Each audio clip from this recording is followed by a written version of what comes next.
Hello there, Master Hellish here, and welcome to my Tuesday night Kerbal Space Program live stream. Hello, hello, hello. Whoa, it's been a bit of a day, I tell you. Lots of digging, electrician's been round, we had a delivery of materials for the back garden, more digging, all sorts. It's all been happening. It's all been good. It's been busy though. So hello everybody. Hello.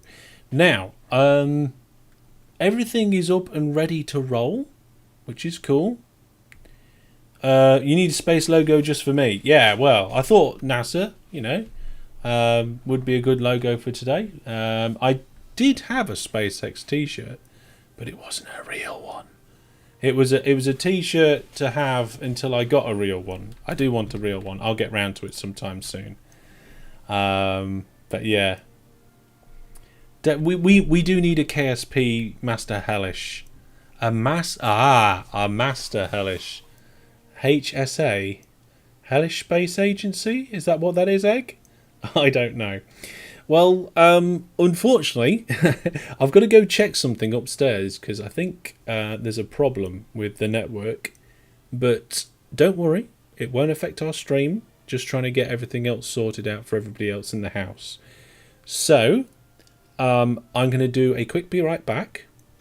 And as soon as I get the be right back, we will do the last time. Then we'll do since last time. And then we'll do all the things we've got to do. I will tell you, I have launched 5 rockets since last time to get ready for tonight's live stream. 5. And we're probably going to do more stuff. So, please bear with me a moment. Chat amongst yourselves. Get yourself a cup of tea, if you like. Or if it's a little bit late or something, your beverage of choice. Sit back and relax because we've got a good few hours of KSP action coming up. I'll be back shortly. This room's a lot better now. Oh my goodness. What exploded there? Did the poker table just set on fire? Oh, a piece of electrical conduit. Oh, well I hope yeah, here they are. The colonists have come to sort it out. Wow.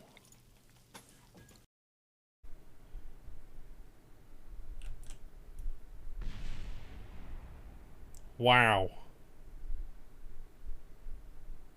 Something went. Oh, it was the front light. Those lights do like to explode, don't they? Well, it's worked. I'm trying to... I think... Oh, train crash! Oh. Ish. Don't worry, it was less than 200. What? What are you doing?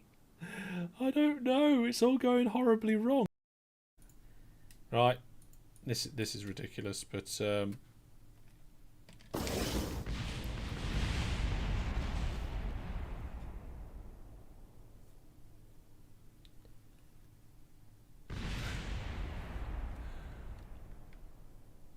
that was interesting. You know what? It did better when it was all one base.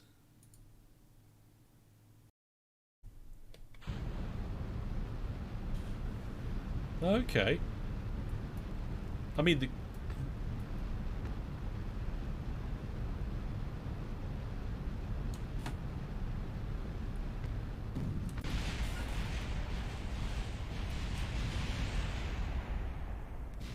Whoa.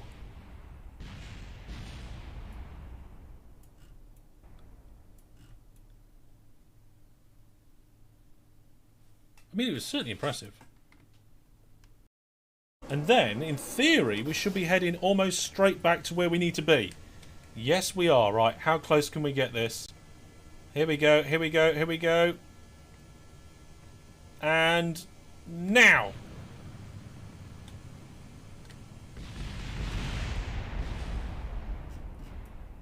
Wow, that building is pretty tough.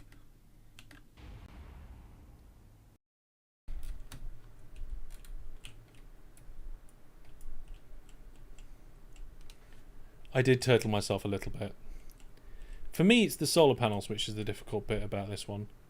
Can we get up on here? Let's see if it'll let us. Oh, look at it go! Yeah, we lost the science modules. Let's recover the vessel. Don't know if it would be hard to use low gravity. So that... oh my goodness, what happened? Okay, folks, we are back. Sorry for the delay at the beginning of the stream there, everyone. We had some technical difficulties in the house, which may or may not have been caused by some batteries being dead in a remote control, not actually being a problem with anything else. So, let's have a look. Let's catch up with the chat. What's Egg going to do after... oh, I'm going to have to scroll up a little bit. Here we go. So, that would work for space engineers, as it limits you to 3 letters for your name's coast. That sounds good. Yes, I like that, Brandon. Did we make any clips from space engineers? I don't think we made any clips. We should have made clips. The problem is that all the moderators that were present were also playing, so we were all very busy, and I don't think we made any clips. So, yeah, at some point somebody should go back and make some. Jack said nobody did. Egg says he'll do it later. Thank you very much, Egg. It's much appreciated. Okay. And James Hunt says, hi, just finished watching the OTTD players replay after my weekend away from Tattershall Lakes. Oh, I've been there. It's very nice. I went to Tattershall Lakes to shoot a wedding. They started the wedding there. Went to Tattershall Castle, did a lot more of the wedding there, and then went somewhere else in a field. It was really nice. You enjoyed the game, and congratulations. Well, thank you very much. Okay, folks, we are up and rolling. I don't know if my stick cam is working, but we'll see. So, we're all ready to go. So, before we crack on with what we're going to do this time, thank you very much to Jackamac. Here's a reminder of what happened last time. So we've actually got 4 Kerbals on the surface of Minmus. They are going to rendezvous with the other team and travel pretty much together. Right, here we go.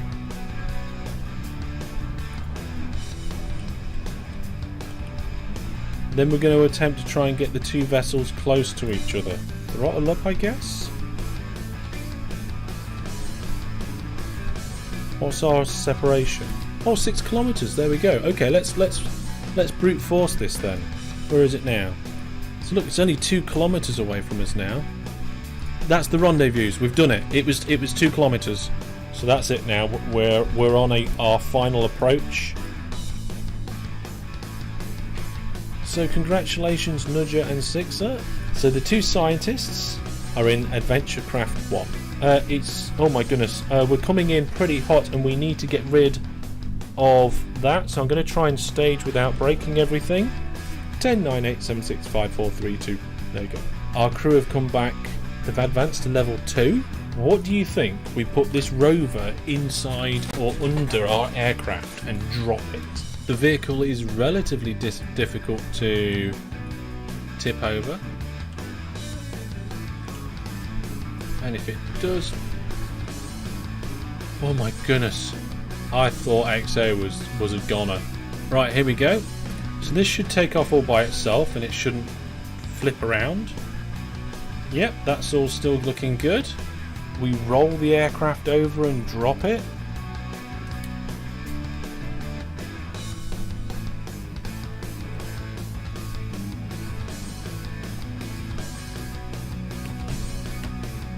So it's off, and the rover is on its way down towards the surface.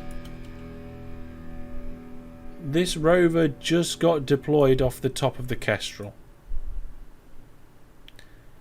Landed safely and is now rovering around.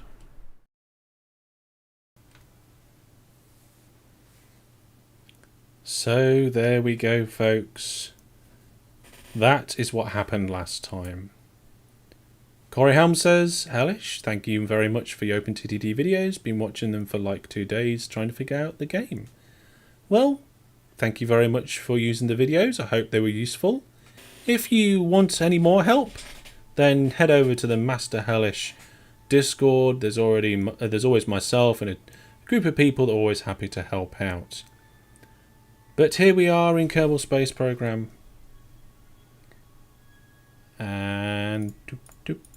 And here am I. I'm back. This is a brand new space station. Okay, so since last time I launched this, I launched it on the Buzzard 15. You know, the big one? And I took it all in one stage, straight. Well, where do you think it is, chat? Where do you think this is? I'll give you a clue. There's the clue. Those 2 little dots in the sky, they're your clue. I'll give you a bigger clue. Yes, it is in space. God, DJ and Brandon, ever clever people. Here you go, look. We are in orbit of Minmus. There's the answer. We're in orbit of Minmus. So this is just a micro space station. If we have a look at it, we can see that it's got, if we get the interface back, it's got a fuel tank where we can store a bit of fuel for refueling any vessel. So if we're landing on Minmus and we think, oh, I haven't got enough fuel to get home, we can nip up to the space station and refuel.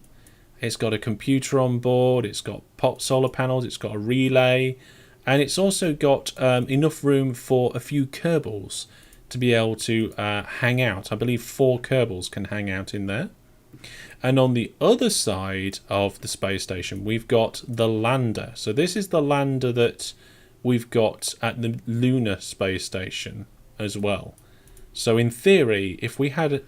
we could automate this, but if we had a Kerbal that was hanging around here for some reason, we could go down with the lander and back up again. Okay? But really, to be able to use this, because there's no Kerbals on board, we need some communication satellites. And also, the communication satellites around the moon, they're terrible. So job number 1 for today is brand new communication satellites around Minmus and the moon. So if we go into map mode, we can see we've got this here, this ship up here. Okay. Can you mine some ice cream? Maybe that's something we need to try and do soon. This was an Eagle 3. Yeah, this was an Eagle 3, and we've got some communication satellites all stacked up ready to be deployed. Now, I'm not 100% sure if this is going to work, but what my plan was to have them in a relatively wonky orbit, which they are already. And this is it's not a very even orbit, so I guess that doesn't matter. So what I was thinking is that we'll go round to the periapsis. We'll even it out a little bit, but we'll leave it just a little bit wonky. Actually, we'll stop just before then as well. So I want to walk to about here.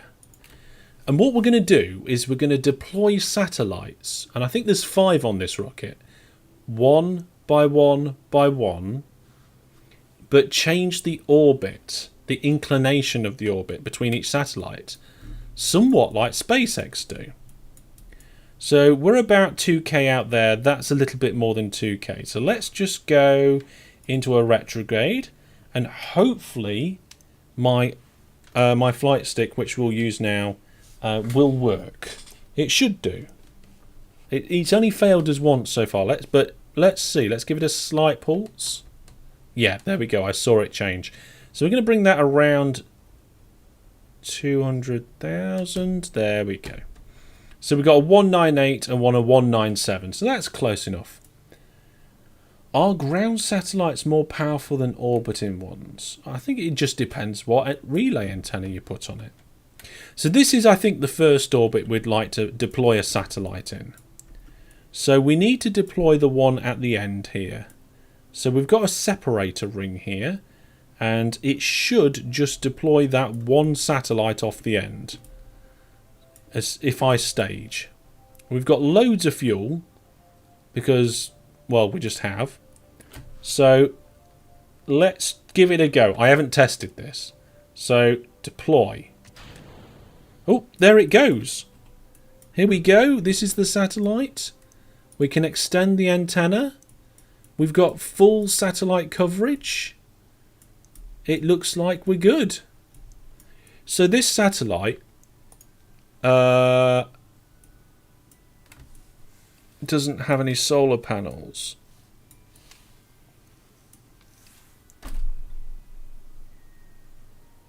Oh my goodness, I can't believe I made satellites without any solar panels.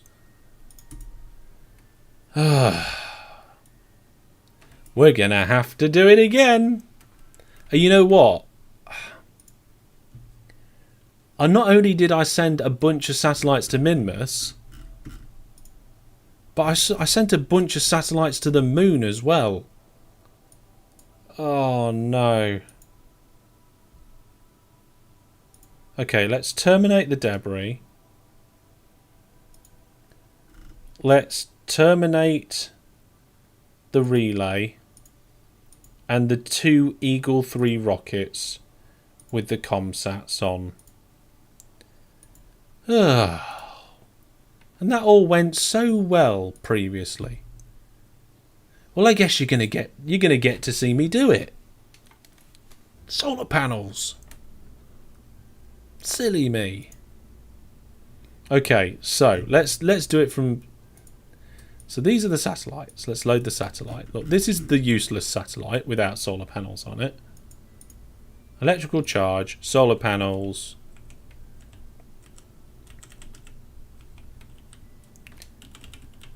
There we go. Now it's no longer useless. Okay, it's got 468 meters per second of delta V. So that's good. Nothing wrong with that. Right, let's save that comsat in the satellite folder. We'll open up the Eagle 3. And we'll put them on top again. Can't believe I'm having to do this again. That's ridiculous. I got it all set up and ready. before the lives. Oh, that's a point, right? I wasn't sure how much you'd like to see me to do between episodes. So let me know in the chat how much you'd like to see between episodes. Would you like me to do lots of different building and designing to prepare ready for a live stream to show you things? Or do you want me to get rockets in space ready to land? Or do you want to see everything? Or do you know what kind of things do you want to see? Okay, so if we merge this design and just reroute to the bottom, I can then attach that to the Eagle 3 and we'll be able to just stack those up. Now I think these will probably be best put in a fairing, so let's just remove that. We'll put it in a payload fairing, which we will sort out afterwards. Here we go, build fairing.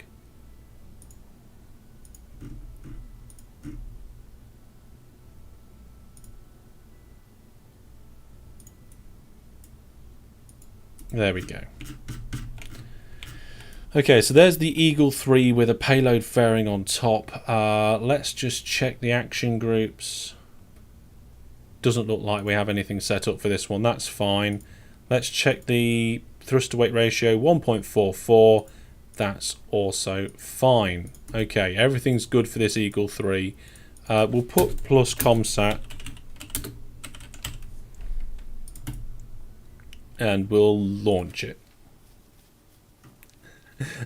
Brandon says, as much as you need to keep for interesting content that isn't too repetitive. I mean, it depends what you define as interesting. Are you interested in looking, you know, in the launches? Are you interested in the landings? Are you interested in all the adjustments in space? Are you interested?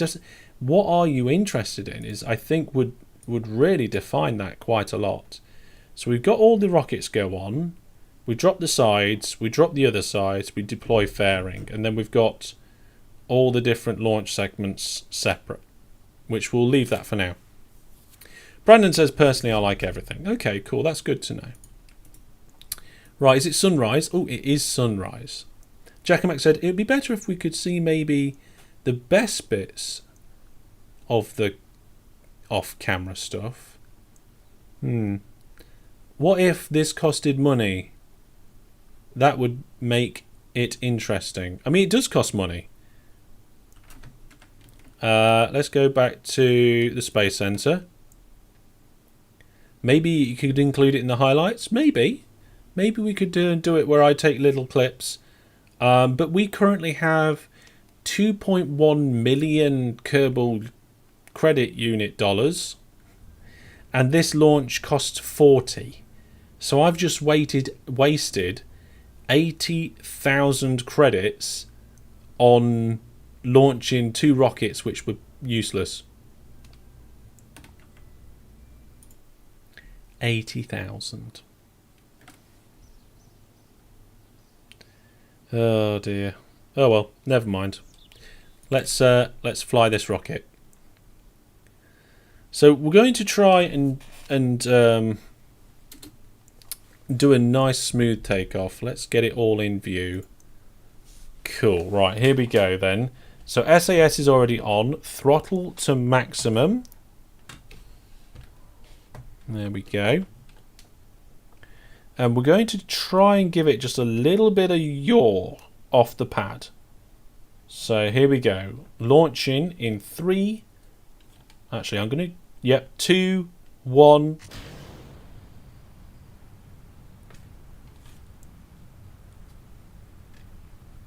There, just a tiny bit of yaw. Because I want the prograde to be slightly off center, because we're going to follow it. This is the way that we're going to be doing this. Yeah, okay. I like that idea, guys. So what I'll do is that if I do anything between episodes, like putting that space station in, I will try and record it and send the clips to Jackamak to include in everything else. So we're throttling down now as we're going past 200 and something meters per second. We're still 5k in the atmosphere. 5k in the atmosphere. I'm going to switch the rocket to prograde mode. And we're going to watch our orbit as it grows. Here we go. So we're doing okay at the moment. I don't know whether I like the shadow of a rocket or the lit side of the rocket the most. But we're getting higher up in the atmosphere now, so I'm going to start throttling up. Those side boosters are about to go. Hopefully they don't crash into our ship when they drop. Yeah, we're cool. And we're going good. Okay, once we get above 35,000, I'm going to really bring it over, but I'm just going to give it a gentle nudge because it didn't really follow the prograde didn't push out that much. Okay, so we are now 90k up nearly. I'm going to just get two hands on this. The lit side, says Jackamak. Yeah, the lighty side, says Hellish. Okay, we're going to get this ready to go sidewards. We're going to need to blow that fairing soon.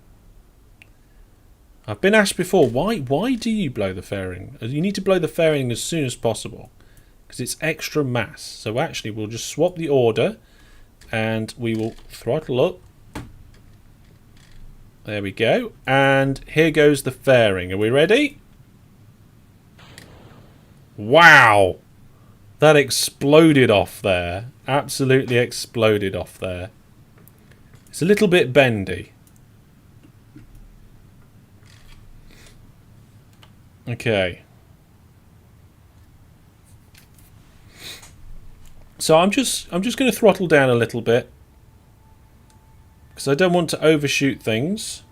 We're getting ready to stage the side boosters now. There we go. Doesn't matter if they crash into each other, which they don't usually. Their rotation just sends them slowly away. Right, max speed now. Now we're up in the sky. We can extend these solar panels. It shouldn't matter though, because all of these satellites all have solar panels on them now. We'll extend the antenna, the other solar panel. There we go. Right then. Full power. We're going to try to make orbit. It's going to be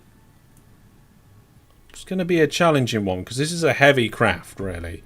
I think getting to Minmus with this much payload, this much cargo, is a difficult job for the Eagle 3.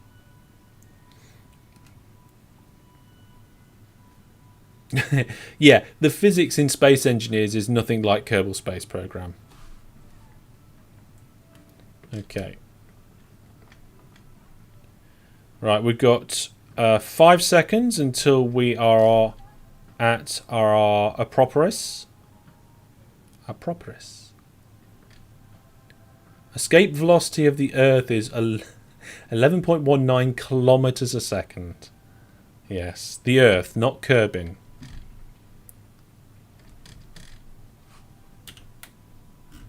Right. Yep, we're going to have to keep pushing this. We will make orbit. Right, where's Minmus in its orbit?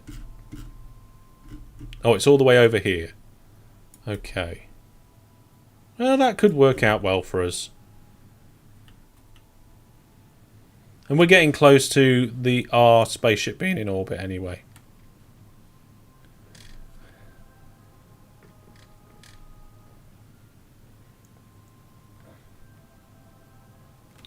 And there's orbit. Okay, so we've made orbit. Now we just need to go around our orbit until the right time for our transfer burn, which will be somewhere about here. Now, I've got a lot better at working out how to get to Minmus.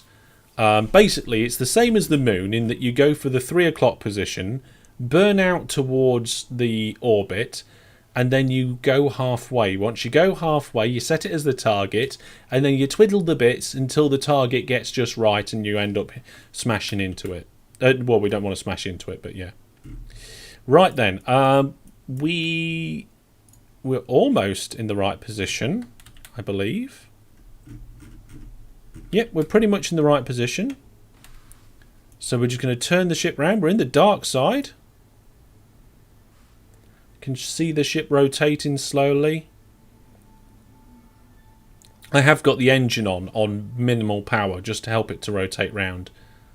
I mean, if I wasn't being so lazy, could just leave it. Right, there we go. Let's get these comm satellites into the orbit of Minmus. Okay, so we're going full power now. Minmus is out here somewhere, but we can't see it. We've got to burn out until we get past the orbit of the moon and we come up to the orbit of Minmus. So today we're going to try and put 5 satellites around Minmus, 5 satellites around the moon. We're going to land some rovers on Minmus and land rovers on the moon, and we're going to send our scientists down to the surface to do some science and then come back up again, and we're going to complete a load of contracts. There's a lot to do today. So, one of the things we've got to do at Minmus is dock 2 vessels on or around Minmus. Well, actually, we're going to be doing that sometime soon. Oh, hang on. Oh, we're all right. Keep burning. So here we go. We're just about there. That's pretty close, actually. That's very close. Here's me talking. Right then, let's fast forward a little. Ideally, we want to get to about halfway in this orbit because that is the most efficient time to kind of twist it. Right, there we go. So we're halfway towards the Acropolis, and we're going to set Minmus as the target. That gives us this closest approach target position and the closest approach separation. And all we need to do now is do some burns that bring those towards each other. So I think we need to lift the orbit up. Now, with the first stage still attached, this thing just takes forever to turn around. But I've got a funny feeling that this might be the right node. We'll find out in a moment.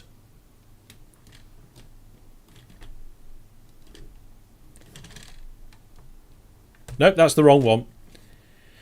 I can never choose the normal or the anti-normal. I need to remember that when you're viewing it from this angle, the anti-normal turns things clockwise. Turns the orbit clockwise. We want the orbit to turn anti-clockwise. We want to raise the right-hand side up. So we want the normal. Whoa! There we go. We want the normal to raise the right-hand side up.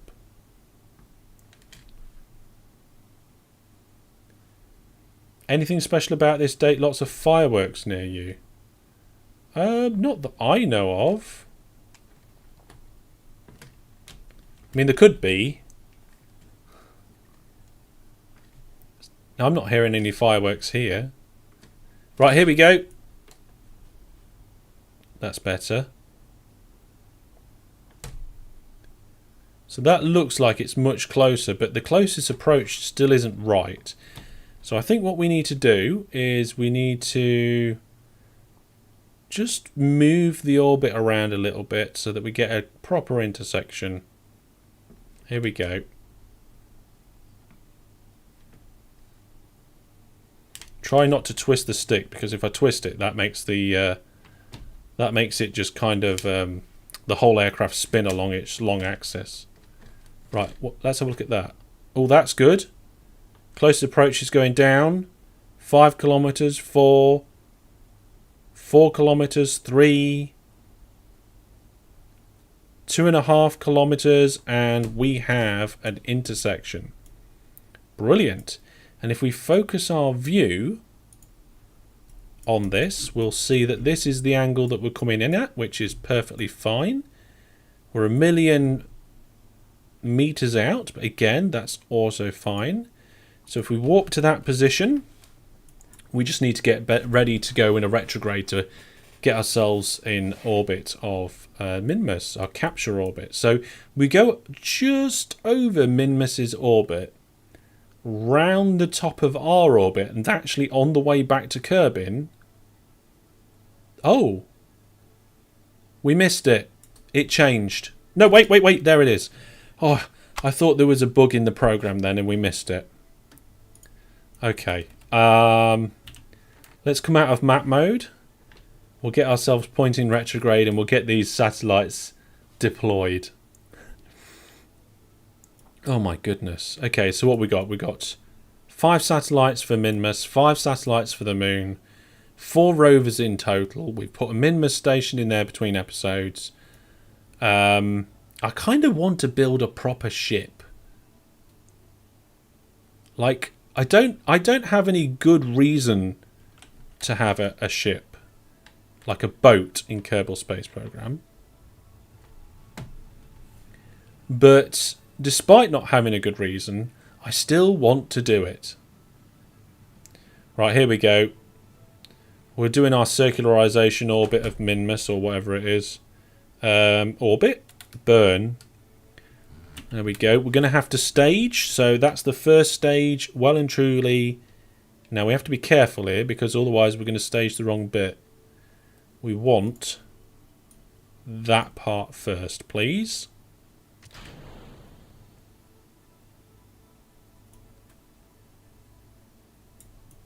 Yeah?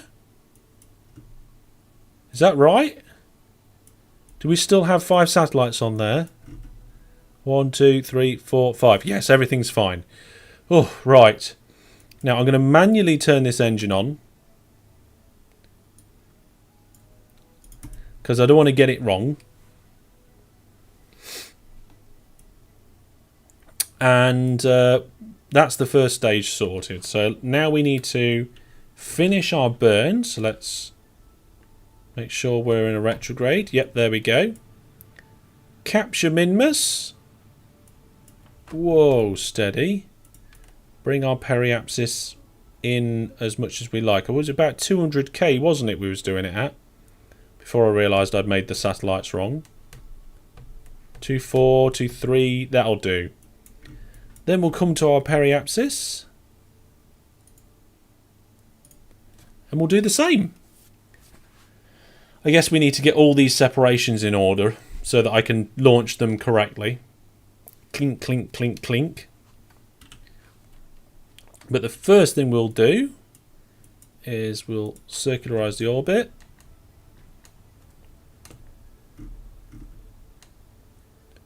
Ooh.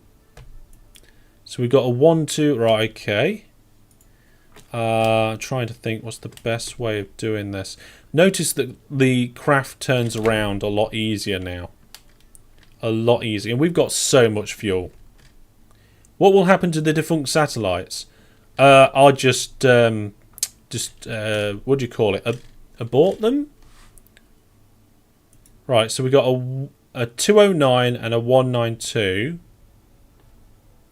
That's making the situation worse. Yeah, I'll just trash them, Brandon. There's nothing we can do. They'll just run out of power. They'll just run out of power and just be useless things floating in space. So, oh, there we go. That's evened things out a little bit. I mean, we could even do a slight retrograde burn here, but we want each orbit to be slightly different, so none of these are regular. Okay. So we'll launch our first one at this angle, and then we'll keep tilting up and launch all 5. So let's just go back into this mode, have a good look, and make sure we get these in the right order. So, 1 there, then the next separator, then the next separator, the next separator, and then the last separator. Okay, so that should be good. Let's just double check. Yep, we're going around Minmus. We're relatively flat. That'll do. And launch the first satellite. This time, The satellite will not be losing charge. We can extend the antenna, and there we go. Now, if we wanted to turn that engine on, we could do when we've got a small amount of fuel to actually adjust our orbit, but we shouldn't really need that. Okay, so that's the first satellite gone. Let's swing this aircraft to the normal marker. Hang on, wait, I should know this now. Oh, I can't remember. I think it's the normal. Anti-clockwise is the normal, I think. Oh, I can't remember. Aircraft? I keep saying aircraft when I'm talking about rockets and satellites and stuff. Yes, okay, it's going the right way. So the idea is that we just twist our orbit slightly. And we'll need to do a slight retrograde burn to bring the height of our orbit down just a touch. 205 will do. And then we'll eject the next one. So here we go. Satellite number 2. Off you go. Oh no, I think it broke. It did. The antenna's broken. We've got a broken satellite. Although it appears to be working at the moment. I don't know how. Okay, never mind. If we get 4, that's fine. I guess. I suppose if I do extend antenna before launching. Oh no, look, that one's broken as well. Ah.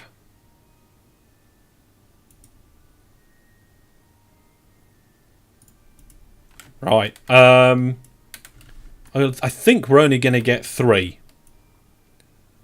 So if we're only going to get 3...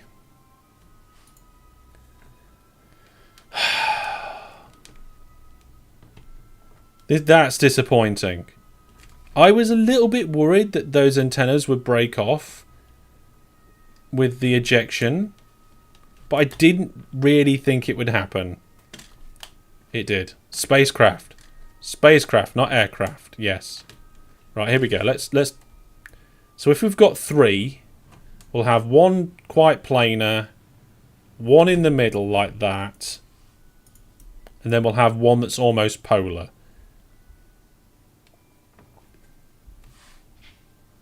Oops, steady.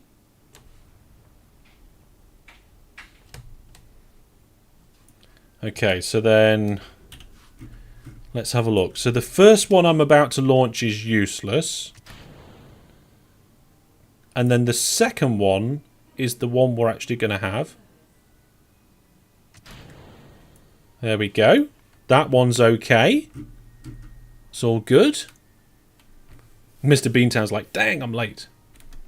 Wish you could set up McDonald's in space. Well, you pretty much can. And then we will do our final burn.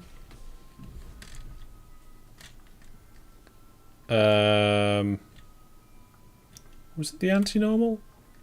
I can't remember if it was the normal or the anti-normal. I need to remember. Pretty sure it's the normal. Normal to go anti-clockwise.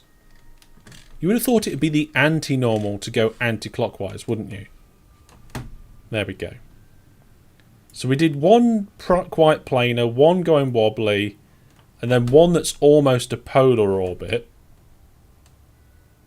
In fact, it nearly is completely. It's just we've kicked up a bit of extra speed there, so...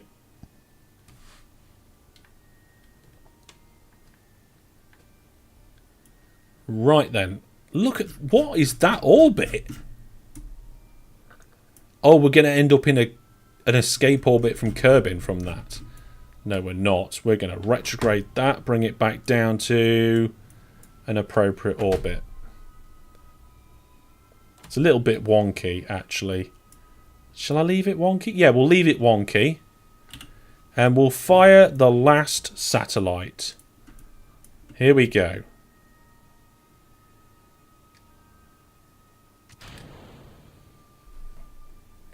There we go. We've got 3 working satellites. Now this has got quite a lot of fuel, but no way to dock anywhere. So there's nothing we could really do about this. It's got no science equipment. It was just a delivery thing. So what we're going to do is we're going to change its name to trash. And we will set it in the debris. And let's just see. So we've got this satellite. And then look at all these satellites that we've got going around all over the place. So there's one here, which I think is okay. Land it. No, we are going to do some landing today, though. So that satellite's okay. And then we've got this satellite, which I believe is one of the 2 broken ones. Yes, it is.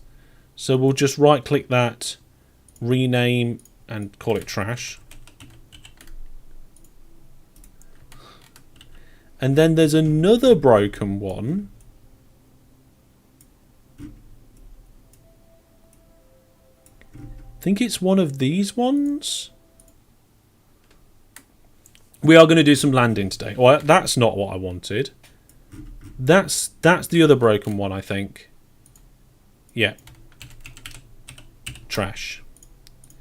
So now, if we go back to the Space Center, do you have the mobile processing lab up? Not yet.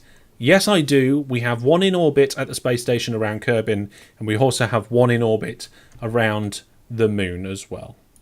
So if we go to the tracking station, I can now clear up all the debris.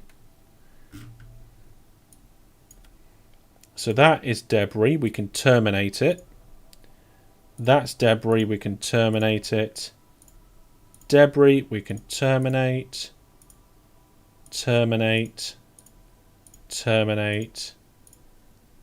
Terminate. And finally, terminate. Oh, and we've got some bits there as well.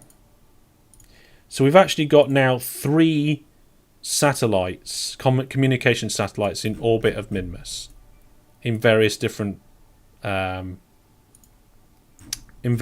orbits. There we go. You can actually see them. There's the 3 satellites there. Now it's too bad. Can you not rename them from here? There's no way to rename them, is there? And you can see that the 3 of them there are all communicating with each other, with the surface, and those 3 satellites will spread themselves out over time. And in theory, between the 3 satellites, we should always have some good coverage. Okay, let's now go to the Eagle 3 orbiting Minmus with some rovers on board. In a polar lunar orbit with a processing lab, you can suck up the science from either in space and above every biome. I've got a science lander docked to the space station, so we can use the lander, get the science, redock with the space station, and do that.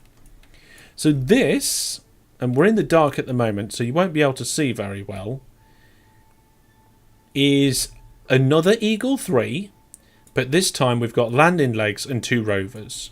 So what we're going to try and do is land this Eagle 3 in this lake next to the science base. Okay. Now we do have a space station going around, and the space station pretty much flies straight over the science base. So if we ever want to go down there and go on an excursion, we'll have some rovers. Now we need to be able to get this orbit in line. Now which way are we going? Okay, we're going around this way. So I think the best way to twist our orbit, maybe from where we are. Let's give it a try. Looks like our engine is enabled. We've got plenty of delta V. Let's just... Yep, that looks like we're going good. So I'm just going to keep pushing that up until we fly over this. Ooh. Yeah, that's getting a bit wayward now. Let's... I just noticed the nav ball was going funny. That's why it didn't go. Right, okay. Let's give it a bit of a retrograde burn. We've got loads. We're not bringing this back. We're just landing it with the rovers on.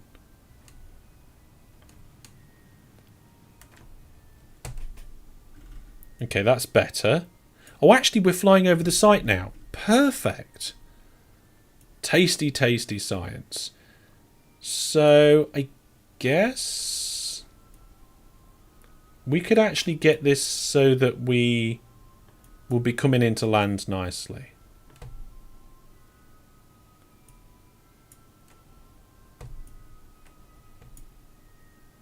That looks good to me. Let's see if we can land this then. So we're going to go... We'll warp to here. It's on the light side of Minmus. It's on a flat surface. And... there, oh, you'll be able to see the two rovers now.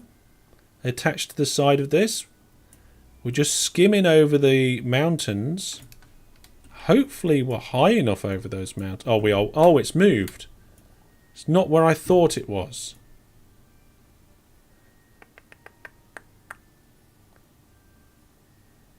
We'll brute force it. We've got enough delta V. So what we'll do is we will arrest nearly all of our sidewards momentum. Nearly all. We want to go over there. We're 21 kilometers away from where we actually want to be. But we are 9 kilometers up-ish. Or 8 kilometers up. And then we need to turn the vessel and point it in that direction. So that we are basically lobbing it over that way.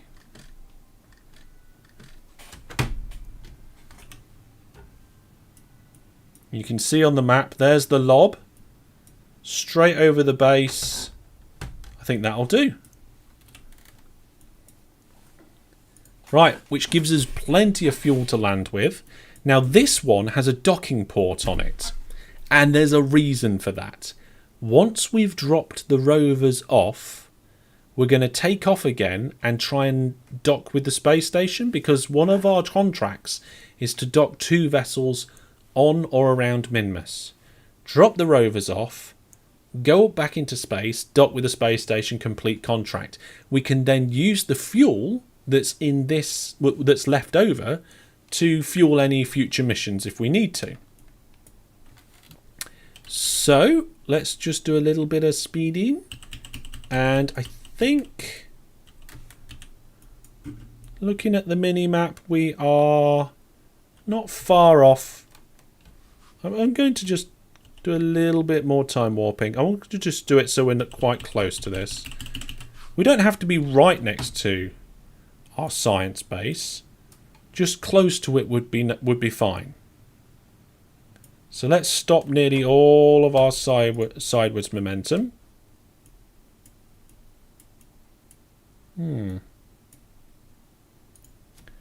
Okay, can we... Whoop, steady. I'm going to give myself a little push this way.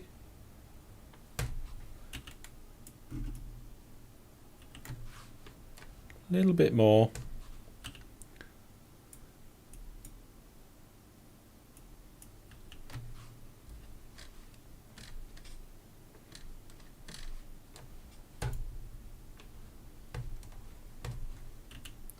I mean, we don't want to land on it. That would be terrible.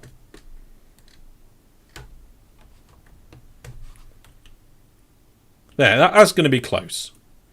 And we're only using tiny bits of fuel for those adjustments. So let's make sure all the lights are on. There we go. Power and everything is looking good. I think once we get to about 3 kilometers up, you can only go at 1 times speed anyway. Fantastic. There we go.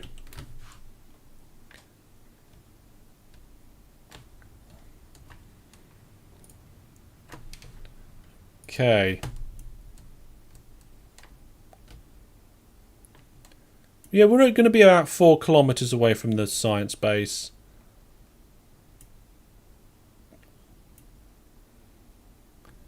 We're still 2 kilometers up.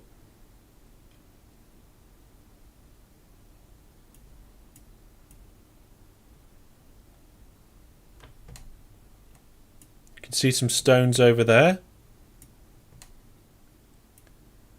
Apparently, we're still going sideways a little bit.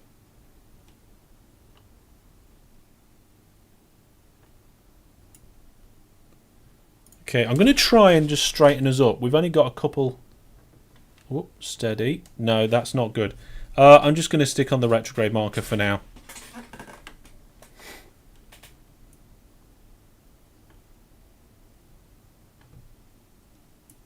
There's our shadow.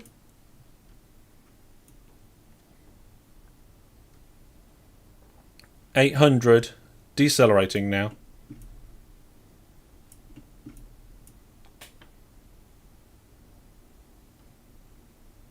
$600-ish. Coming down at about 10 meters per second. It's a little bit too fast, but we can slow her down a little bit more just before we get there. Getting ready to switch to stability assist.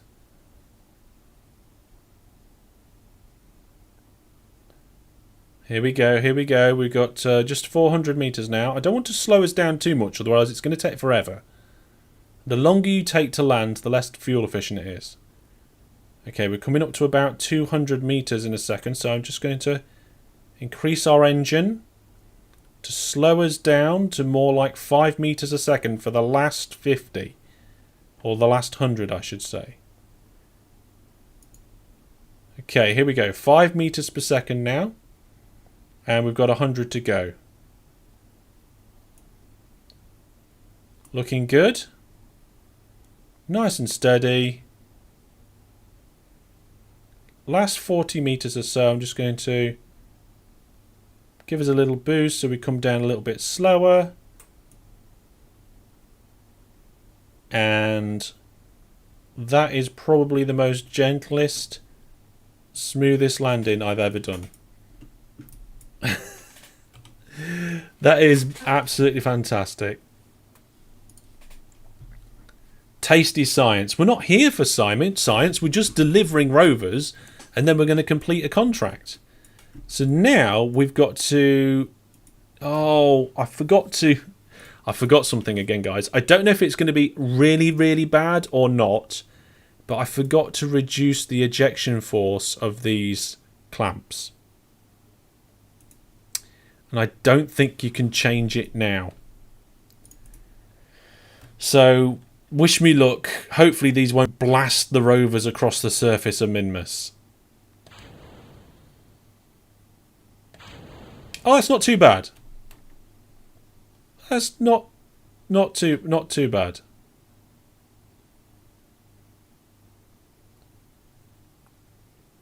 We have delivered rovers. They might even end up the right way up. Now, we've got no control over these rovers until somebody comes to sit on them. Okay, so it looks like one's ended the right way up. Although it is just doing a weird wheelie. And one of them's ended up on its front. But never mind. That'll be fine. We can use them. That is strange. It did work. Now we need to rendezvous with the space station, which is coming up. So if we fast forward a little bit.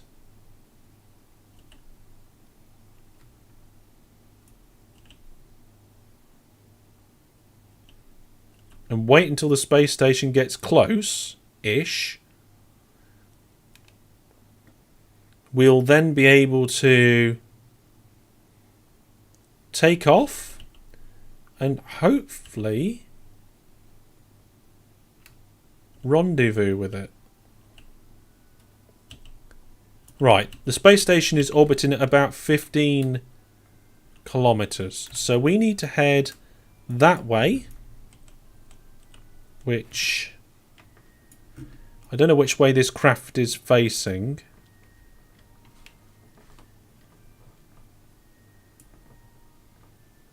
We'll just go up first. Straight up. Then straighten us out.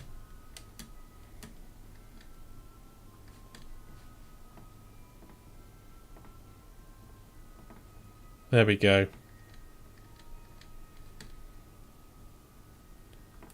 There we go. Nice. That's the way we need to go. The space... Look, there's the space station flying overhead. So we're hopefully going to time this roughly right.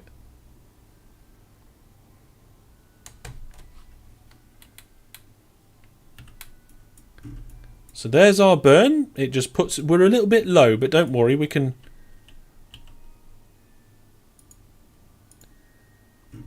We can catch up. We can catch up. We just need to dock with it. So here we go. Oh, it's actually gone a pass in front of us now. Which is a bit of a shame. But bear with me a moment. We'll get an orbit and we'll tidy the orbit up and then dock with it. This is a weird orbit.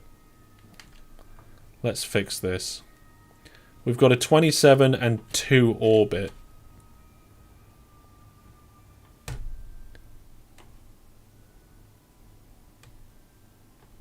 There we go. Right, if we set the space station as our target, we get some terrible intersections. With this amount of fuel, we can almost certainly brute force it, though. We do actually have a descending node here that we can even out. So let's do that. So we are going to want to spin our orbit anti-clockwise, which means we need to go to the normal. I think I'm getting it. Alright, is it because I'm facing the other way in the solar system it's different? Okay, well it wants to be orbit normal, not target normal. So let's check. We got to the anti-normal node first. Let's see if this is the right one. No, it's not. I was right. I was right. It's the normal. There we go. Oop. Okay, so that matches the space station much better now. Now we need to catch up with the space station. So to catch up, we need to do on a lower orbit than the space station. So we need to do a retrograde burn. We don't really want to skim the surface of Minmus too much. That is Minmus periapsis. I'm not 100% sure if we're going to end up crashing into the surface with that. No, I don't want to push it that much. I can't remember what like the lowest mountain on Minmus is, so let's go round one rotation to here. So we should catch up a little bit. We have caught up a little bit. Our orbits are a little wonky, so let's fix that. Pull it left, pull it right. There we go. There we go. Right now, so the space station's still ahead of us. So we still need to skip under on our orbit. Oh, and we've got an intersect here. Right, what's our periapsis? 10 kilometers. We can do that. Okay. So once this is docked, that'll be another contract done, because we want to get out of the Kerbin system, and to get out of the Kerbin system we kind of need to do more contracts. Look, there's all the communication satellites all crossing over. Remember, they'll naturally space themselves out because their orbits aren't even. I think doing an even orbit for a communication satellite and getting them to both fall around the even orbit, way too difficult. So where is it? Where's our target?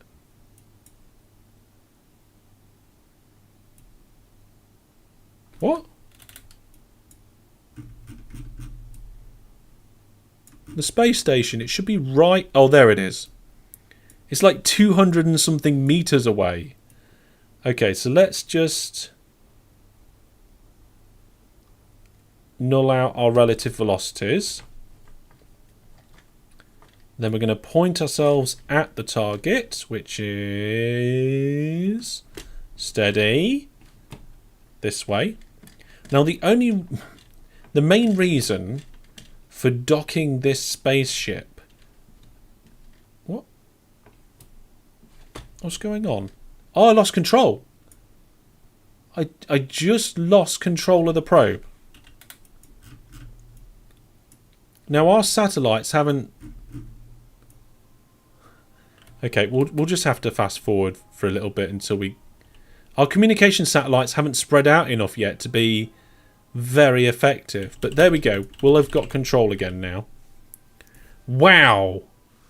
And we are now very close.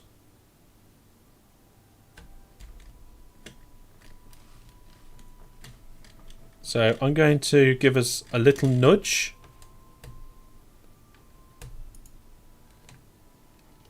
Now I've just realised we don't have RCS. So we're going to struggle. Oh, actually, no, there's RCS on the lander on the other side. So we'll actually dock the space station to this. Okay, fine.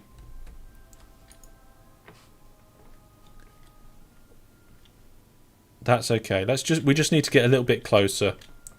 I forgot there's RCS on the lander. The only problem is that it's limited.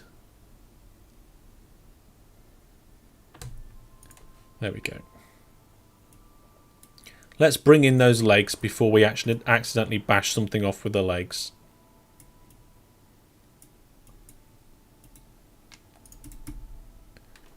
Okay, and careful. We don't want to hit the solar panels. Okay. I think that will do. We're going to now try and get the space station to dock with this. So what I'm going to do is I'm going to point this rocket at the space station so we can rotate the space station, and in theory we should be able to just push forward. Okay. Let's switch to the space station. And there is our target. We'll control from that node there. And we will rotate. So we'll rotate until we're facing the target. And hopefully we don't smash the space station apart. Now the engines on the space station are disabled, so we are going to be using the RCS only. But in theory... Oh, there's the RCS turning on. Docking mode. So let's try and do this now. I can't see very well, but...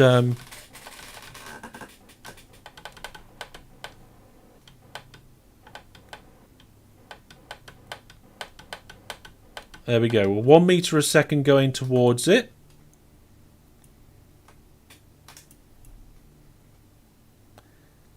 We may need to do a little bit of reversing or slowing down.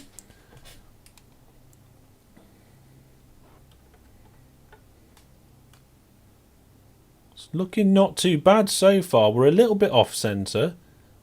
That's okay.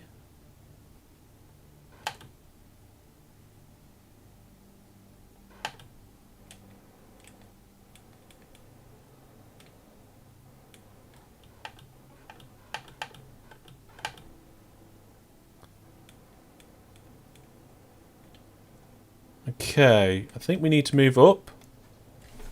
This is difficult to... Oh no, I've accidentally clicked off Kerbal Space Program. Okay, oh my goodness, it's gone way too far the other way. Oh no, oh no. Oh, we did just bump a little though. Which is kind of good. Stopped us crashing. Okay. Let's... we can fix this.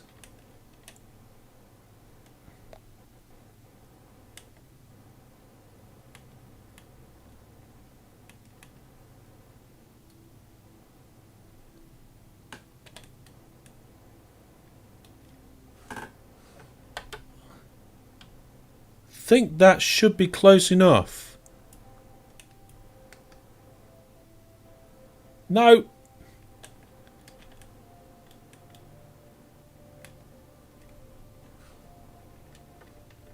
Ah. No. It's not easy when it's wobbly like this.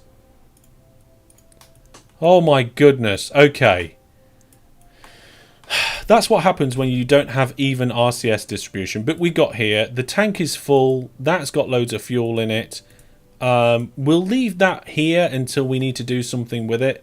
We'll probably have to do a monopropellant journey at some point. So whenever we come with a rocket for any reason, we need to bring some monopropellant with us. But there we go. We now have the lander and a spare ship of fuel at the Minmus space station. We have 2 rovers on the surface, along with a science base, and we have 3 satellites in orbit, which are all starting to spread out nicely now. So it's time to leave the Kerbin system, the Minmus system, and we're going to do it easier.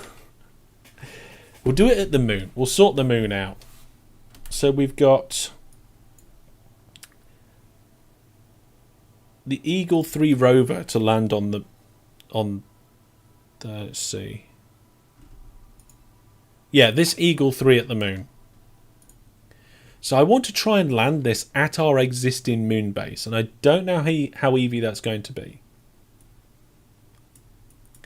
But it's the same one with a similar amount of fuel left over. We're in a parking orbit, and that's the science base. We're not interested in the science base. We want this. That's the moon base itself there. So I think we're almost actually in the perfect place to put ourselves on a retrograde burn to reduce our orbit so that we get towards that crater. And then once we get to about here in the orbit, we'll then twist the orbit so that we fly over it and hopefully get a landing. Now, landing on the moon is much more difficult than Minmus. Gravity is so much more, but we have lots of fuel to do this. Loads of fuel to do this. Okay, so we want this to go anti-clockwise. So we'll use the normal, I think. Yep. So here we go. Just getting that line to go over the moon base site. There we go. That looks pretty good to me. If anything, we've gone over it a little bit too much. So we'll just do a tiny, tiny, weeny little burn the other way. There we go. Brilliant. So now we should be able to get ready to actually come in and do a landing. And what we're going to do is we're going to calculate the amount of speed we're going to have to drop off to land. So if we do add maneuver, just drop everything down until it becomes a single point.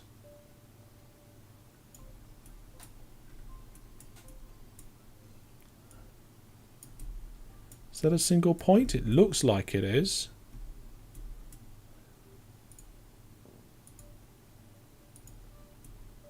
It's close. It's close to being a single point. Then it says the burn time is 1 minute with the engine that we've got, and it's going to be 600 meters per second of delta V. I'm not sure 1 minute of burn time is accurate. But we'll warp to here and we'll give it a go. We'll try and deploy these 2 rovers on the surface of the moon.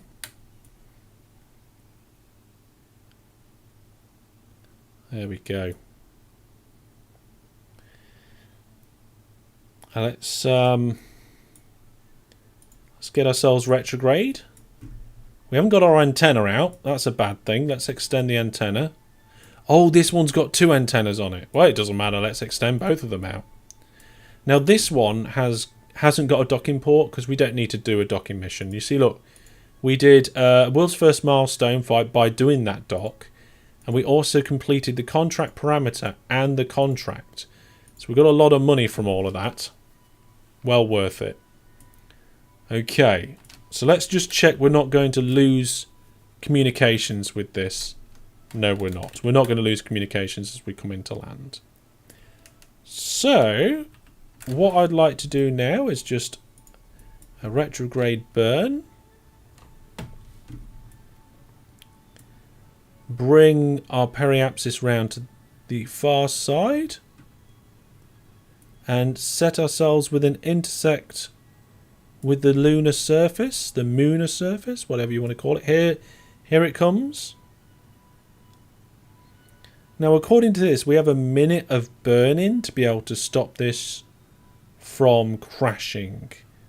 I don't quite believe that.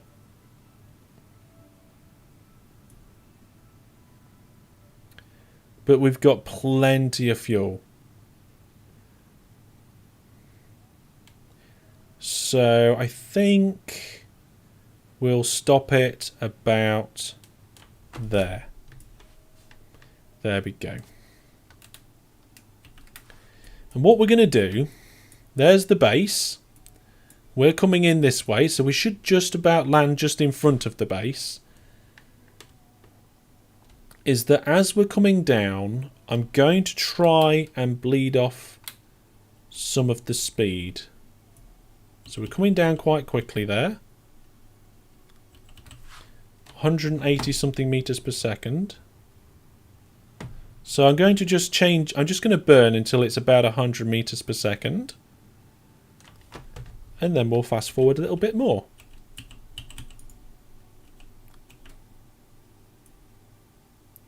This is the quick kind of, this will probably be okay way of doing it. I mean, we've got plenty of fuel, so this is like the lazy way almost. Okay, so we are actually... This'll probably work. This'll probably work, DJeg. Yes, that's right. I don't want to land in this crater, though. I am going to just take off the stability assist. And I'm going to give us a big blast in this direction. Just for a moment. To try and just push us over these craters. Away from these craters and closer to the moon base.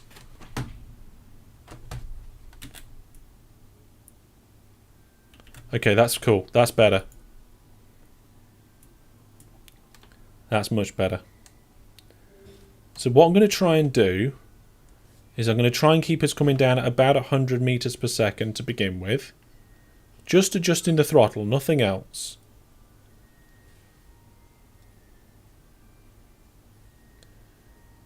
And once we get to 3 kilometers up, I will change that to 75 meters per second. So there's 3 kilometers. Increasing the throttle. 75 meters per second-ish. Once we get to 2 kilometers, that'll be 50-ish meters per second. Or it should be by the time we get there. Yep, there's 50. So our next target is 1 kilometer up. We want to be 25 meters per second. No more. There's 25. We're already at 20. Well too early. So I'm just pulling back on the throttle now. There's actually a nice little land feature there for when somebody comes down to check it out. And when they come down to check it out, there'll be a moon base and a couple of rovers. Okay. So we're actually starting to fall too slowly. So I'm going to let it actually speed up a little bit. There we go, 20 meters per second. 22, that'll do. Right, we're a kilometer up. So in the last kilometer, we just got to try and gauge this so that as those hundreds roll in, we get that speed down to 0. So there's 20 meters per second. Yeah, we're doing okay. We're doing good. Moon base is in the background. Shadows just below the camera. We don't want to actually start going up though. So I have to be careful.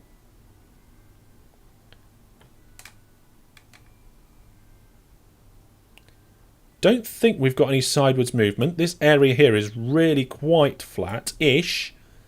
Relatively flat. Okay, we're coming in at 20 meters per second, which is a little bit too fast.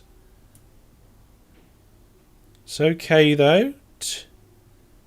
Managed to slow it down in the last 200. So this is so much more difficult than Minmus.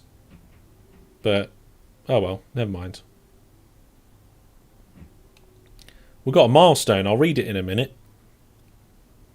We've got a little bit of sideways motion at the moment. Okay, we need to really just take off as much speed as possible. So we land so softly.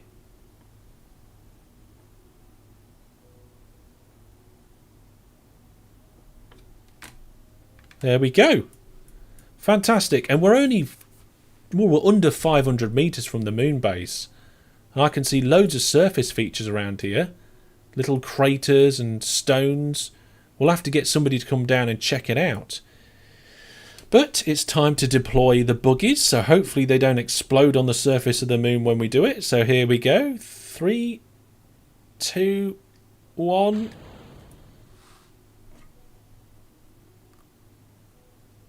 Looks good to me. Oh, that one's got a kick of wheels. Maybe I should have turned the motors off.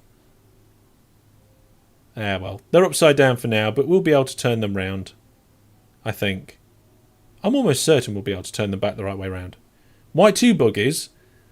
Because it makes the rocket nice and easy and balanced to take up. Also, if one breaks, you've got a spare. That's why.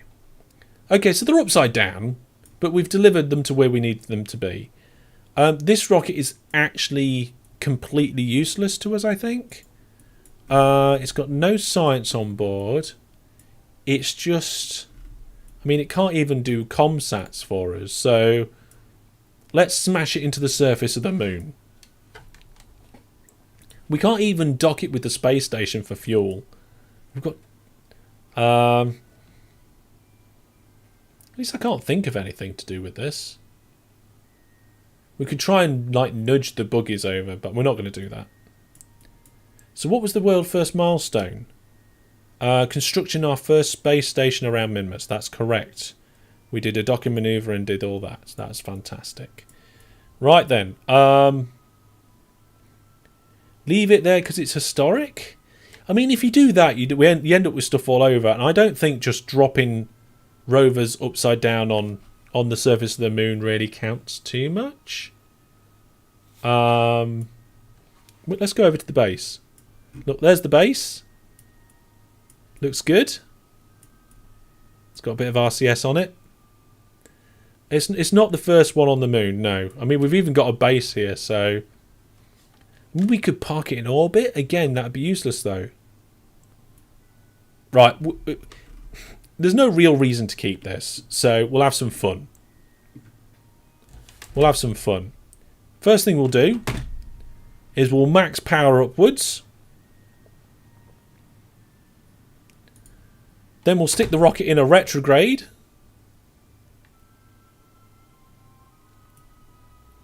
No, actually, we'll go sideways first. I just thought, if I just power this into the ground, I could end up powering it into the ground next to... into the rovers. So we'll go sideways.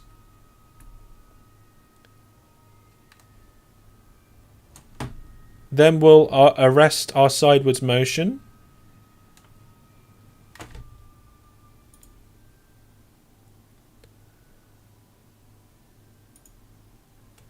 And then we'll smash it into the ground. How fast can we get this to go into the ground? Ramming speed. There we go. Now it's like a missile. Just checking it's not going to crash into anything. And here we go. I lost control. Oh, it's because I closed the antenna. Extend antenna. Quickly. Yeah, we go. Full power.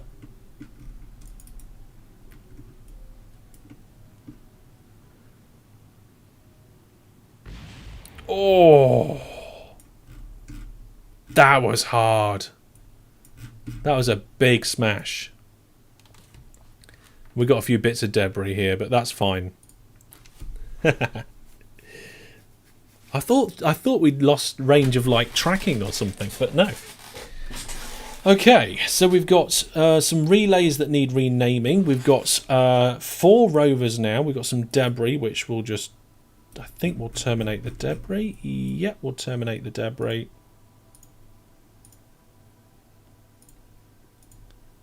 There we go.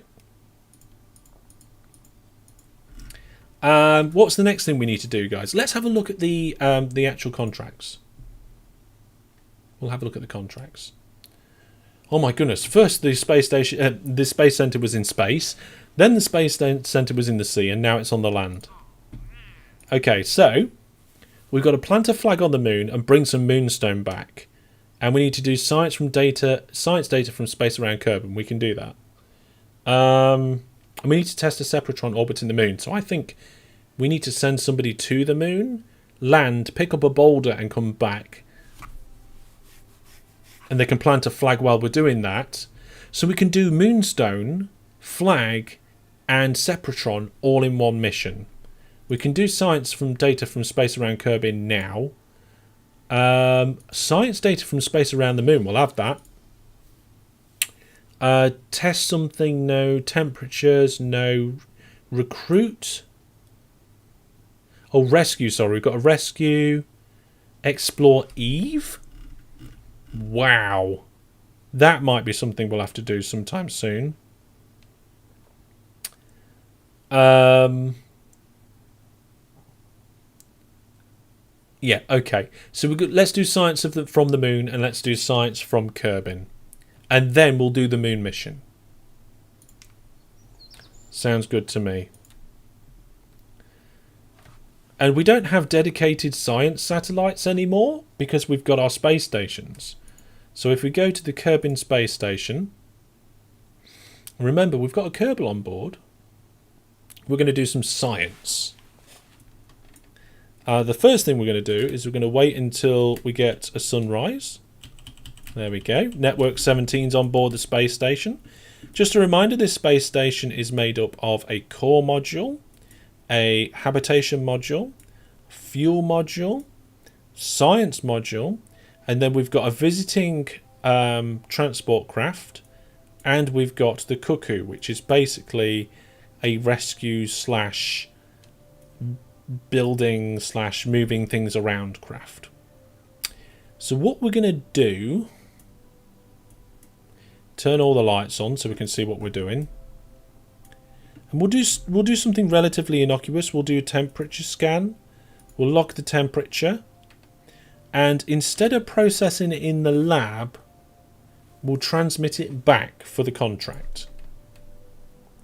So there we go. Contract complete. Done.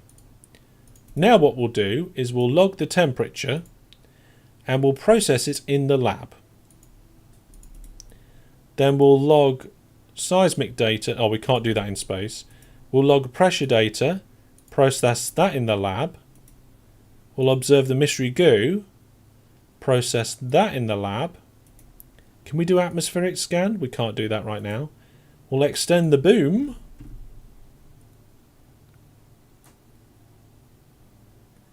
There we go. We'll run that scan and we'll process that in the lab. Now, the only thing we haven't done yet, I think... let's see, we've done... Yeah, I think we've done all of them. Is we haven't done the material study. So we'll get that out and we'll process that in the lab.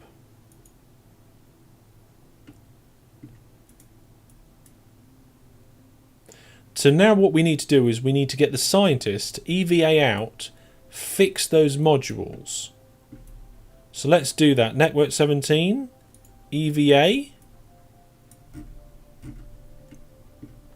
And you should, if we just... Oh, hang on. Extend the ladder. I have no idea why the space station just started spinning crazily. We should be able to just climb this ladder and then restore the mystery goo, restore the science junior. We can get back down again, retract that ladder, and get back inside. Oh, I'm so glad that worked. Let's turn the SAS system on because I have no idea why the space station started spinning wildly. So that's that contract complete. And we should have quite a lot of stuff happening in the mobile processing lab now. So we've got 124 data, apparently. And we're doing 1.1 science per day. There we go. Hi, the Phoenix. The Phoenix is watching on Twitch. Welcome, welcome, welcome. It is a nice station. I'm really pleased with it. We need to add extra power and extra monopropellant, but apart from that, we're doing okay. There is a big red blinking light, and I can't remember where that's coming from. I think it's from the command module or something. Blink. I do like the blinking red light. So Network 17 is going to work on turning that data into science. So normally, on the surface, you would get 1 science for every 1 data. But here, it doesn't work like that because we're using the mobile processing lab. So that's cool. Let's now pack... Oh, sorry, turn the lights off. Turn SAS off. And we'll leave Network 17 to it. We'll come back at some point soon. And one of our other contracts was from science data from space around the moon. So if we go to our moon base, our moon space station, he has to science in the dark. Yeah, he might be nocturnal for all I know. I don't know about that. This may look awfully familiar in that it is almost exactly the same, except for the fact we don't have a visiting transport ship, but we have a lander. So there's the lander. That lab is so cool, it should be called the Ice Station. Frederick. Fantastic. With the puns. And thanks for the follow, Phoenix. So we've got J-Bayman on this space station. And we need to do that contract for transmit or recover scientific space from around the moon. So let's do that. Let's turn the lights on. And this one's got a blue flash. I think it's because the cuckoo, this cuckoo has a blue light, and I think the other cuckoo has a red light. But let's do a temperature scan. There we go. And we're going to transmit that. So yeah, 30 data will process into 150 science. Let's transmit that. We'll send that back for now.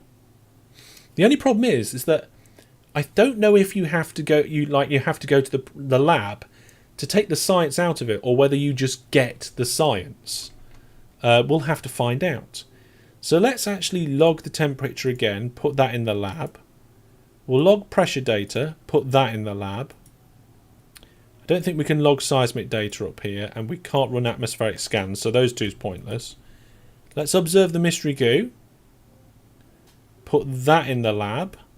And we'll run the magma meter scan, or whatever that's called. Whoop. And we'll put that in the lab. Of course, we've completed that contract, so that's good. That's another 40,000. And we'll also do the materials study. Put that in the lab. Now this lander is actually a science lander, and I think it's got all the same equipment on it, except it's got the arm. Yeah, I think it has. Let's close the doors. Pressure, temperature, yeah. All the same, so we don't need that. Now we just need J-Bay to come out and reset these experiments. So EVA and climb up the ladder. Restore the mystery goo. Restore the materials study. And then get back in again. Board. Fantastic. Brilliant. Lovely. So in this lab, we currently have 376 data, which will be turned into science. Doing 3.5 science a day.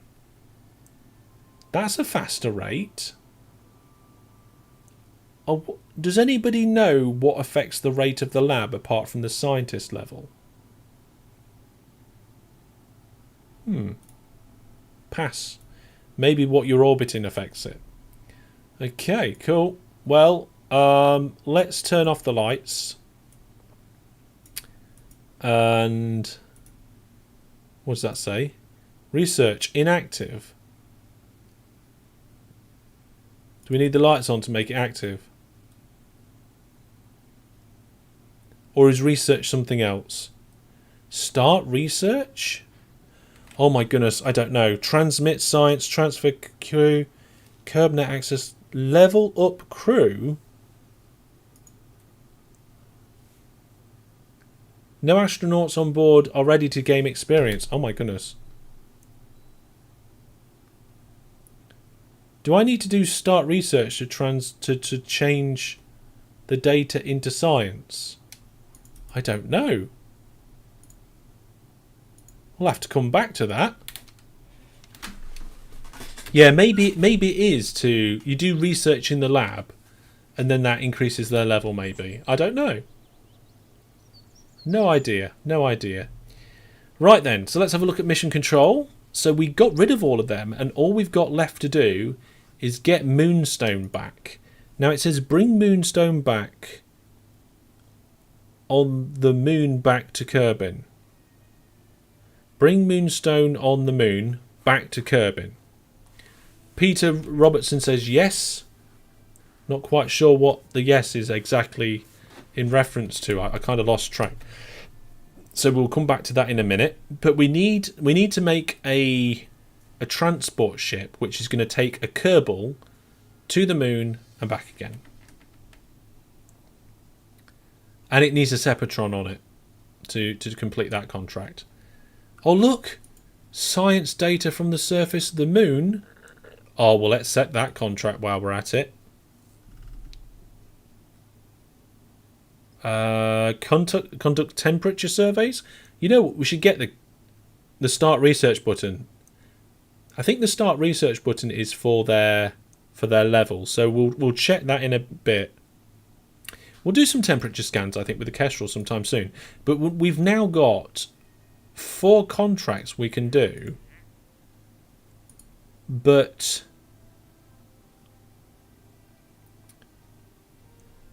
it's to start research. Yes, but does the research process turn data into science, or does data into science happen manually and then the research gives the Kerbals levels? That's what I wanted to know. Let's build a rocket that will do this. We'll do all of that in all 4 contracts in one go. We might not need to go to the space station for this one, actually. We can just go straight to the moon and back. So let's build it on top of an Eagle 3. And we'll take the base. We'll take an Eagle 3. Okay, so there's a basic Eagle 3. This is going to be the re-entry module at the top. But I think we're going to take a scientist. So what we'll do is we'll decouple this and bring the module back with us. So we'll get thermal protection on the bottom of that. Then we'll do a stacked decoupler on there. And we could actually take 2 Kerbals.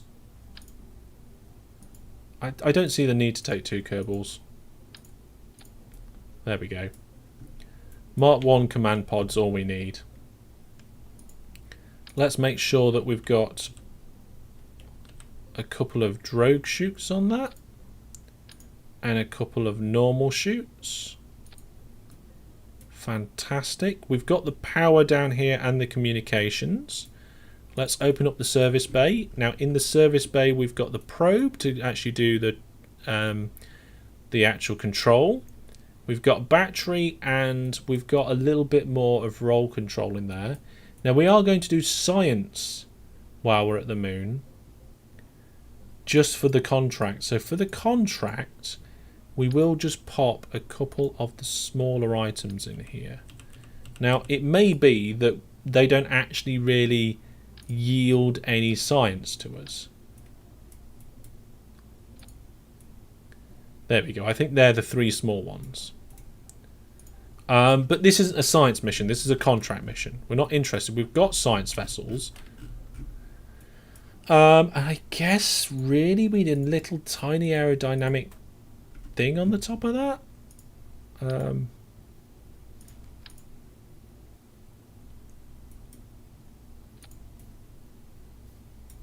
Let's not bother.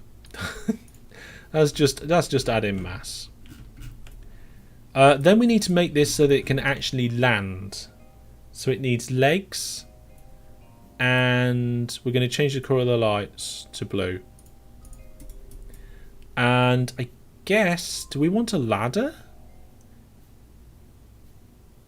I'm pretty sure we can use RCS to get on the top of this. So let's just push our chutes out. So they're main chutes. They're the drogue chutes. That's the landing engine. Separate. Okay, so staging's correct at the moment. Like I said, we need landing legs on this. So let's put 4 on. Quite low down. And I guess we can use our little trick to just spread them out slightly. And no, that doesn't look like that's too much. I was just going to give them like one little... Yeah. Just one little bit of rotation. Just to give us slightly wider foot base. Okay, and then I think that's it. So we can land on the surface of the moon. Get out with our scientists. Get some moonstone.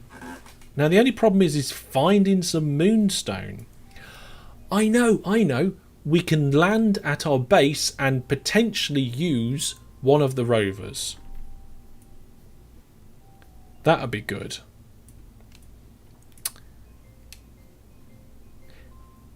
We won't be able to dock with the space station with this vessel.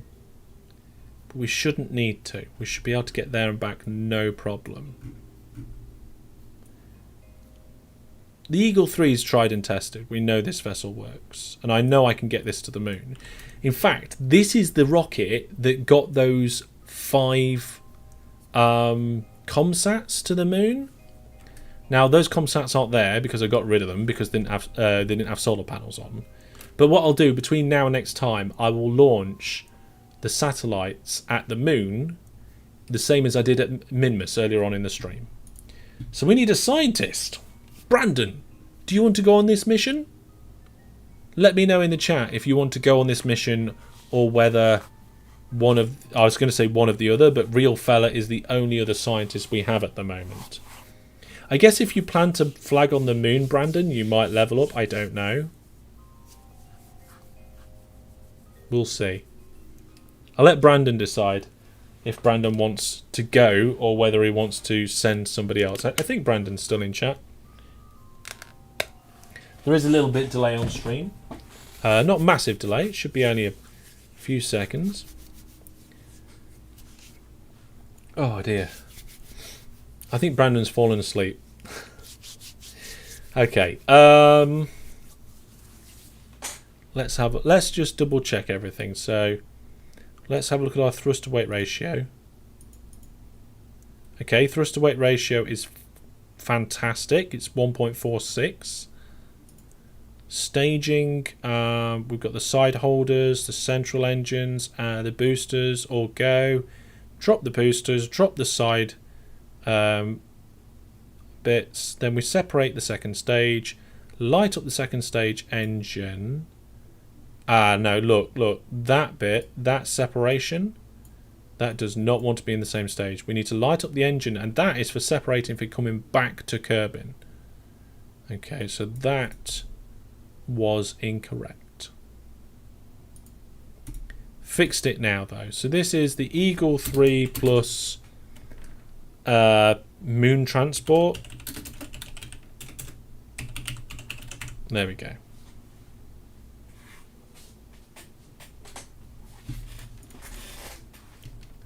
I'm not sure if the chat's working actually. Okay. Just double checking a couple of things. Yep, chat looks good there. There's an open TTD announcement where they're doing a screenshot competition. I'm just looking in my mods channel. Nope, none of the mods have chat noises. I think Brandon just missed what I was saying. Brandon, do you want to go to the moon or not? If Brandon wants to go to the moon, we'll send him to the moon. We'll try and get him near the rovers. I'm not 100% sure we'll be able to turn those rovers back over with a Kerbal. We'll try. Yes, Brandon wants to go. All right, then, Brandon, you're in the rocket. Let's go. He was getting a drink. What a time to get a drink. What a time to get a drink when you're deciding the fate of your little Kerbal. I need to get a drink. Actually, before we launch Brandon, we will just take a quick 2-minute break while I get a drink and stretch my legs. And when I come back, we will send Brandon to the moon and back again and hopefully complete 4 contracts all in one go. I'll see you. This room's a lot better now. Oh my goodness. What exploded there? Did the poker table just set on fire? Oh, a piece of electrical conduit. Oh, well, I hope yeah, here they are. The colonists have come to sort it out. Wow. And then, in theory, we should be heading almost straight back to where we need to be. Yes, we are. Right, how close can we get this? Here we go, here we go, here we go. And now.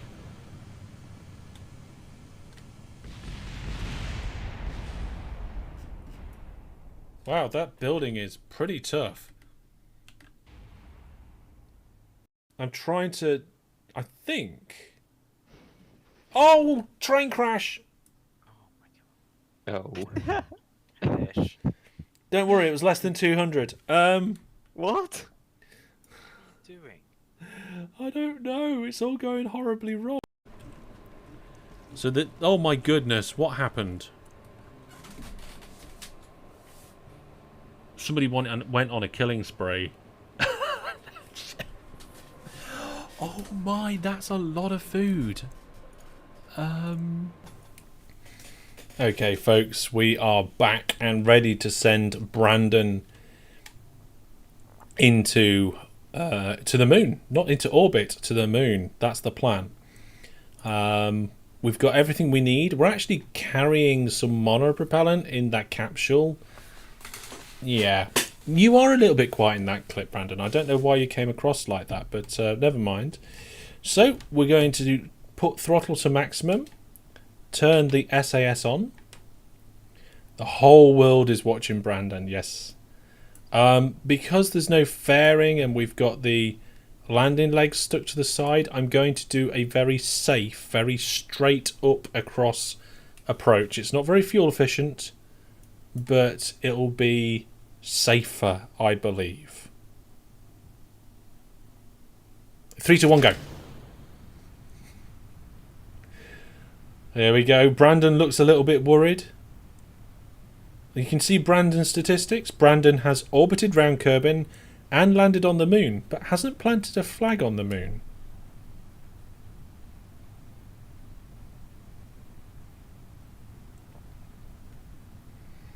Okay.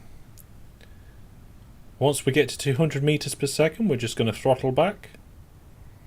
Oh, I throttled back a little bit early there. To half power. Just so that we don't get any atmospheric heating and we're not pushing through the thicker parts of the atmosphere too fast. The only problem is that the only control we have of this vessel in terms of pitch, yaw and roll is really those engines, the rocket engines, because they're gimbaled. And if we power them down, you get less control. So the rocket actually isn't heading perfectly straight at the moment. But we are nearly 20 kilometers up. Those solid fuel bursts are about to run out, so we're going to throttle back up. Get ready to stage, and here we go.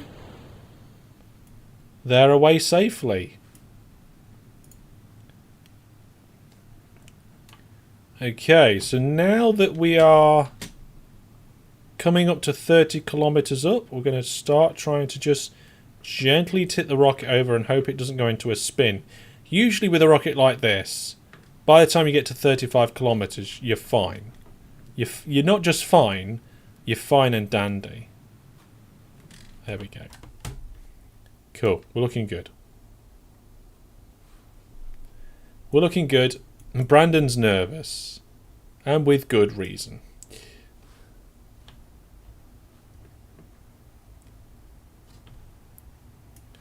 There we go. Right, so now we're going to extend the solar panels and the antenna. We're high enough up now that the atmosphere is so thin that it's not going to affect them. And we're going to bring the rocket onto its side and do the sidewards thing. Try and get Brandon into orbit. Now, one of the brilliant things about this rocket is that it's got asparagus staging. So the side boosters are attached to the central boosters of our fuel line. So when we stage like this, the central rocket is too full of fuel. Not too full, it's completely full of fuel.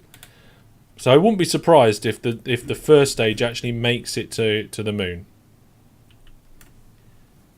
Apparently we've got 48 seconds until we reach our apogee. What's the death count? 3. Death count is 3 in this series. We have a flag for each of our fallen Kerbals planted firmly outside the astronaut complex. Hellish is a pro, don't worry. Well, there's a lie if ever I've heard one. Just 1 second. Oh dear. I don't even know if Brandon's going to be able to get back inside the capsule once we get there. His jetpack might not be enough. But we are actually burning really well. Our orbit is ever so slightly wonky, actually. Which is, if we were trying to get to the space station, it's not good. But it doesn't matter, we're going to the moon. We can just easily adjust it. Will cost us hardly any fuel. Any reason not to use asparagus staging? Not really, no. It's brilliant. It's the ultimate rocket cheese, really.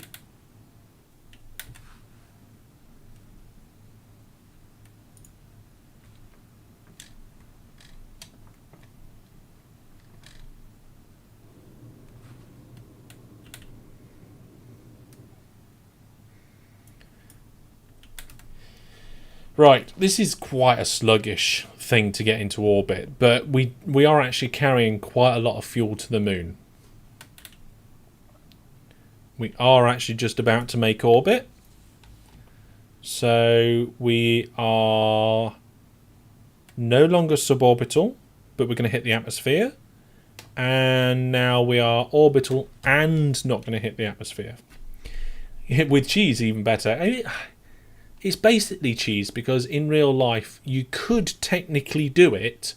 It's just the engineering requirements involved to pump fuel around your rocket whilst it's accelerating at that amount of G's is probably not then worth it. Michael's here watching on YouTube. Hey Hellish, hope you and the family are doing well. We are, thank you very much. You're currently isolating as you've been tested. Hang on a minute. You've been tested and horrible knowing that your daughter and wife downstairs. Oh right. You've been tested for COVID, but you didn't say. Right, okay. Oh, you've had to be tested for COVID. I see. So you don't know if you've got it. I'm guessing some sort of symptom or something. Horrible knowing the daughter and wife downstairs. Hope you're okay. We're going to have to catch up, Mike, sometime. It will be good to speak to you. But make sure you come along to the public Discord if you haven't already popped on there, Mike. We'll catch up at some point. But thanks for the content, helping the time pass. I would hate it if I had to isolate and be away from people. But... you know, it's an important thing to protect them, isn't it? You do your best to minimise the risks. I mean, I don't think in any of this situation there is a zero risk way of doing anything. You know, having 1 or 2 doses of the vaccine doesn't put you at zero risk of getting COVID, you know? Wearing a mask doesn't put you at zero risk. Isolating doesn't put those around you at zero risk, but each one of those things does reduce the risk, and if we all do what we can, then we do the best to keep each other safe, don't we? So I hope it's all good for you, Mike. I wish you all the best, and we'll catch up soon.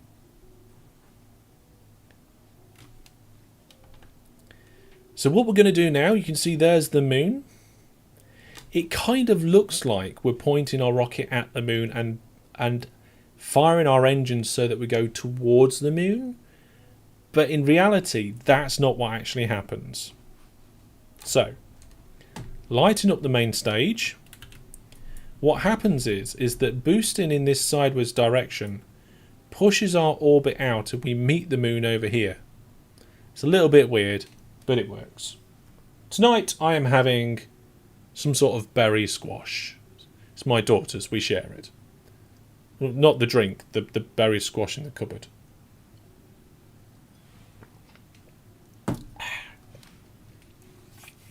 I actually had a Dr. Pepper today. It's not very often I have fizzy drinks.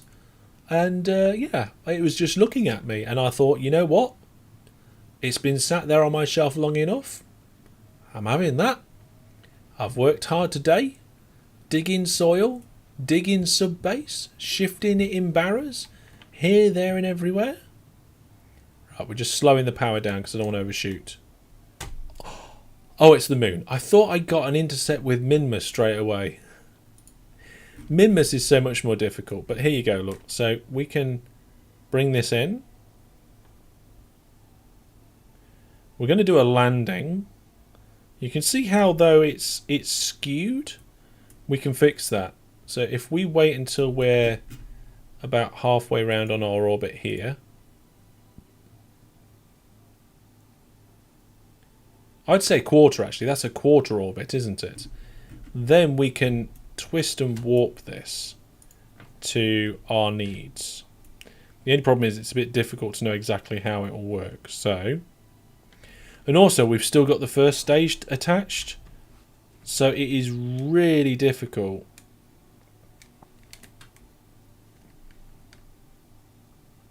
to turn this round at the moment. But we may as well, you know, put up with that amount of difficultness because we've got that extra fuel in that stage. We've still got the core of the first stage with us going to the moon.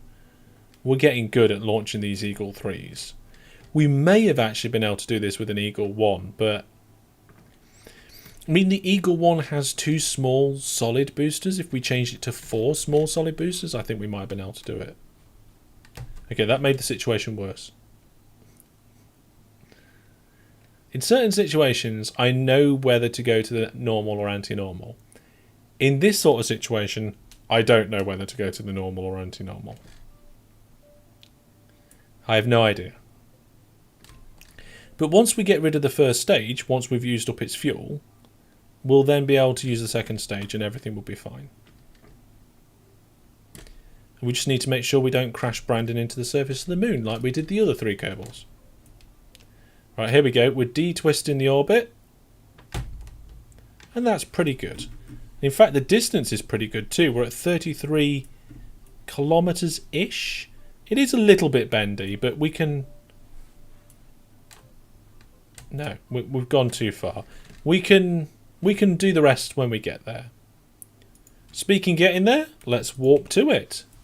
So we're going to go around the rest of our orbit and intersect with the moon. Wow, that scared me a little bit. Let's get this thing pointing retrograde. At the moment, it's not far off. Come on, Brandon. You won't. This won't be. This is Brandon's second trip to the moon. He just didn't plant a flag. I have no idea why Brandon didn't plant a flag. But never mind. Right, here we go. Let's circularize our orbit around the moon. Now remember, we don't actually need to go into the space station. So that's not a problem. We've got a 2741 orbit. That is a very... It is... we do have a long one. We do have a long one. But we're going to drop the end off in a minute. We've nearly used up all the fuel in it. Okay. Let's just even out this orbit a little bit.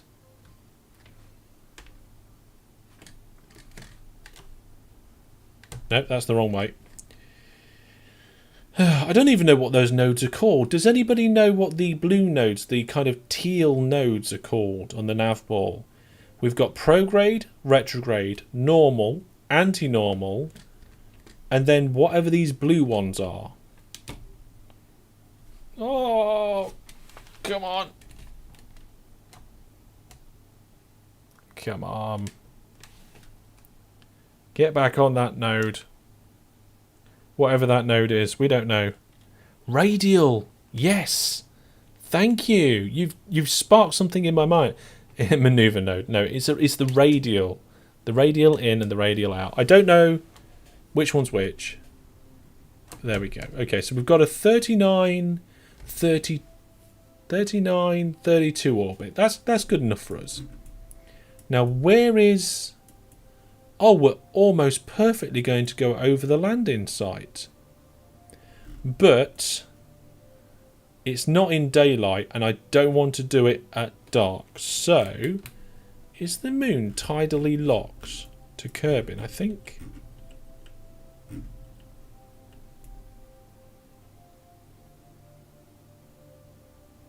I think it is. Brandon, you're going to have to wait like half a month until we've got the light side of the moon.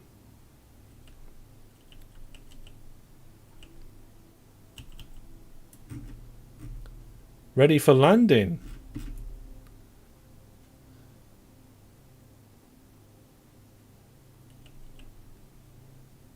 Oh, actually, no. The moon circles round Kerbin quite quickly. So it's only been 4 days.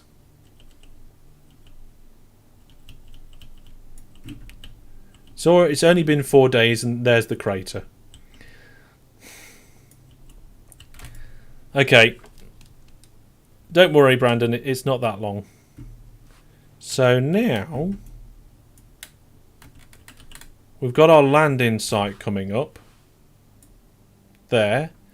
We need to try... You tell you what, it's just difficult. We've got hardly any fuel in the first stage now. Let's eject the first stage. There it goes. We'll put the landing legs out before I forget. There we go. And we'll activate the engine.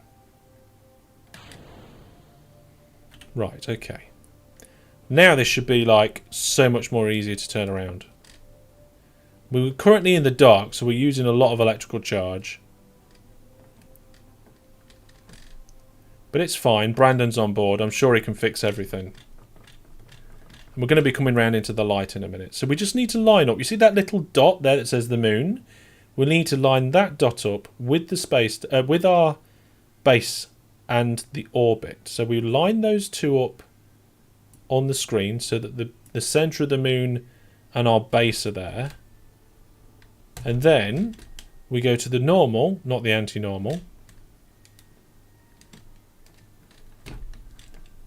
And twist our orbit so it goes over that point.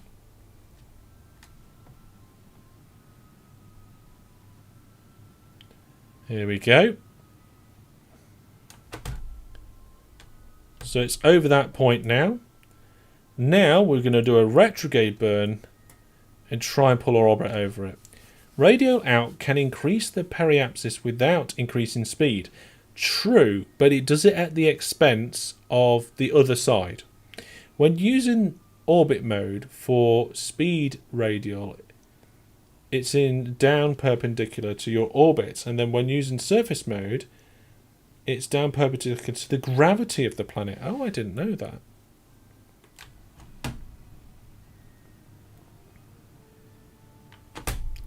Okay, I think that will do.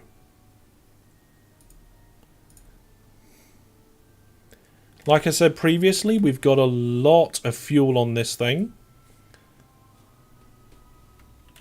So looking at this, we are going to just come quite low over this. What we could do is we could push things out so we could go a bit higher over it.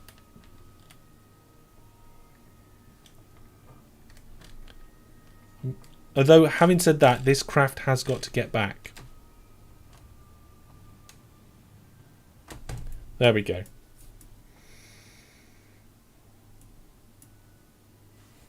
I mean, if Brandon gets stranded, we've got the technologies for a refuel mission. We've got limited crew control at the moment, apparently. We've got no data, no signal. My goodness. Brandon, what are you doing to me? Where's the... Look, the communication satellites are over here. They're terrible.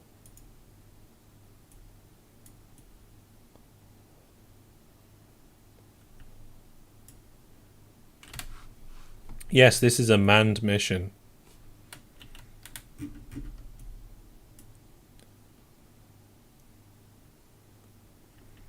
Okay,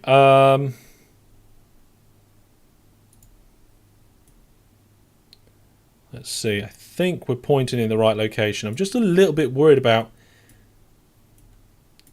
how low we're going to pass in over the base and how much time we're going to have to be able to do something about it.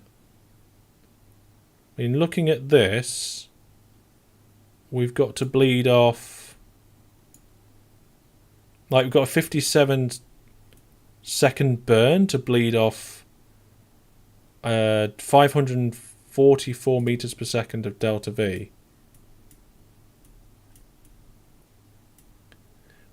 We're actually getting communication via Minmus, ladies and gentlemen, right now.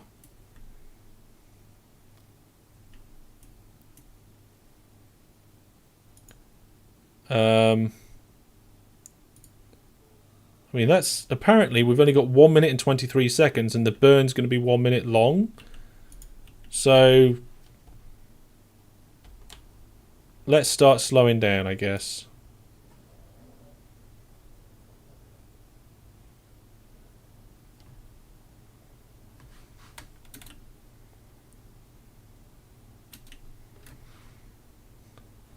I don't think that burn information is quite right. We're aiming for these items, or at least somewhere near it.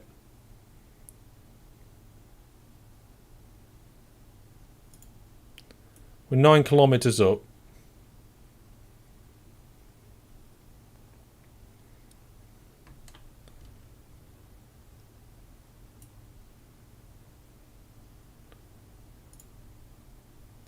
Switching to surface speeds. Looks like we're going to come in slightly over to the left of this. But maybe we'll be able to do a correction once we get closer to the surface.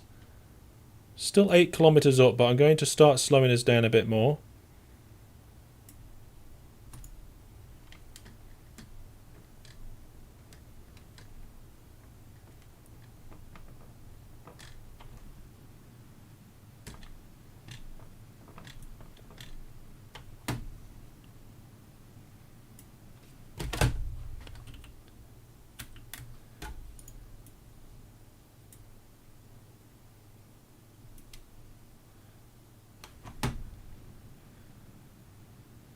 Here we go.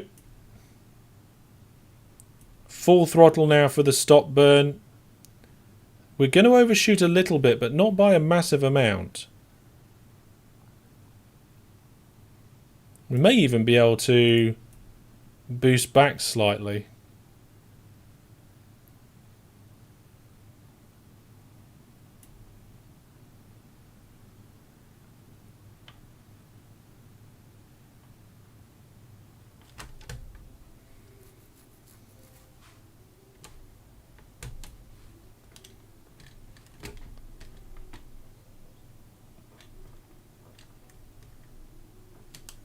We don't want to boost downwards.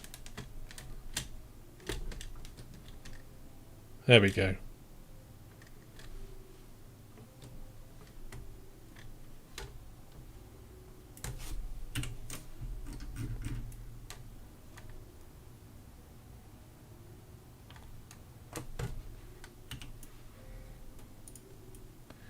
Right, we're coming in now. Final approach.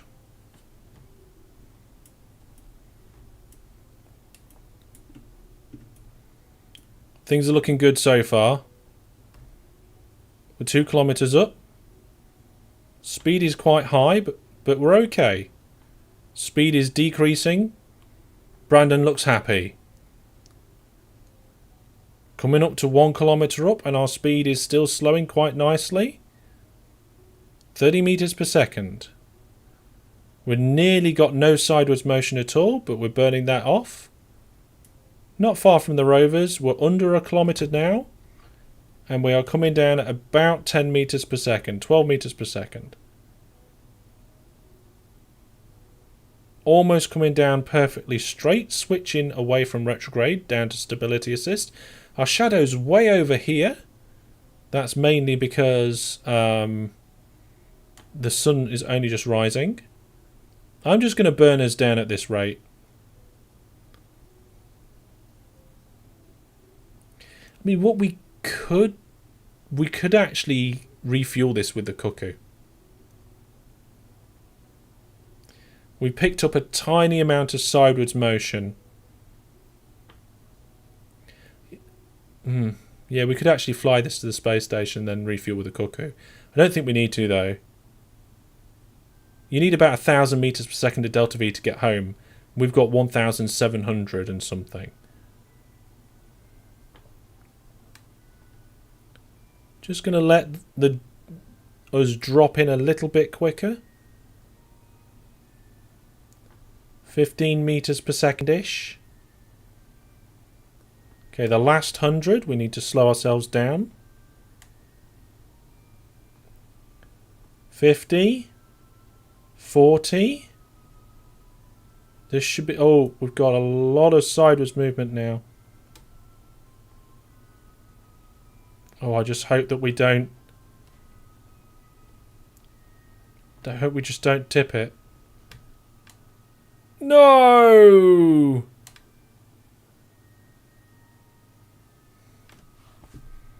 Tipped it. Oh, dear.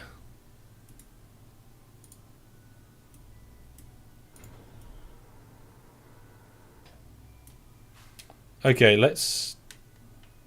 Well, be nice if we rolled this over without braking. There we go. He's fine.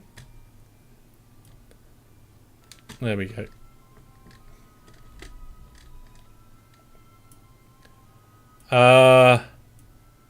Let's put that solar panel away.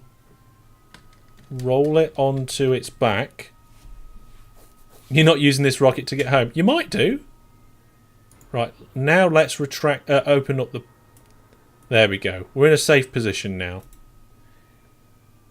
I mean, if we are going... the problem there is that the downwards got it perfect, but we picked up too much sideways motion. Dexter's here said, hey, just join the stream. You just join us as Brandon has softly landed sideways on the moon. But we can still do this here. So if we EVA Brandon and we let go. There we go.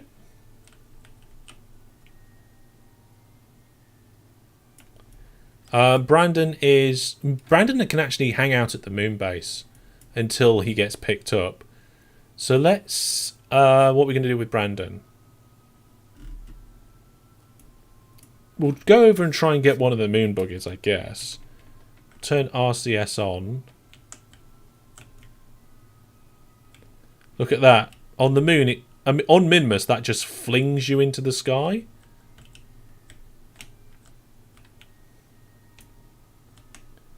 We're not planting flag for the achievement, we're planting it for the contract. So we will plant a flag.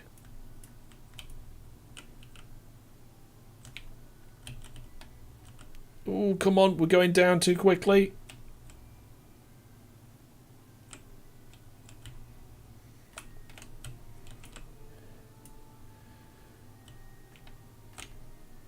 Well, I should put a docking port on it. Why?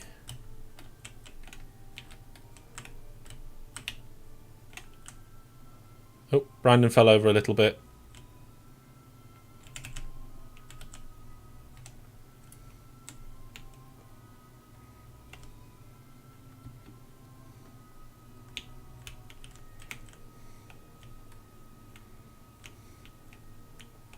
I'll try. Now the thing is I don't know whether we're going to be able to flip these rovers over, but we're going to try.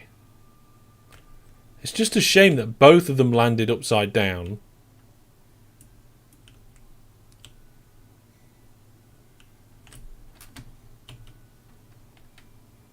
To dock. I suppose so, but the plan wasn't to do any docking.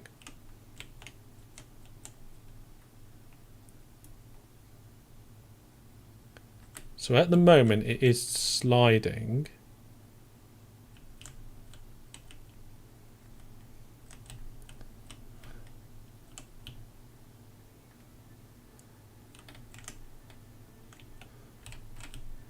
Wonder if I can use Brandon's head to kind of like...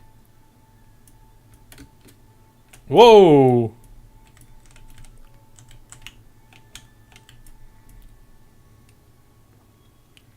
Get under here or something?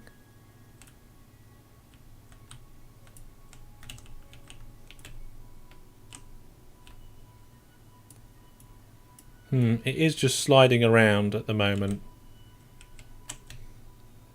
We don't seem to have the lift that we had previously. Okay, I want to get in that seat just out of interest, so I'm going to save the game and I'll reload it if anything bad happens because I'm doing it out of interest. Normally I wouldn't, so let's quick save.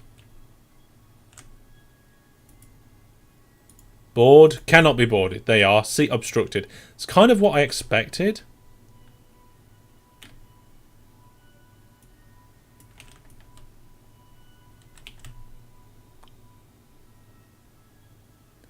But I don't think there's going to be a lot we can do with this upside down rover, actually. It's too bad we can't get in the seat, because then we could turn it round. Blow it up. Oh, we might be onto something here, folks. I think if I use the jetpack, I might be able to get the... Okay. So here we go.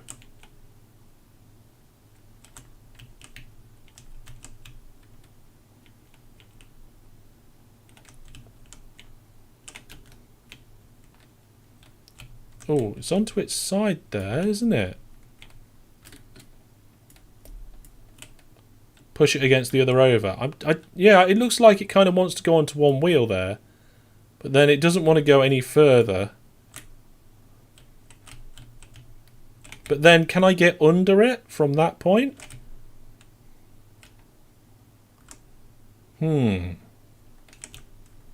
Interesting. New follower, thank you very much.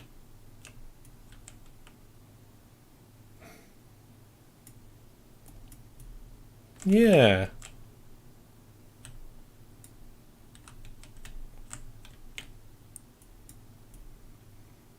Push it against the other rover. Yeah, I mean, we can try that. We'll try pushing it against the other rover.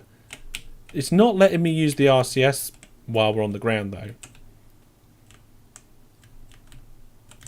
So...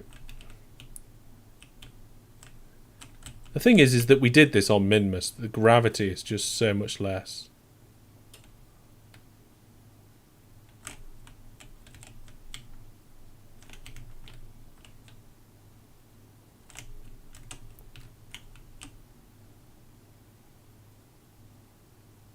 I don't think pushing against the other rover is going to help, but...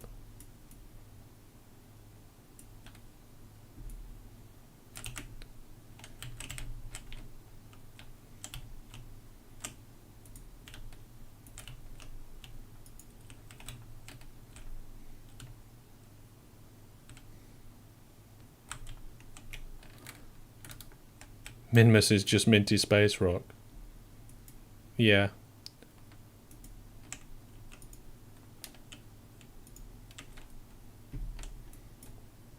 Oh! Oh! Almost. He kind of fell over then.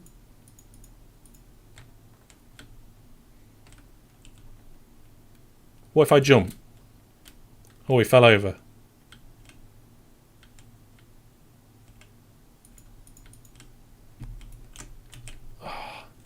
Come on. Just roll it down a hill.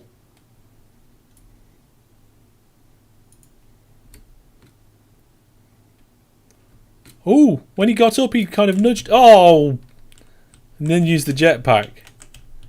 So when he got up, he kind of really nudged it. Whoa! So the trick, I think, here is not going to be just rolling it over outright, but it's going to be getting under it to the point where he then bobs it up.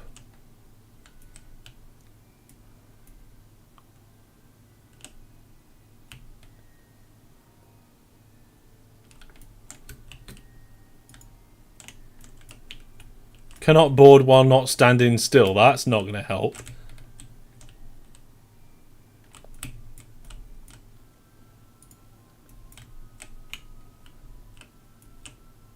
So we can easily get it onto its side like this. And then we can easily get under it.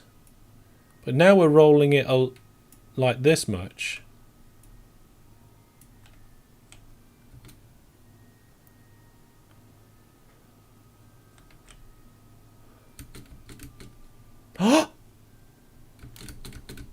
Oh no! That was so close. That was so close. I feel like we're onto a winner here. So we use the turning force to turn it onto its side. And then once it's on its side, we get under it and jump. But I feel like we were doing that uphill. I feel like if we... Oh, Brandon's off. I feel like if we were doing it downhill, we would have more of a chance. Minty space rock. Okay, here we go, here we go. You'll see, we'll break the solar panel doing this.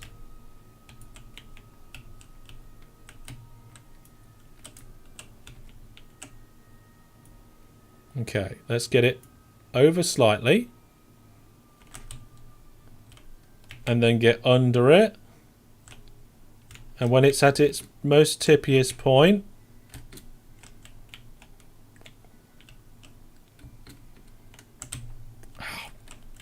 the RCS kicked in too early. I mean, the other thing we could do is get Brandon to crash into it at like 50 meters per second. But that is dangerous to Brandon, and I don't want to hurt Brandon. We are getting low on RCS, though.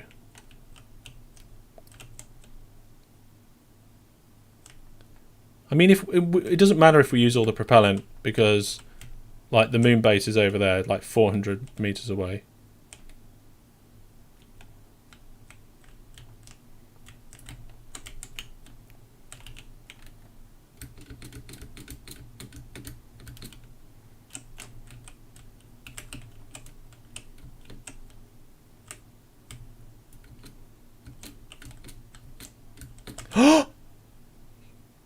No! It went all the way over! Get under that, Brandon! You could. I think he hit his head on the battery and it gave it enough turn.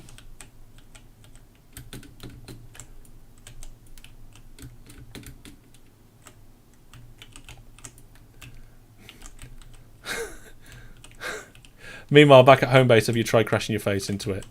Apparently crashing our face into it is our solution today. Fantastic. There! Fantastic! I did it. Brandon did a backflip.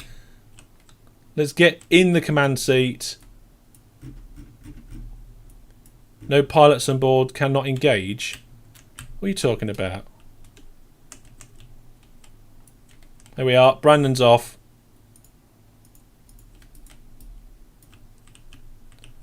There we go.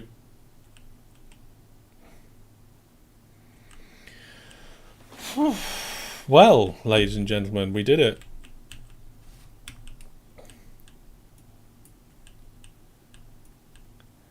Brandon did an amazing... What is that? Let's go investigate that.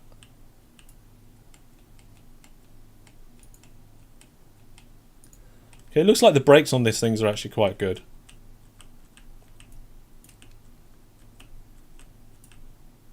Is it a broken bit of component from a... Oh no, it's actually the rock that we need, I think. It's an egg. It's not an egg, I'm sorry. Okay, not remove helmet, leave seat.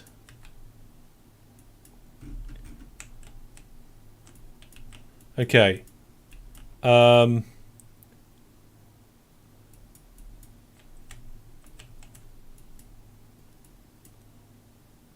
What's this? Pick up moonstone. There we are. Brandon now has some moonstone. Moonstone analysis. Let's keep that experiment. And we'll also plant a flag for the first time we picked up moonstone. There we go. So we've got a contract complete for planting the flag. Moon. Brandon's moon. No, it's moonstone.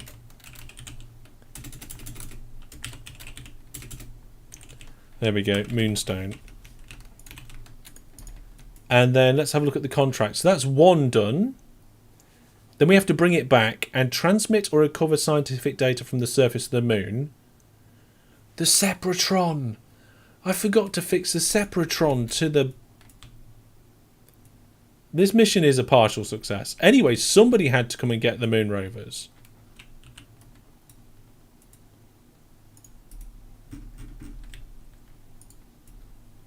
Somebody had to get the rovers up and running. And take them to the base. Yee, power sliding, Brandon! Now I'm going to take it steady with the rovers because, well... It seems like a really, really good idea to take it steady. Remove helmet seems a terrible idea. I know. I know it seems like a terrible idea. I wonder if we get inside the base and back out again, whether that will give you more monopropellant. I think it might.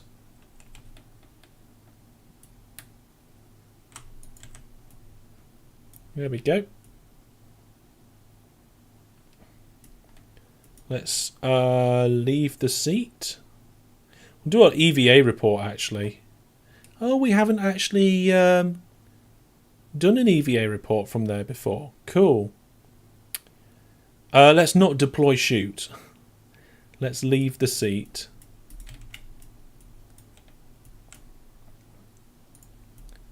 Yeah, because we did use up quite a lot of monopropellant getting over there.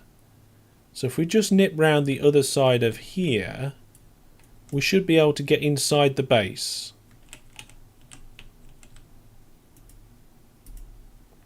So I guess if I turn my RCS on,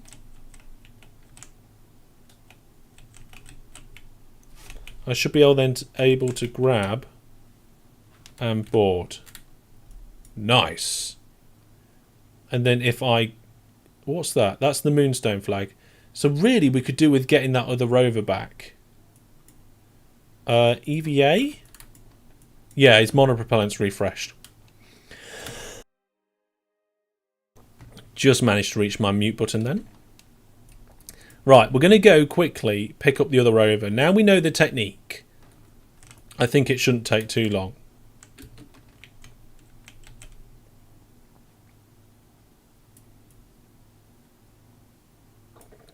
There we go.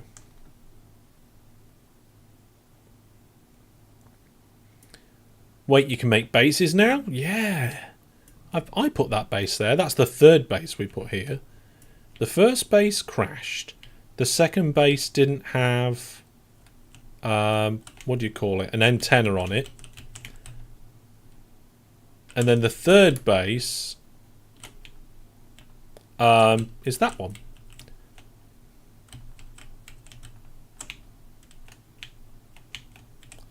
Beautiful.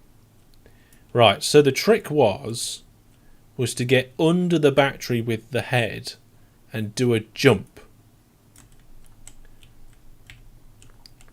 So gently push it until it goes onto its side.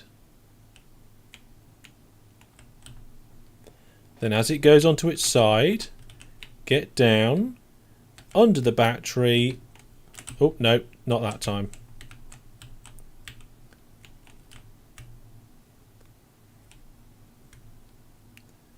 Okay, let's try again. Onto its side. A little bit. Whoop, steady. Whoa, Brandon, where are you going?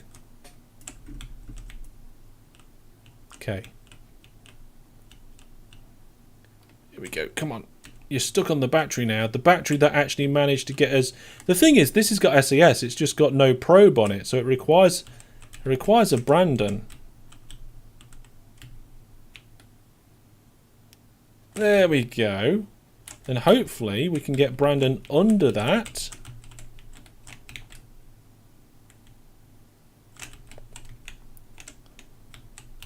Quick enough. And if we get a jump just right... No. Not on that occasion. We can flip it over. Oh, this looks good. This looks good. Ah, oh, halfway.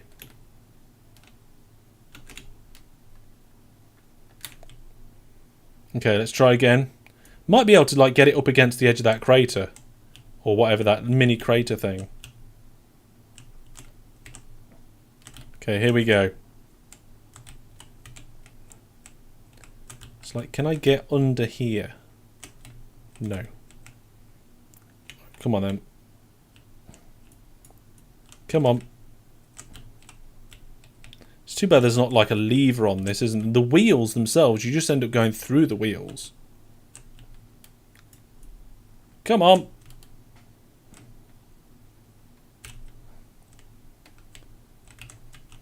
It's like it's almost as if the wheels aren't there.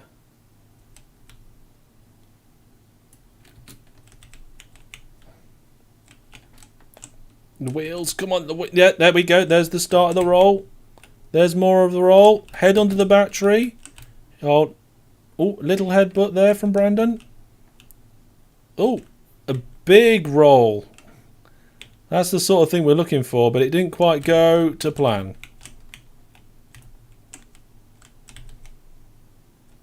I can't remember what sort of speeds Kerbals can survive impacts.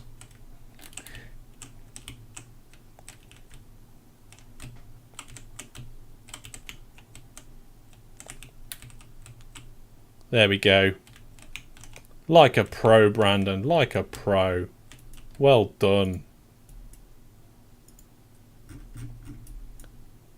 Right, let's drive this back as well. Whoa, I left the SAS on. So basically, I've got SAS for emergency situations. Let's just say, I hope he's got medical for head trauma. Brandon's got a pretty solid head, I'll have to say. But let's say we go off the edge of a crater and it kind of flips and starts rolling through the air. I can just turn the SAS on and like fix it. Like we can go onto 2 wheels, go back again. You know, do a wheelie. They are Brandon. First Kerbal to do a big wheelie on the moon. Ooh, wheelie. I wonder how long we could keep the wheelie going for. The only problem is there's no rear wheel steering on this rover.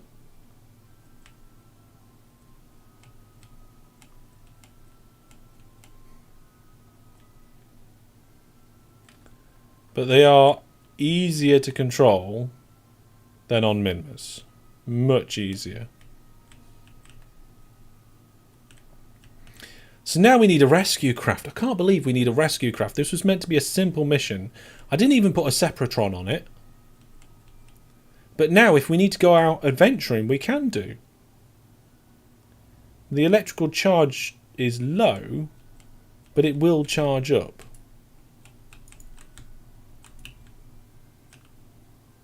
There we go.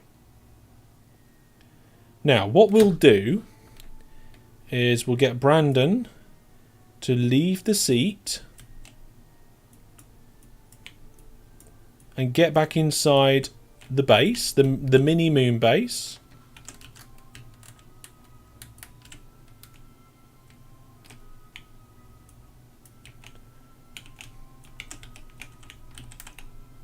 Here we go. Ooh, steady, steady. Right, back inside, Brandon. Right, now Brandon's safely inside and we've brought the 2 rovers over. That's fantastic. We've got the stuff we need to complete the mission. We just got to get Brandon home. So, I wonder if we can turn this round. Like, can we get this... Can we, like, flip it the right way up? Like we did on Minmus. I don't think we'll be able to. But I'm thinking if we ramp it off a hill, we might be able to get it to, like, fly. Get the nozzle the right way. I think we're going to have to do it with the legs in. Like this.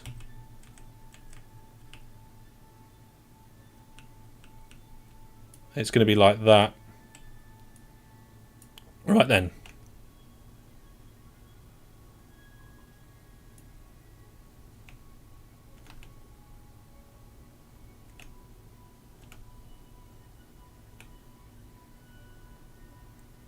Could take a while if we keep it going at this speed. Looking for nearby pointy hills. I think this one's probably our best bet.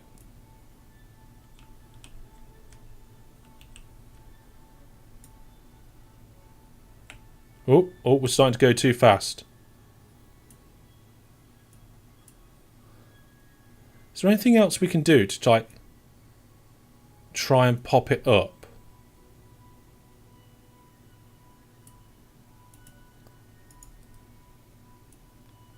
I mean, opening those doors isn't going to help, is it? Unless, like, we're on an angle. Look at that.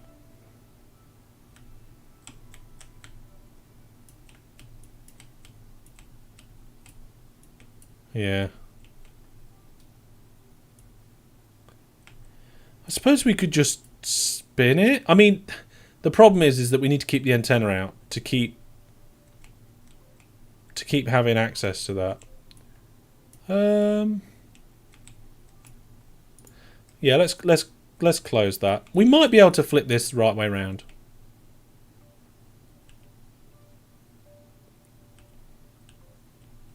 Let's try it.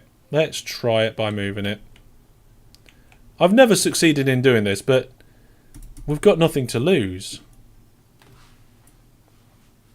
It is wobbling around a lot.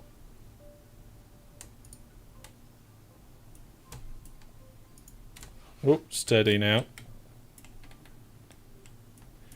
Maybe engine power can make it slightly airborne. Yeah, I think that. But the problem with the engine power making it slightly airborne is that you end up just going, because you got this downward sort of angle.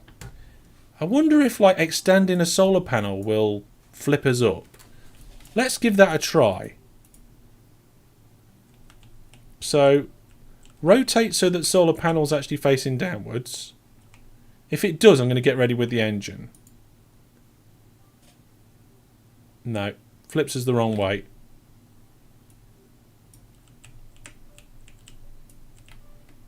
It was a nice try. If they were higher up, that might have worked and given us the angle we needed. I mean, the landing legs make the situation worse, not better.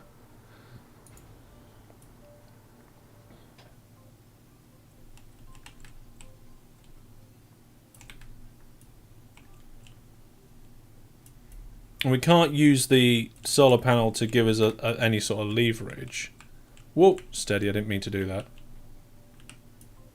So let's retract one of them again in case one of them breaks off.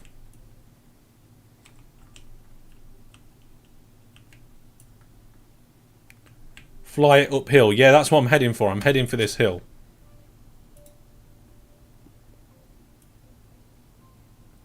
I feel that if we go at 5 meters per second along the surface, we might be alright.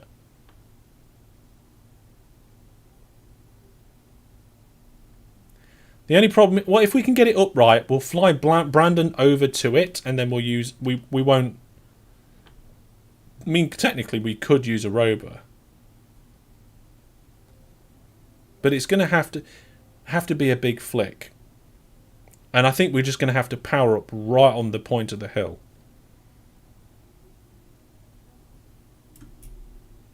Because look, here you just end up falling into the hill. Don't know how far away that is. It doesn't look ridiculously far away. And like I said, I've never got this to work before. But it'd be nice to do it for once. So I need to get ready to, I think, let's make sure I got the... Yeah, I need to get ready to pull left. We're going quite fast actually at the minute.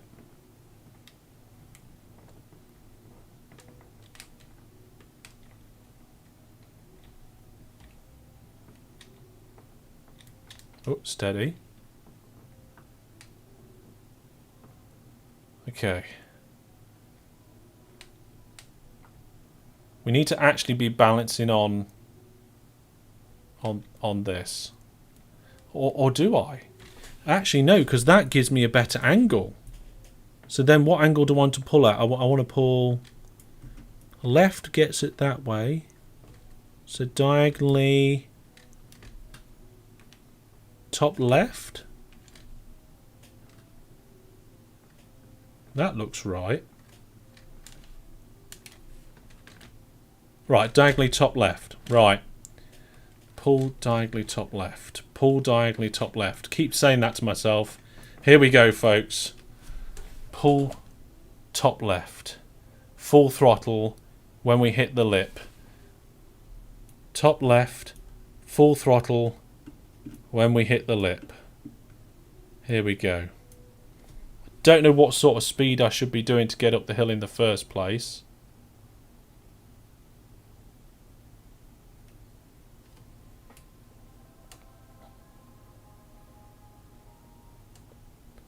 But I have no idea whether this is even possible. Let's find out. Here we go.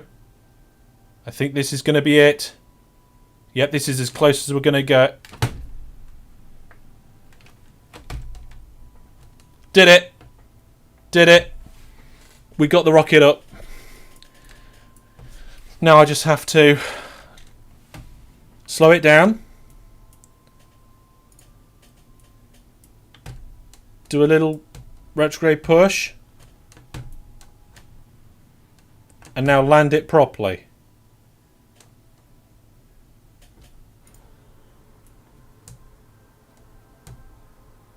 Now, it's not brilliantly flat ground.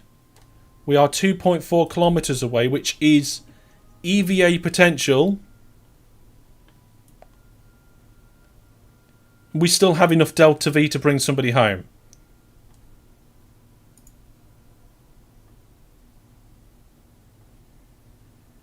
I can't believe I did that.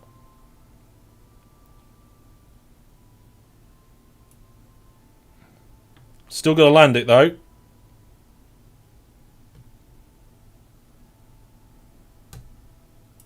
Don't you dare fall over now. Right. Okay, I'm not going to spend fuel going over there. I would rather just EVA Brandon. I didn't want to do that with Brandon inside. I thought that would be a terrible thing to do. So in theory, Brandon should have enough propellant. If we get halfway there, we don't have enough propellant, we need to come back. Today has been outside the box. You're not kidding. You are not kidding. Okay, here we go. So if we get to a quarter and we're not halfway, yeah, oh, this is going to be fine. I'm almost certain of it. Yeah, we're going nearly 50 meters per second forwards. There we go. We're going 50 meters per second forwards. We just need to keep him in the air.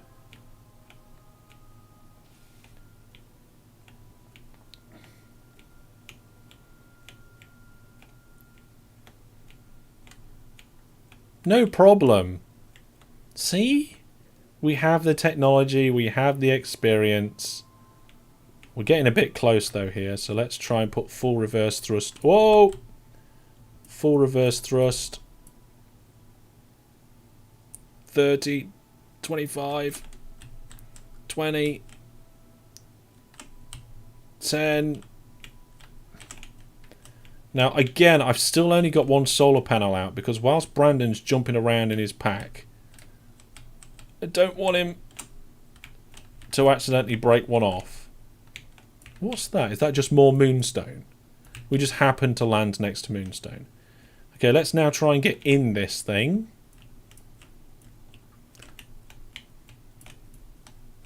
The only thing we didn't do is we didn't build the craft with the Separatron on it, which is a little bit disappointing, but never mind. Don't you dare fall over with Brandon inside. Extend that solar panel. Right. Let's get out of here. So we want to do an orbit round in that direction, which means we want to head roughly towards the sun, which the sun is over there. Let's go up first, rotate the craft. Rotate the craft and then burn sideways.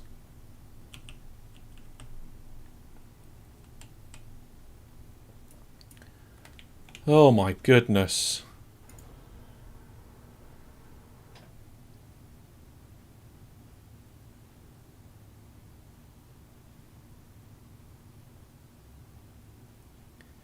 I just hope we have enough fuel to actually get him home. We might have to do some atmospheric braking.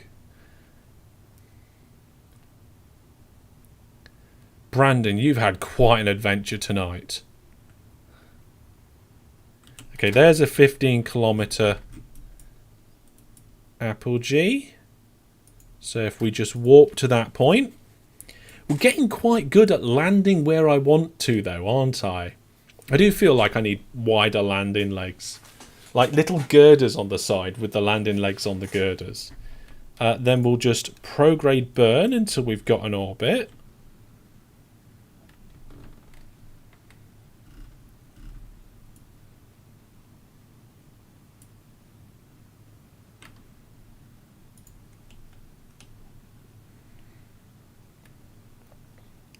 Which we're doing okay with at the moment.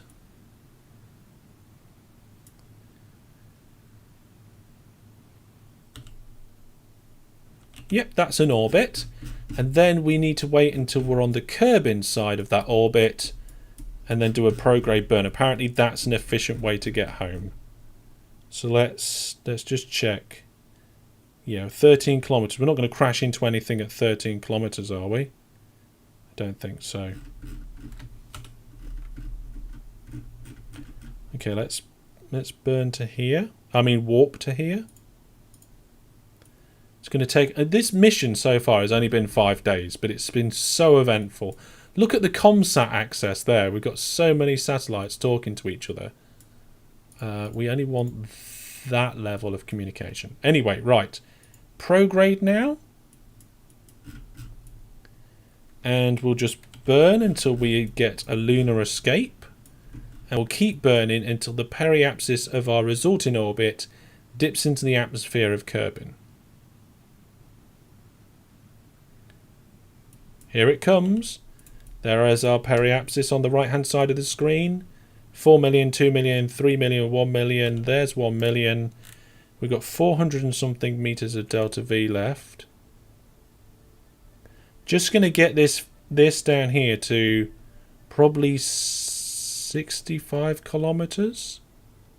We don't want to be too deep in the atmosphere because it can cause control issues. There, 64.8. That's not far off, is it? So then we can warp to here. We've got debris going around the moon. Oh look, we've actually got a second intercept with the moon that skews our orbit terribly. Right, 437 meters of delta V means that we're going to be able to avoid that moon encounter. Why didn't I put a Separatron on this? That is ridiculous. We're going to be able to do 3 missions out the 4. So, and Brandon should be able to come back safe and sound. So, that's all good. Right. I think what we'll do is we'll start burning about here. Okay. I bet if we didn't take the monopropellant, we'd have so much more. So now we need a retrograde burn to pull our orbit down. It looks like... I don't know whether we're going to be able to come in first time or whether we're going to need to use the atmosphere to aerobrake this. But looking at the numbers, 17, 16, 15, 14, 13, 12, 11, 10. Yeah, we're going to need to. That's a shame.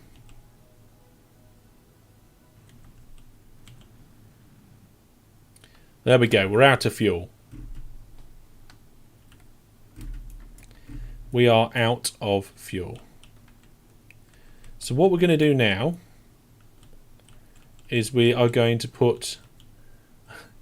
We're going to put Brandon's craft just facing the planet to try and get as much atmospheric drag as possible. I don't know how many orbits this is going to take, I'm going to be honest. It's going to take a few, actually, to get Brandon down. Probably 3. The hostess box is taking up too much screen space. In future, maybe you could green screen it. I could try. I don't know what the key would be like on that. Let's have a look. Webcam 2. Let's see. Let's put a filter on it. Add new filter. colour key?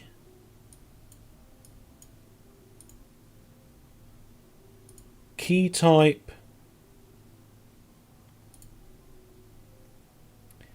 I mean, it's certainly not green, is it? The colour key. Custom colour. Pick a colour. Pick it from around the desk.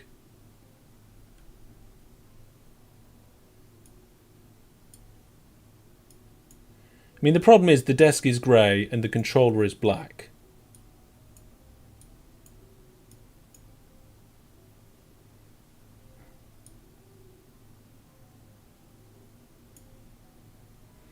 Yeah, it kind of almost works. We can probably push the contrast up a little. Maybe the brightness. But I don't think we're going to get a good key on this. I mean, if I painted my desk blue or something. Hang on a minute. I've got an idea. Where is it though? I could have sworn I had.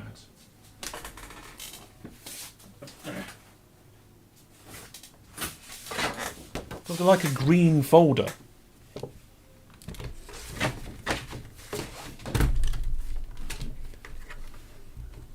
We could use it for testing. Like, can I put like a green mat under it? And then if I go custom colour, pick the colour, that green. And then yeah, I don't know, maybe.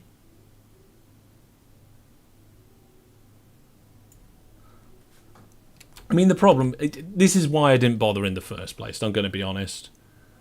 A bright colour might do the trick. The only problem is that you've got bright bits that highlight on here, so it'd have to be like a bright blue. I don't think I have it. Right, hang on a second. Oh, we've got a ring.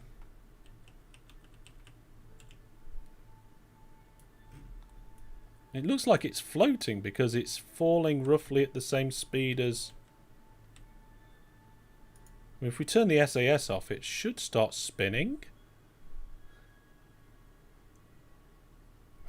Everything fell off. Oh, there we go. We've disposed of it.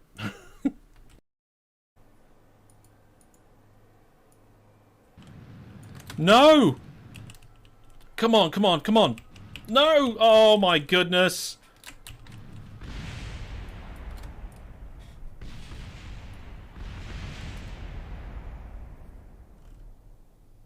Oh my goodness. I had next to no control over that. That was horrible. Absolutely horrible. This room's a lot better now. Oh my goodness. What exploded there? Did the poker table just set on fire? Oh, a piece of electrical conduit. Oh, well, I hope yeah, here they are. The colonists have come to sort it out. Wow.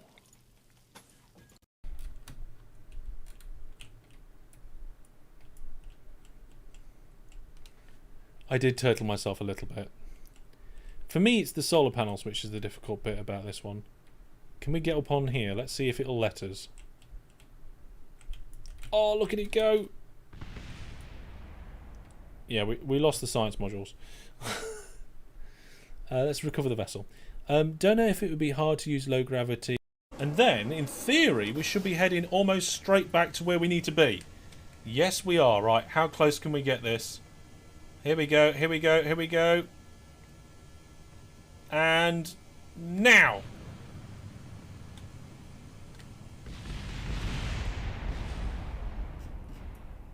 Wow, that building is pretty tough. Right. This is ridiculous, but okay. I thought I would try some pink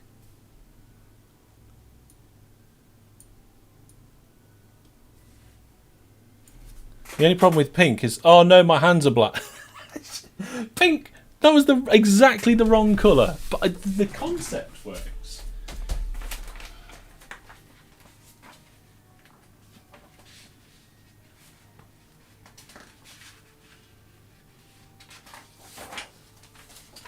Here we go. Here we go. Here we go. I've got some blue. I've got some. Oh.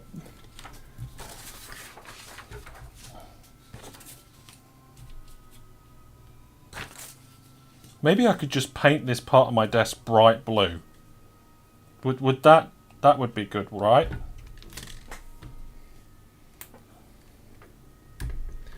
So let's try keying the blue.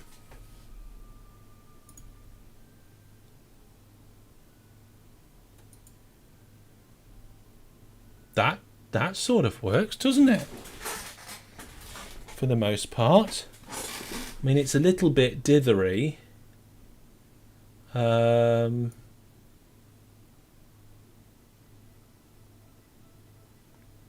a few shadows.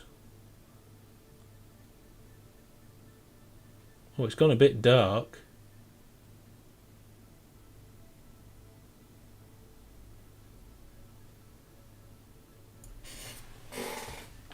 You know what?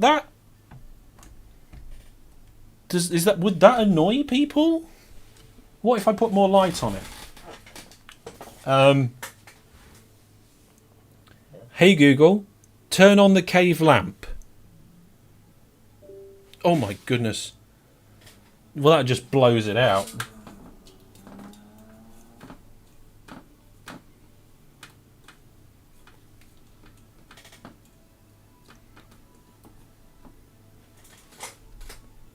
Yeah, I think the lamp is actually making the situation worse. Hey Google, turn off the cave lamp.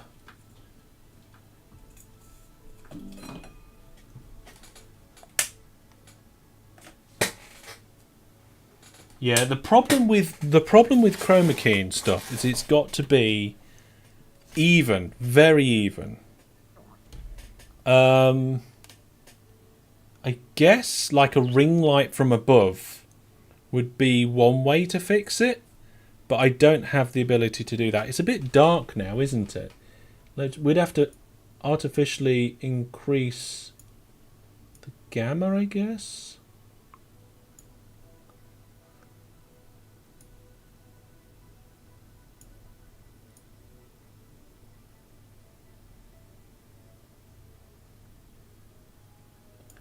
Right then. It's not too bad apparently. Okay. Should we try it like that and see what you guys think? Obviously I'm going to have to maybe turn up the contrast and the brightness a little.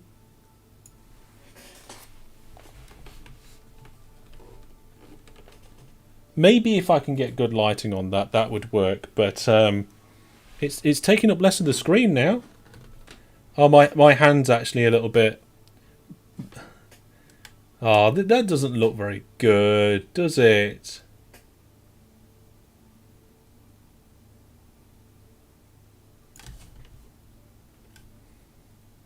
I don't know.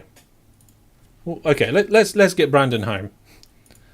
So Brandon's actually gone all the way around the other side. The periapsis now is at 59 kilometers. So we just need to fast forward.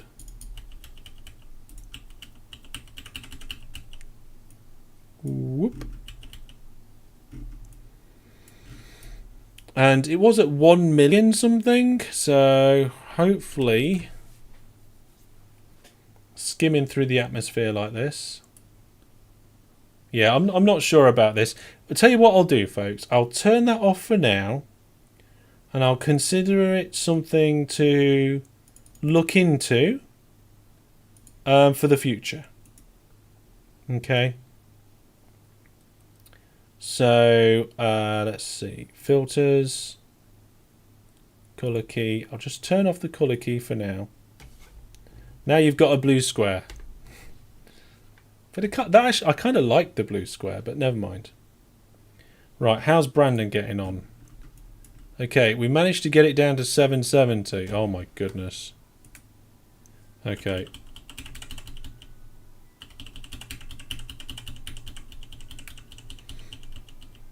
The thing is, like, each time you come in, it reduces by even more. So...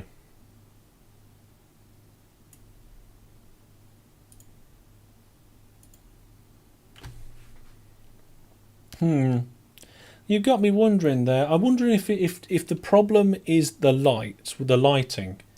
People think, oh yeah, just chrome key it. That sort of thing is not straight. Oh, hang on a minute. Where's my strip light gone? Hey Google, turn on the cave strip. There we go. Lost a bit of extra lighting from me there for some reason. Yeah, coloured paper is an interesting way to have a try at it, but...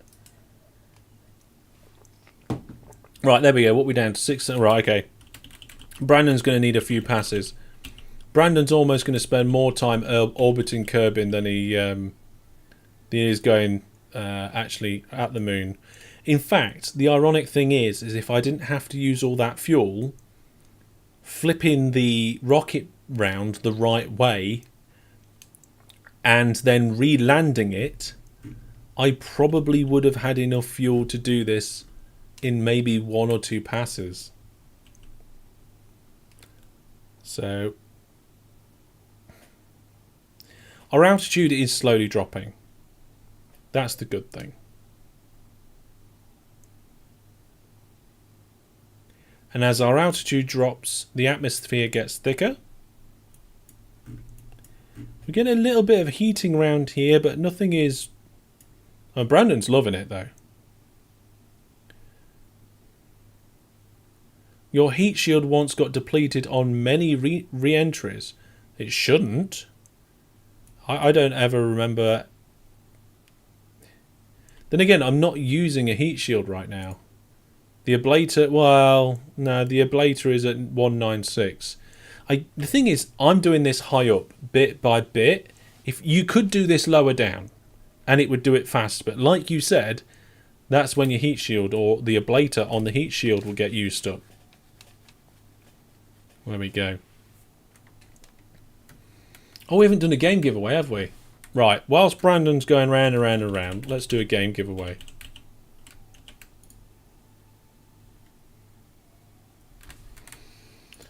Let's have a look in my goodie bag and see what we've got to give away today. Okay, there's a game here. I believe... let's see.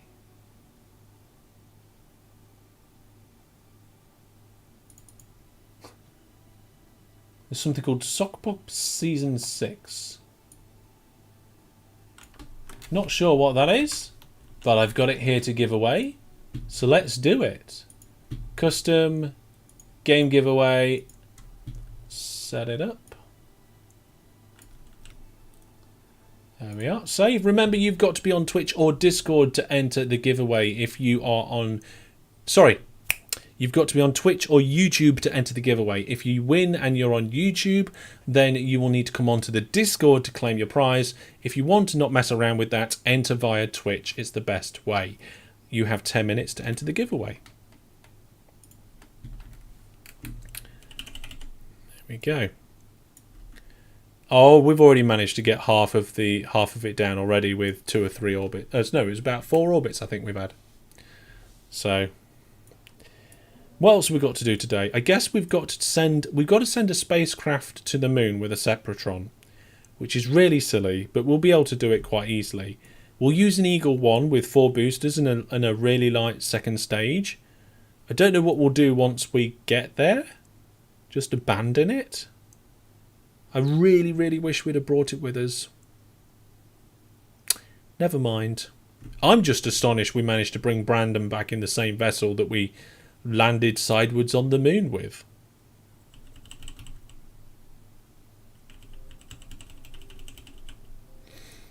I'm very surprised. Very surprised indeed. Okay, the space station's spinning around. Actually, let's visit the space station. Shall we? Can we? Oh, we can't do that whilst Brandon's in atmosphere, I don't think. So we'll just have to wait. We've got the game giveaway going on. Remember that I will be doing a RimWorld live Let's Play on Thursday night. That's shaping up to be quite the Let's Play. We've got a fantastic base going now. We need to tech it out though, so we need to research, tech it out with loads of cool stuff. That's the next things we're going to be doing. At the minute, 2 colonists have died and 1 colonist got abducted, but I'm hoping we can save the abducted colonists and kind of get that back. And we're also trying to breed a whole army of wolves, which would be brilliant, but those wolves might turn on us, so that wouldn't be so brilliant. And then of course I'll be doing my lunchtime live stream. Lunchtime live streams happen on a Wednesday and a Friday. So between the lunchtime live streams, the evening live streams and YouTube videos, you actually get a video or a stream 5 days a week, I think. So yeah, don't know what we're going to be doing on the Wednesday stream. It's likely that it will be voted for in the Discord. However, if our Space Engineers server is up, running, ready and tested by then we may do that. It's highly unlikely because it's not up and ready now, and it's not likely to be ready for lunchtime on Wednesday. It might be ready for lunchtime on Friday, but I would like me and the Viewer Plus subscribers to have a little bit of testing time before we actually do our launch stream and start a brand new server on that. Yeah. I mean, what I could do with the controller is I could bring it so that, like, the lever... Yeah, the lever doesn't have a lot of travel, and the stick does... Whoa, I accidentally made the craft spin round. I could crop a bit more off. Fantastic. What I'll do, I'll look at it between live streams, so there we go. Brandon's excited to come home. How can it be tested for tomorrow? If I manage to set it up at breakfast and some people play on the server throughout the morning and we go, yeah, it works, and then we just launch it at lunchtime. I don't think that's going to happen, but never mind. Thank you very much for the follows, people. Welcome. For some reason, I don't get a list of the notifications of the follows on my screen anymore, so I need to sort that out. I must say, I'm really disappointed with Streamlabs and their service recently. I'll be surprised if I'm using Streamlabs in the future. Might figure out different ways of doing things. At the moment, I use Streamlabs OBS for streaming, but I could use OBS Studio. There is a few advantages to being part of Streamlabs. One of those advantages is the... What is it? Hang on a second. Dexter says, good, it's getting late. I'm going to have to get going. See you next stream. All right. Thank you very much, Dexter. Bye for now. Take care. Yeah, one of the advantages is that you get like the integrated... no, not XSplit. What do you get? I can't remember what I'm still using. Like the alert boxes and things. Yeah, that's right. Get all the alert boxes and stuff. So we'd have to use that. Brandon's nearly in on his final approach. There we are, look. Brandon's currently travelling around 57 kilometres up. We just passed the periapsis. And our highest point of our orbit is down to just over 100. Hellish, what would happen with the points command if you didn't use Streamlabs? We could... see, that's it. The chatbot is one of the best things, actually. I could use a chatbot, and I could migrate the points. But as far as I'm concerned, it's only really the chatbot that I'm using at the moment, I think. Right, come on. We're nearly out of atmosphere here. Yeah, we're almost definitely coming in next time round. So we'll have to get Brandon ready. Use the Streamlabs application chatbot. Yeah, rather than the cloud bot. There was a time when we had to have the cloud bot, and that's because we needed to be able to run commands to give points. In fact, we do now. At 3 o'clock at night, the Viewer Plus people get points, and if we didn't have the cloud bot and we only had the local bot, that wouldn't happen. So at the moment, the cloud bot is the best thing about it. Right, I'm almost certain we're going to be coming in this time. So let's get ready, Brandon. Let's pop the vessel. So here we go, and stage once. There we go. Then we'll just tell the capsule to go retrograde. That's our power systems gone. Our long-range communications gone. Fuel and engine and all of that stuff. Oh look, there's Minmus in the background. You guys might not be able to see Minmus just there, but I can see Minmus just there. I don't know where the... Oh, there's the moon. So where was Min... So there's the second stage. There's Minmus. There's the moon. There's the sun. And there's Kerbin. Okay, so yeah, we're definitely coming in this time.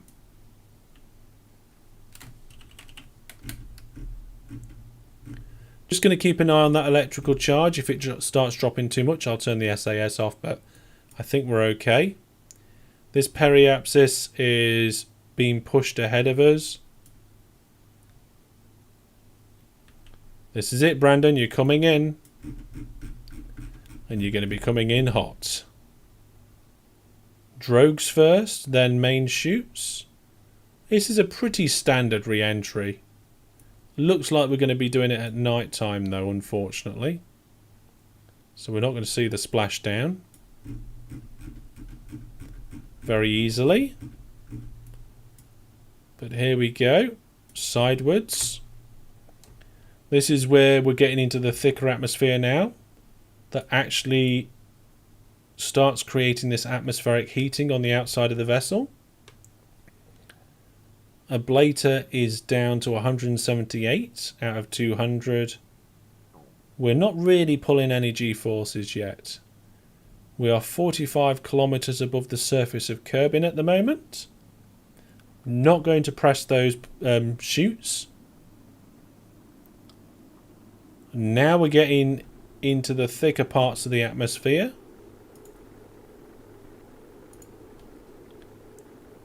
Electrical charge is fine. Ablator is being ablated, and we are just coming up to 30 kilometers up. G-forces are mounting as we get into the thicker atmosphere, as we get lower down, and we're slowing. 2.5 Gs we're pulling at the moment, and it seems to be subsiding. Fantastic. Now, as there is a Kerbal on board, I will open chutes at about 3 kilometers up, rather than 2, which I do with probes. There we go.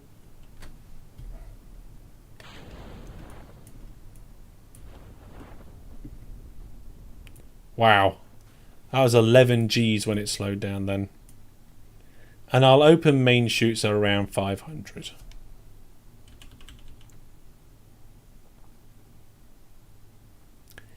Yeah, it'd be nice if there was a really good chatbot that worked on all the platforms for me, or at least all of the main ones. And it was a cloud one as well. Right, there's the main chutes. And Brandon is coming back safe and sound, ladies and gentlemen. We just got to do a quick Sepratron mission to get that last little bit of the contract, unfortunately. Turn the SAS off. Brandon's going to get his feet wet.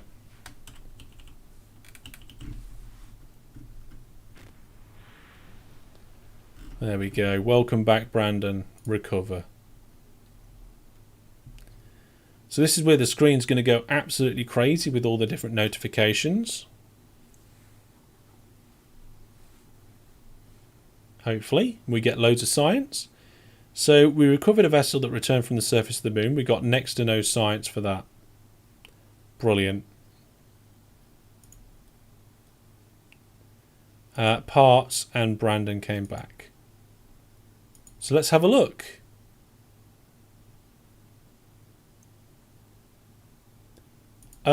Bring Moonstone on the moon back to Kerbin. We did that.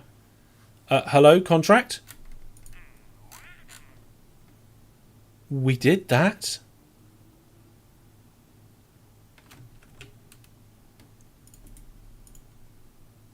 Where's the Moonstone?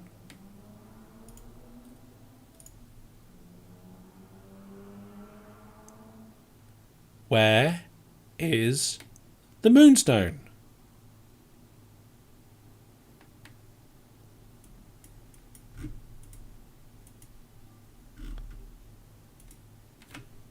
It's not in the inventory. Of the Hitchhiker storage containers. Hang on, review stored data.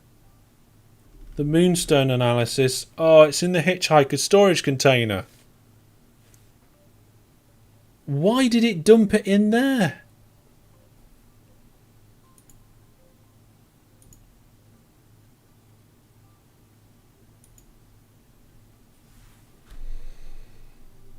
Oh, I'm really annoyed now.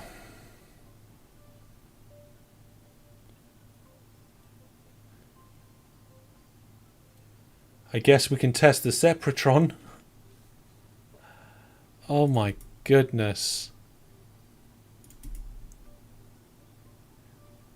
It doesn't count. It wasn't in your inventory, Brandon. It took it out. The game automatically took it out of your inventory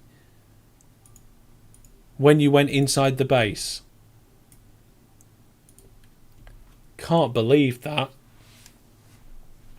Can't believe it. Well, I'll tell you what, ladies and gentlemen. Between now and next time, I will send Brandon back again to the moon base to pick it up. Right, plant flag on Minmus. We can easily do that at some point. Science data from space around Minmus. Yep, we can do that.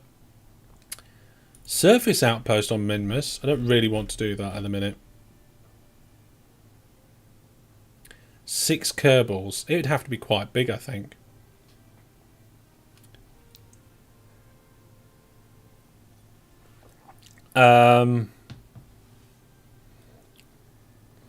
Gather surface deployed seismic sensor science.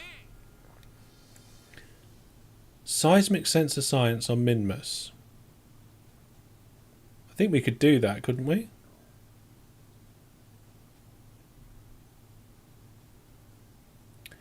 Pretty sure we could send that lander down and do that one. Let's give it a go.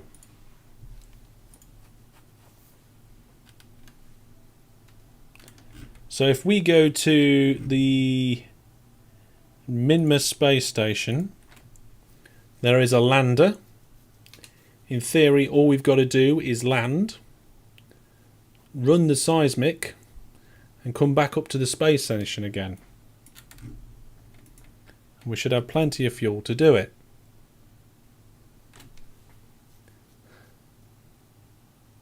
Yeah. Well, I don't know if we failed the mission. We didn't complete the mission. We can go back and do it again, sort of. I'm pretty sure this has a seismic. Yeah, there we are, look. Log seismic data. Can't be done right now.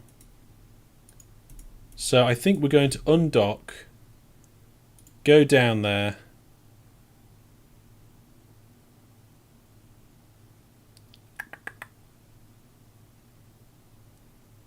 collect. Oh, so we need 50% of the surface deployed seismic sensor. I don't think we have a seismic sensor at the science outpost. Let's just double check that. We might have. Let's have a look. We should have like a side station or a side base for Minmus. Let's go to the tracking station. And one of the things we need to do is unlock some things as well. So Minmus side base. Let's have a look at this. We might have to wait until it's in the sunlight. I don't know, it might. Oh no, it is in the sunlight already. That's what I don't like about these vessels, how they just pop up. Let's have a look, see what's inside. Okay, so this science thing was before we had the seismic. So we can't use that one. We are going to have to land. We are going to have to land. So what I'll probably do is I might send Brandon back to the moon at breakfast time tomorrow or something. Or maybe I'll put it down as a vote for the Wednesday lunchtime stream. But I'll try and get some clips, even if not, or at least some screenshots or something. Get something.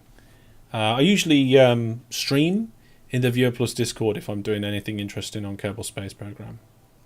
So the Minmus space station. Let's get the lander, land on the surface, and sort it out. I can't believe it.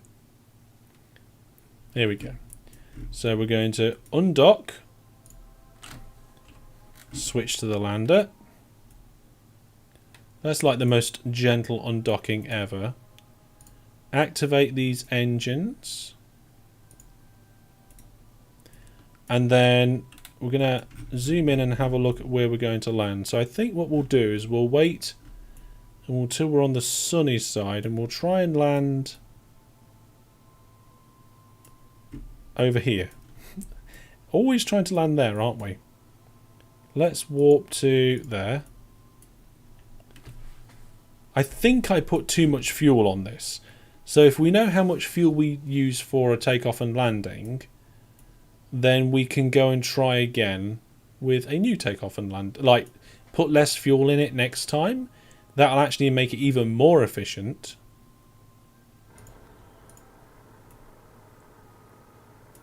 Right, there we go. This is actually designed to transport Kerbals from the surface of the moon and back up to the space station. So let's just do a little retrograde burn. Okay. That's not working. Let's do a open and control from here. There we go. Facing the wrong way. Doesn't help the situation, does it?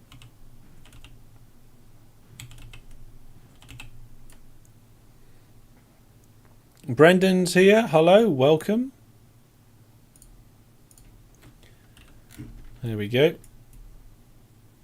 So for this one, we don't have to land in a particular spot. We just have to land. And I'm pretty sure with these engines we'll be able to do it quite easily.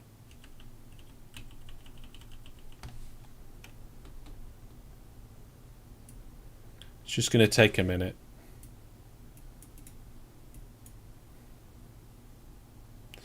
We might be able to do some other science down here, but we'll see. I don't really want to put a lab in orbit of Minmus. I don't think it's needed. I mean, I can come to Minmus, do science, and just bring it back to Kerbin.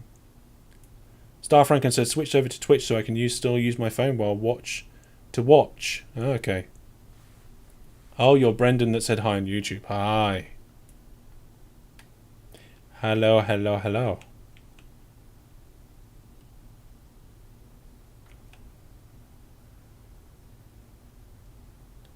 So there's our shadow, I think. Oh, what's going on?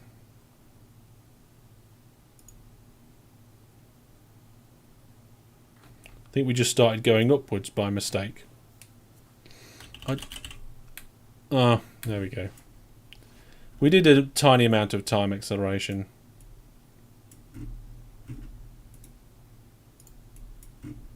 Let's see what we could do.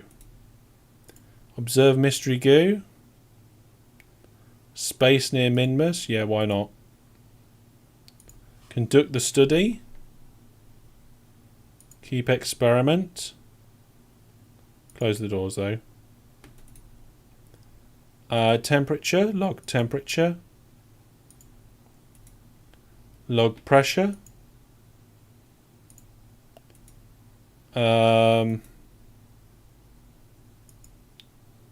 Run mag scan.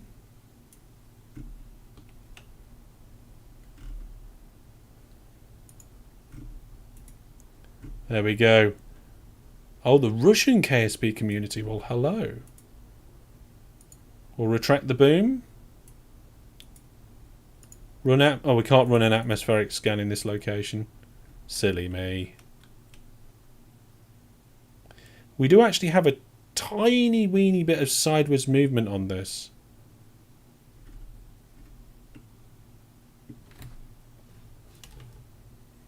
But I think we're okay. I think we're alright. I think that sideways movement will slowly disappear.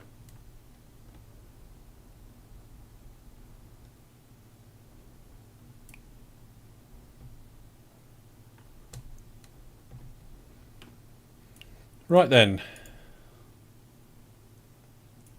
We've now tried all the different science things, except the seismic scan, which we need to be on the surface for anyway. So we'll do that, and then hopefully we'll go back to the space station and transmit that back. Because this hasn't got an antenna. Doesn't need one.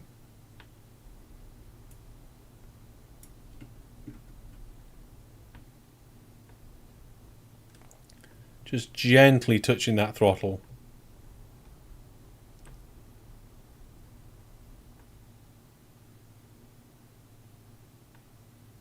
Yeah, we're alright. We've used hardly any fuel.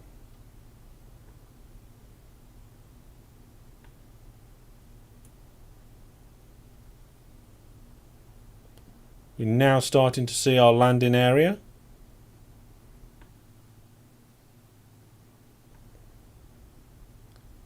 Gentle burning, doing it nice and easy. Slowing down a little. Here we go. Next to no sideways movement there.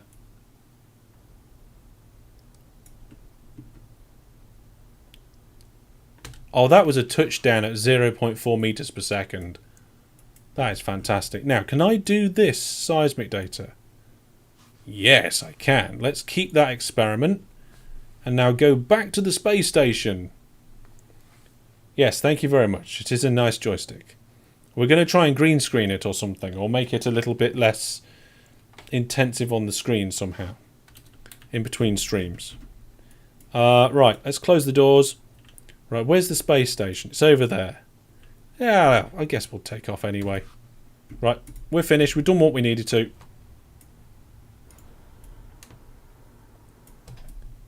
Let's just see. Keep that going up. Nope. Need to... Oh, no, that's the wrong way. That's the wrong way. Come on. Come on. Right, here we go. Here we go. There we go. I know what I'm doing now. I know which direction I'm facing. Got the nav ball right. Still got the lights on. We don't need them anymore. And we want to be... Oh, I think we're going up too high. We are going up too high. Never mind.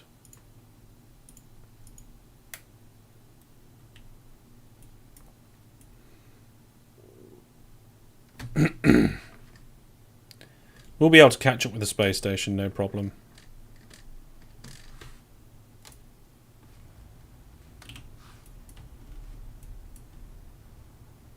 Or we could let the space station catch up with us.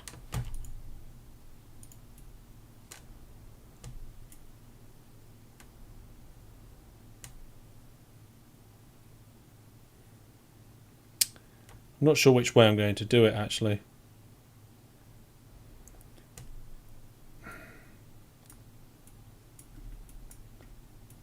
No, we're going to try and catch up with the space station.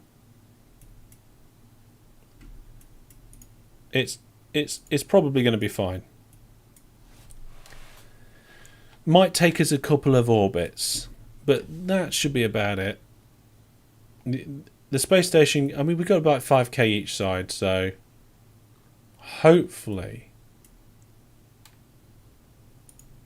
just do a tiny little retrograde. We lost control? Yep, comsats are over there. We shouldn't have lost control. Limited probe control. Why? Oh, is it because we haven't got a we haven't got an antenna on this one? Or have we? Is it hiding on here? Got the ladders. Because the thing is, this is supposed to have a pilot inside. It just hasn't at the minute. Okay, never mind.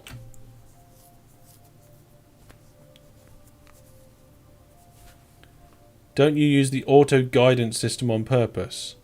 That's correct. Okay, I guess we're going to have to go forward until we do have some control. There we go, we got a bit. So let's that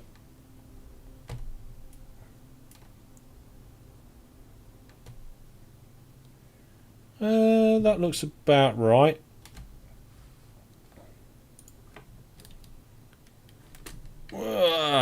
Let's you go to one of the radials.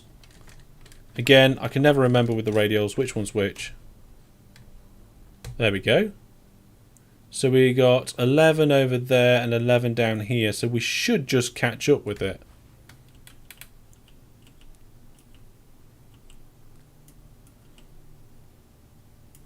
There we go.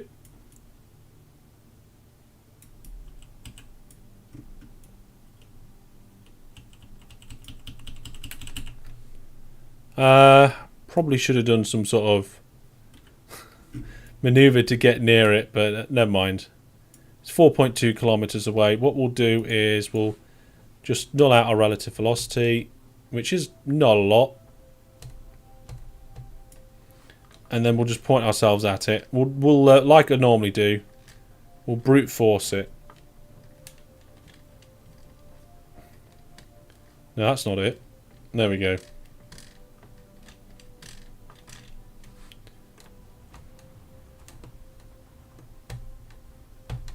The only problem is,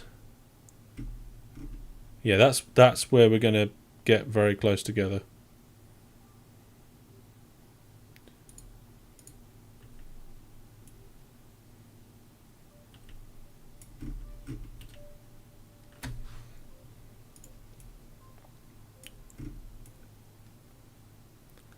Let's see. Apparently we should be within 200, so that's good.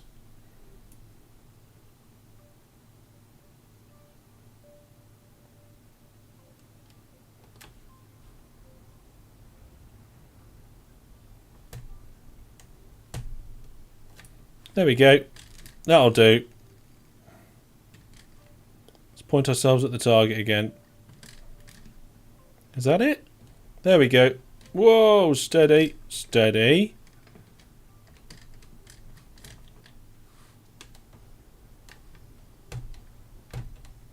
There we go. This docking should be so much more easy, because we've got proper RCS on this vessel. Unlike the last one that we tried to bodge into the right place. Although we are docking in the dark, I think.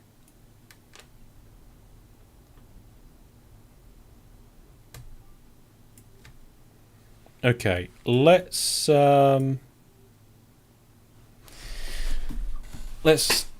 that engine off, I think. No, do we use the RCS? No, we're gonna use RCS now.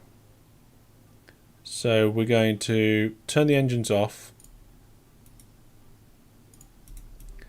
and we'll use the stability to turn us.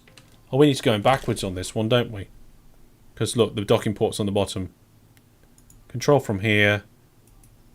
Set as target. There we go. So what I'm going to do is very gentle RCS thrust towards that.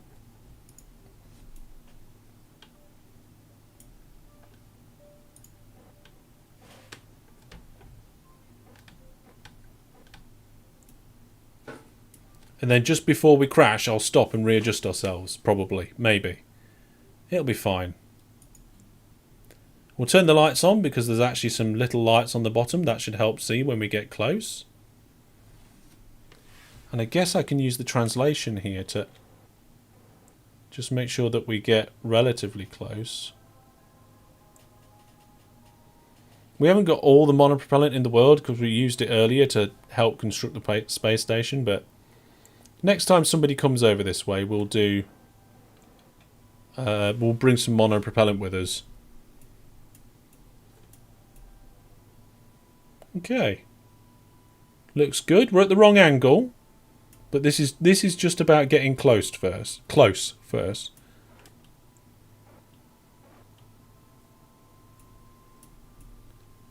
And then what we'll do is when we're sat in front of it, we'll rotate.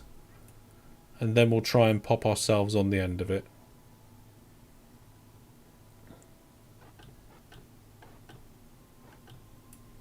Okay, there we go. So now... There we go. I don't know if we'll be able to easily rotate the space station to match, actually. So, but let's give it a try. Oh, there we go. That helps, doesn't it? Just a little turn.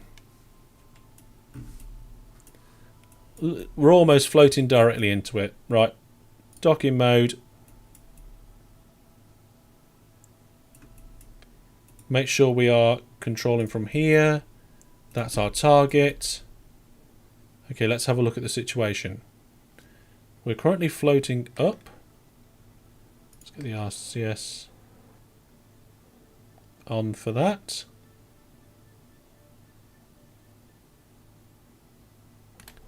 Yep, that looks quite good. Give it ourselves a little push towards it. This is how docking should be when you've got RCS. Just looking at the angles here, looks like we are pretty much smack on, actually. There we go. Fantastic. And we've done a trip up to the station. Now we're at the station, we can use the antenna on the station to transmit the science back, I think. So, do we do it from here? Review data. There we go. Now the thing is, I think we're in the dark at the moment. So what we should do is we should transmit it when we're in the light. Right, where's the light? On the other side. Okay. The only problem is we've got to be in a position where we've got access to Kirby, which we should have through the comsats. There we go. We can bounce our signal off the comsats now. They're actually starting to come into full force. Electrical charge should be fantastic. So let's send all these science back. So review data and transmit. Yeah. There we go. Transmitting that. Power is brilliant. That's one contract complete. Where's the other science? It's on the inside of here, isn't it? We need to review this data, transmit that back, but I've got a funny feeling that's not enough.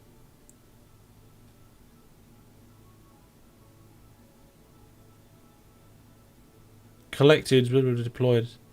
Well, it says collected. Gather surface deployed seismic center sent from the surface of Mars. Oh, so we can't transmit it. That's fine. We'll get it on the next excursion. Review data, transmit that. Review data, transmit that. Just make sure we don't run out of electrical charge. We're fine. Review data and transmit that. I think that's everything. Yeah. Yeah, that's everything, I think. And the next time one of the scientists comes by, he can reset the experiments, take this down, and then maybe bring the science back with him. And we've got plenty of fuel. Oh, how much fuel do we use? About half our fuel. Okay. We will fill that up. We'll top that up. I'd rather have two, because the next time that lander goes down, it's probably going to have a Kerbal on board. So I'd rather it have too much fuel in than not enough. There we go. So there's another contract complete. Let's go back to the Space Centre. We must have quite a lot of science now. We might actually be able to spend some. I think we'll be able to spend some. Let's have a look. Have a look, see how it's going. 600 science. That's pretty swift, that is. How are we doing for the science in our space stations before we spend it? So, Kerbal Space. This is where we're going to find out if we need to press that button or not. Fly. Let's have a look. Got a funny feeling I need to actually process it, but we'll see. Yeah. Start research. Researching. Right. It's a good job we checked that. So we'll get some science out of that. We've got loads of science that we need to still get from the surface of the moon. We've got a lander to do that. I guess our scientists could get out the lab, go down in the lander, gather the science and come back up again.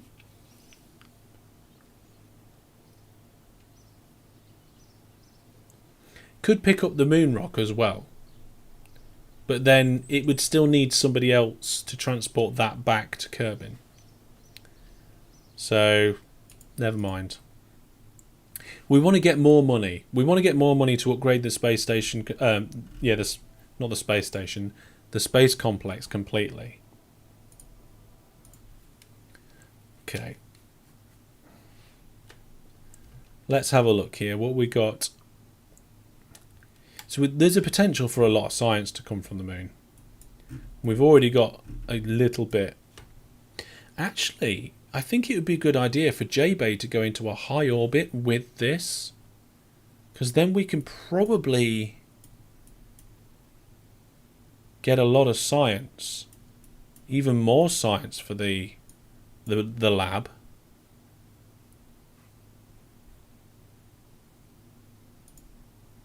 We'll start the research. We can do that another time. So there we go. We now have 2 rovers on Minmus, 2 rovers on the moon with a small moon base. We have a small space station around Minmus, a large space station around the moon and Kerbin, comsats around Minmus, and before next time I will put the comsats around the moon as well. And I'll also send Brandon back to pick up his samples from the base. Can't you use the station on the surface? So the base on the surface of the moon, that hasn't got a mobile processing lab on it. It's only accommodation only at the moment. Now, if we wanted to, we could. I've got a science rover that I want to take to the moon, so it might be worth doing that. So what we could do is actually get Brandon to take the science rover there with him, drop it off at the moon base, and then come back with the moon rock.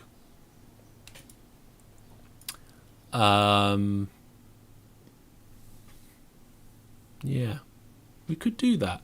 That would be fun. And then we want to start doing things outside the Kerbin system, but to do that we need like better stuff. And to get better stuff, we need more research, which is why we've done pretty much everything that I've been doing over the last few episodes, over the last few live streams, like getting the communication satellites up is so that we can easily send vehicles around the moon and Minmus without losing contact. Getting the space stations up and running is so that we can process the science and get even more, process the data and get even more science out of it, and all of those sorts of things. Sending our Kerbals on a mystery tour of like landing on Minmus, round the moon, out the Kerbin system, is to get them to level up to level 3 so we get even more science from our data. So again, there's a few different things we could do. There is... Where's the bases? Here's the base module. So this is what's on the surface of the moon right now. It's made of 2 hitchhiker storage containers. In theory, what we could do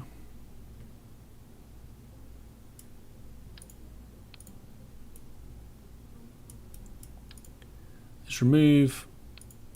Just got to remember that the batteries and the monopropellants there. Is remove all that. We can actually send a lab segment and add it to our base, like connect it on, which could potentially be brilliant. It would also be quite difficult to move, I think. We may even need a rover to tug these around. Maybe we should actually look at that. So let's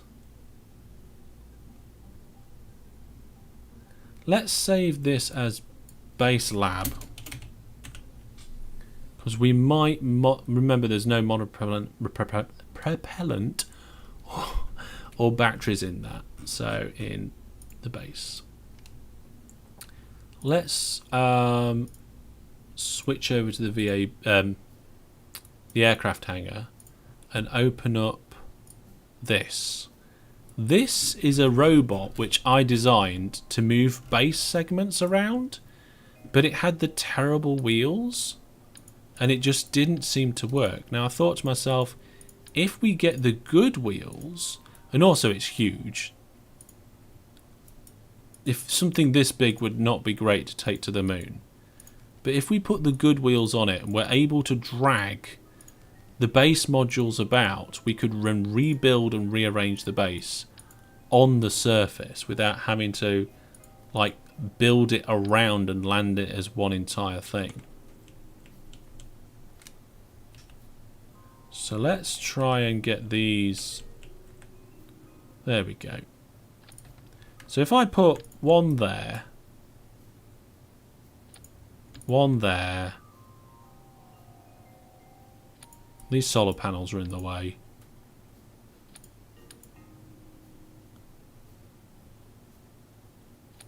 There we go. Let's fix that on there correctly. I mean, they're a bit higgledy-piggledy, but we'll fix that. Take the back off. We don't need that anymore. And then we'll just align these wheels up better. I mean, they're all aligned that way, but these ones are off. They're off centre by quite a bit. Okay, and then the wheels need to come down, I think. Let's try it like that. So if my theory is, if I can drag this around on the surface of Kerbin, then I'll definitely be able to do it on the moon. And getting this to the moon would be potentially terrible. I mean, it's not heavy though, it's just big. Okay, hang on a second. Base tug. Save launch. This is one of the most weirdest things I've built. Actually, in theory, with 2 of these tugs, you could lift a base up and then it wouldn't have the friction. But my theory, like I said, is if I can move it on Kerbin. Look, the wheels are just spinning like crazy there. But I can change the target extension for this. And like lift the base up a bit.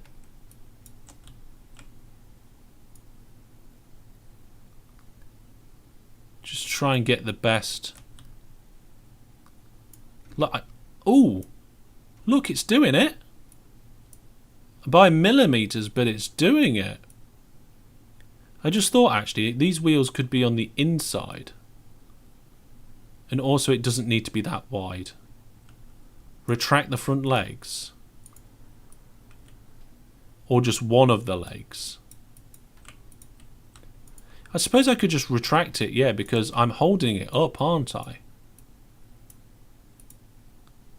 So we've got a bit more weight on it.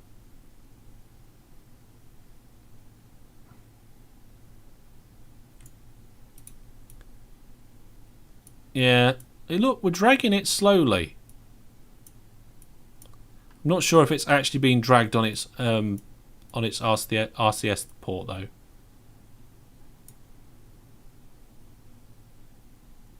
I don't know if part of the problem is whether this is clipping into the ground or not. Okay, so let's. I mean, I could recover it, but revert in flight is just quicker game-wise. So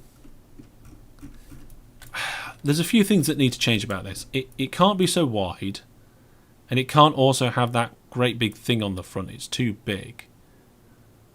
So we need to get these side bits and that and this and all of that off.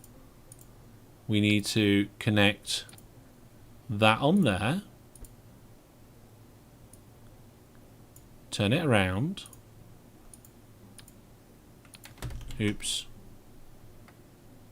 I got the wrong end of the rover. Of the wheel arms. Okay, and then if I get this and try and place it on here.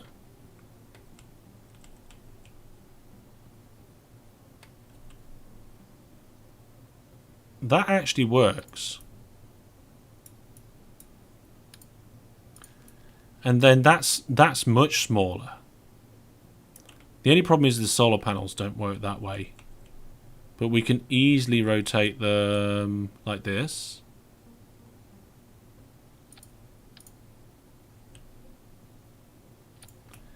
And we can have another section. Just notice that back wheel's not actually in the right place. There we go. And I can just get this back section and just... I was going to say just stick it on there, but... Oh, there we go. Remove the solar panels. Add the batteries.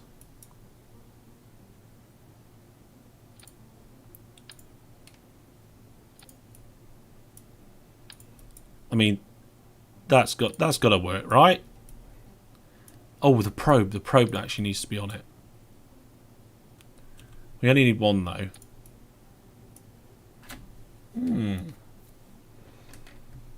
I suppose you could do it so the wheels could go down. But in theory, that's shorter and stubbier.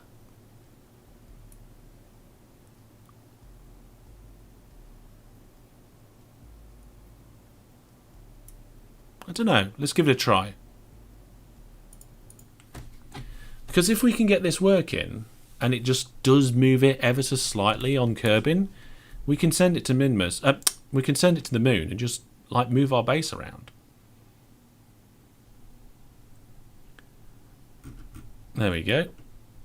So we'll just extend this arm.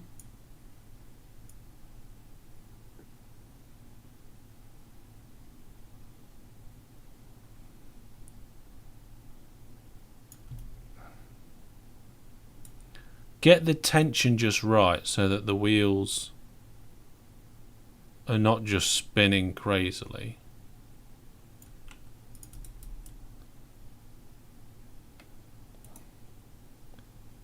Retract these legs maybe, like you said.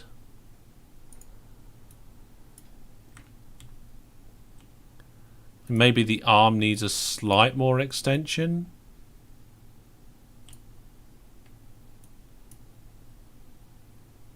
It is draining power quite rapidly, but then that's because all the wheels are going full tug on this. I'm wondering if we need another set of wheels and whether that would make a big difference. Now, having said that, it is moving it.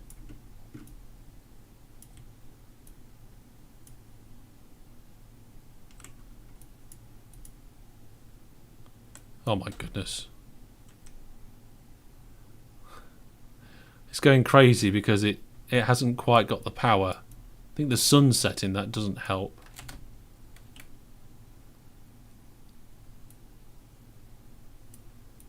I think that could go to Minmus. I mean, go to the moon as it is.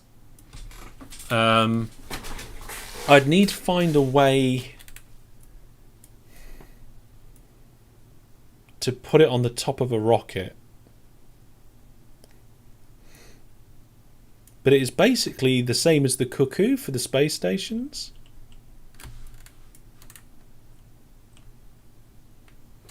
Anyway, yeah, we'd only be able to use it when the sun was overhead. You feel like dragging it isn't a great idea? Neither do I, but I like it. It isn't a great idea, but, you know, things don't go wrong.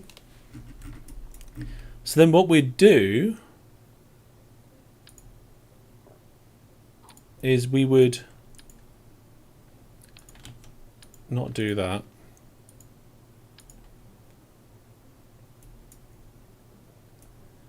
Ah, come on. There we go. We'd do that and we'd reroute it so that this is the main part. And then we'll take this bit off. And there's the tug. So what we're going to do for the tug, we'll move... I want to kind of move the probe core into a better position. Like on the end of here. Oh, that's where I wanted it. Fantastic. And then, oh, I didn't mean to do that. There we go. And then if we move these solar panels a bit, put batteries in a slightly different place, I think we'll be alright. So if these solar panels are in the middle, and then these solar panels don't overlap,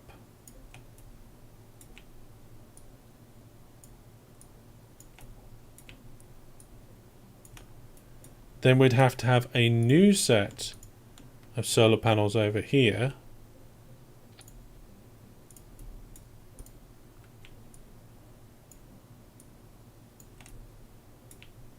With next to no gap.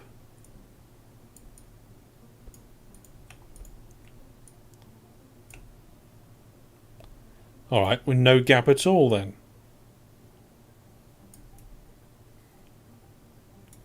I mean, I have no idea why that just snapped downwards. There we go. And then we'll put some decent batteries on it. And you know what we'll do? We'll put the batteries on the back to help weigh it down.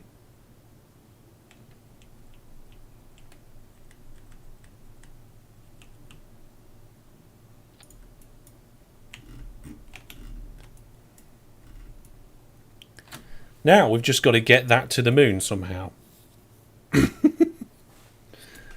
Oh, I like it. Oh, I like that. Should we send it with Brandon, or with the other module on it? So if we switch editor,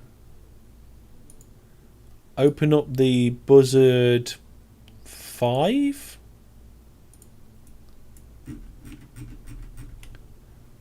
Or do we do the bigger Buzzard? I feel like this is probably big enough. And then we can open up the Where's the base module? The module that we did. There it is. Oh, I didn't mean to do that. Right, open the buzzard. Let's do the buzzard 15. Load up the base lab. Merge it.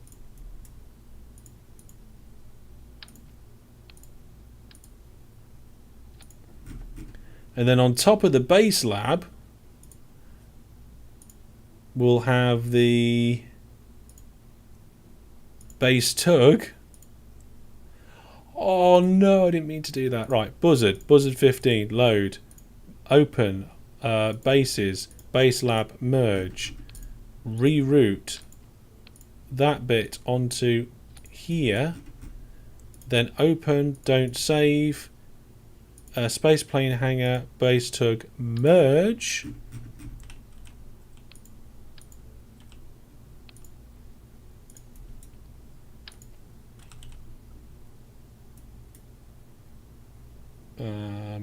Not, there shouldn't be two.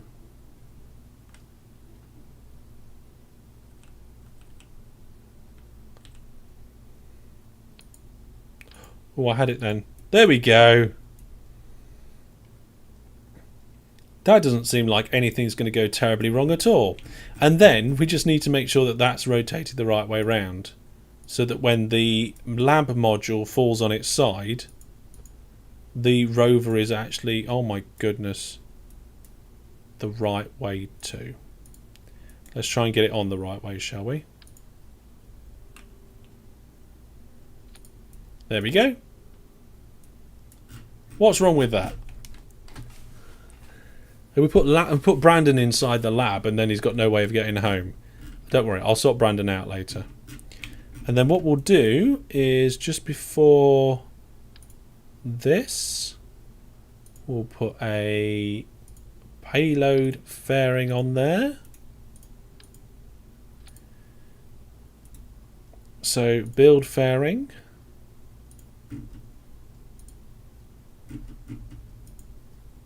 Oh, it's not quite big enough.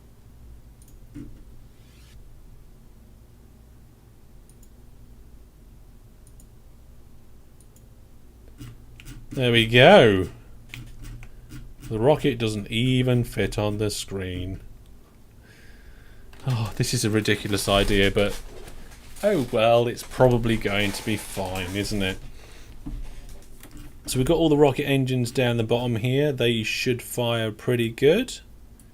We've got the separation of those side bits, then the separation of those side bits. Fairing deploy, second stage separation, and then second stage booster.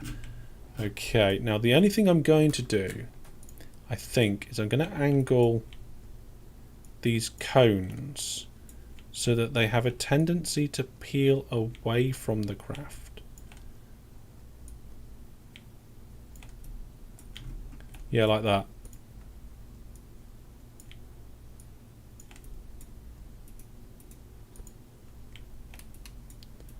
So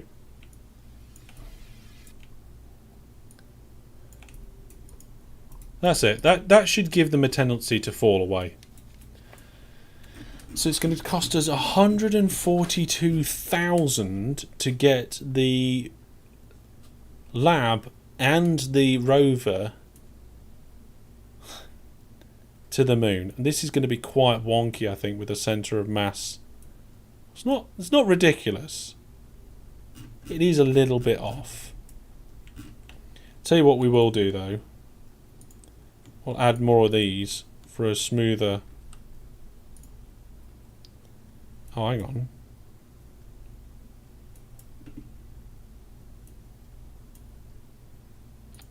Is that right? Yeah. We'll add more of these struts for a smoother launch.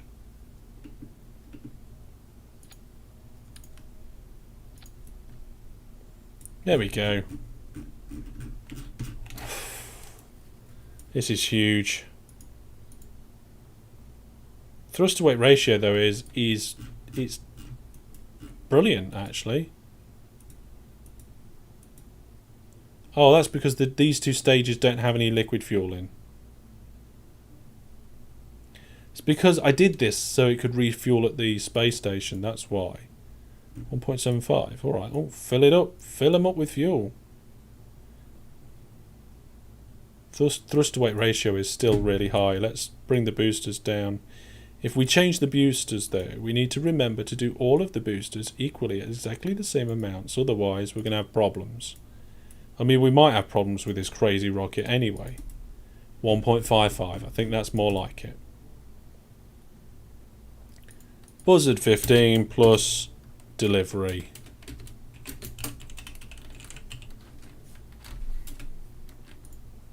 There we go. Make sure there's no Kerbals on board and off we go. This will be the last thing we probably do tonight. We've gone over time already, but it'll be fine. Probably. Let's do this.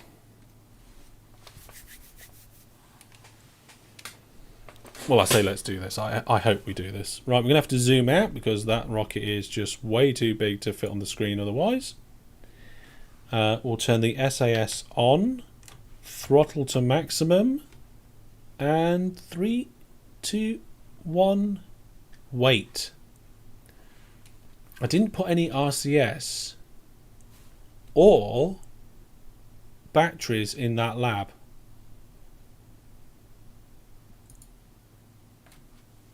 Let's try again. Need to make sure. I mean, to be fair, it's going to be connected to the... I mean, it does need the RCS because the RCS is what gently makes it come down. It's a lot of money, but at least we can get a lab on the surface of the moon. And a rover which can rearrange the base. We can send smaller components if we need to. And if we ever get a contract to make something small on the moon, we can make that something small, complete the contract, and then connect it to the base. So the thing that we're missing around here is that inside this part there is no monoprop.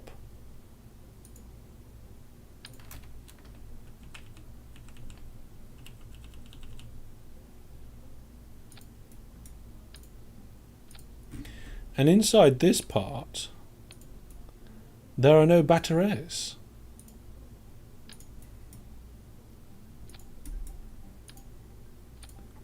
And now there is.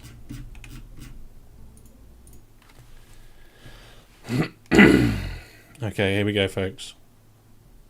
We'll try again. Safrakan says, I'm having difficulty with planes trying to design a reusable surface to orbit craft. Oh, I've never really got to the technology level where that's appropriate. We will do in this Let's Play though, I think. So here we go. So this time we are going to launch it in 3, 2... Hang on, is the sun rising or setting? Is it a risk? We've got enough electrical charge on this thing. We'll be alright. Blast off! Here we go. Nice puff of smoke as we raise majestically into the Kerbin sky. And this is called the Buzzard 15 because at its core there are 15 engines. 3 big and lots of small ones. Looks like we've got a little bit of wobble.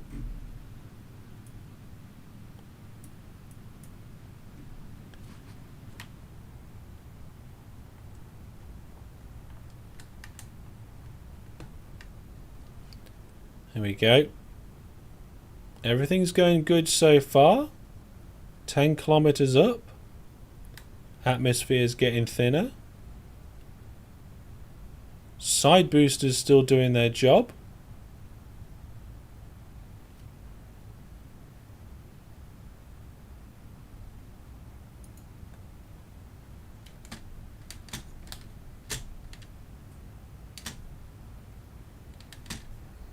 We're picking up a roll for some reason, but I'm not too worried about that.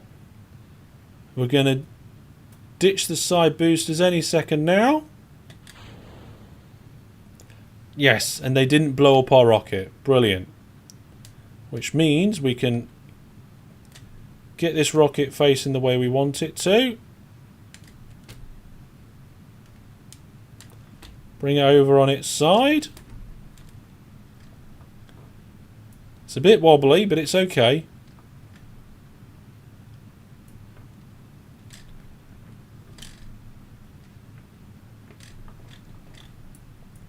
We'll blow that payload fairing next.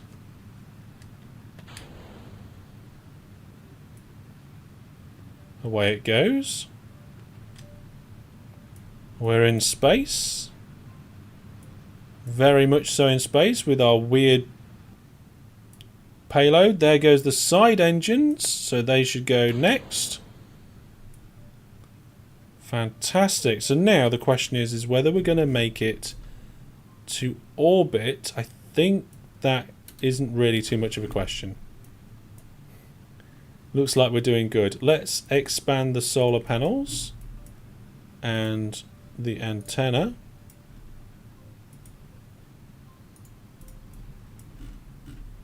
There we go.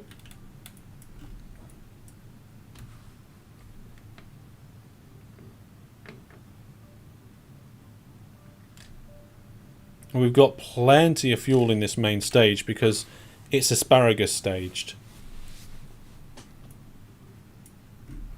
Yeah, the engine's looking straight up at this rocket when it's burning away. It is very bright. Okay, you know what? I'm going to not burn there because it's not very efficient. We'll burn here instead.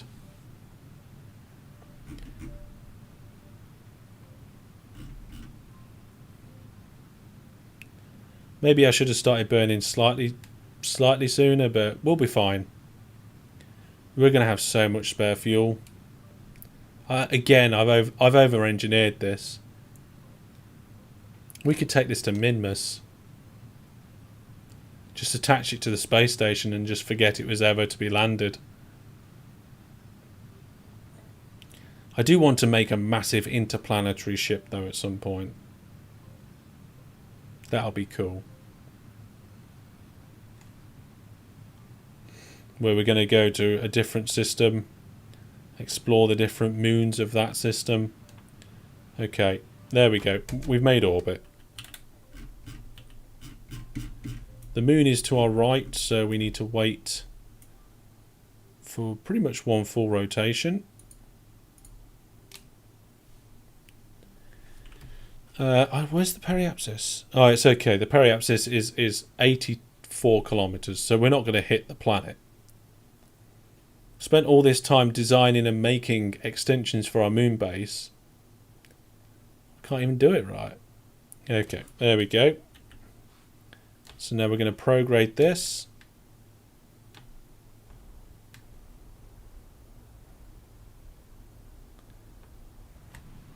Prograde our way to the moon. The end's wobbling around a bit. Hopefully it's okay.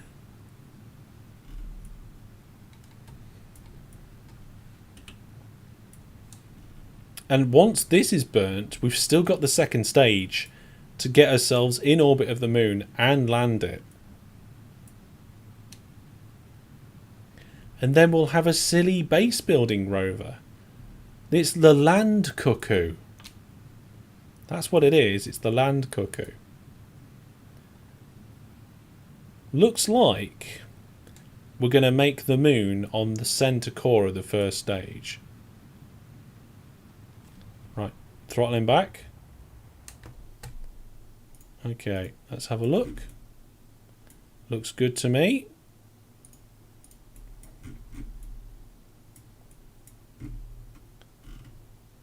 Yeah, it's going to be good. Warp already in progress. We want to warp to here, please.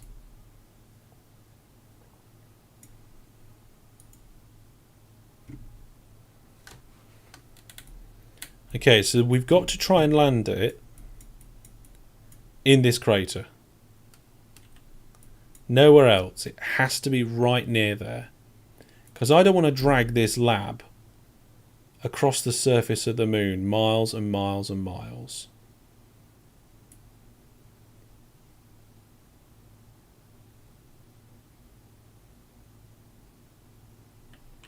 Right, here we go.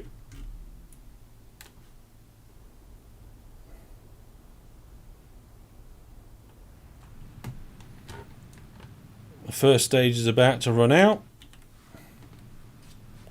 When it does, we'll light up the second stage.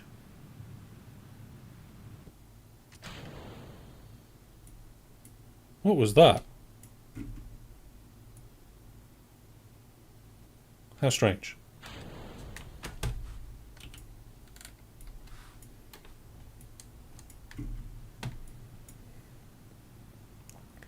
Let's get ourselves in a nice little parking orbit. Just above the surface.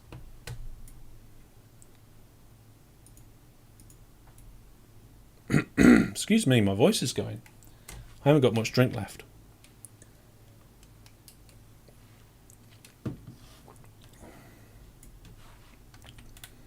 Now it's quicker for this to turn round.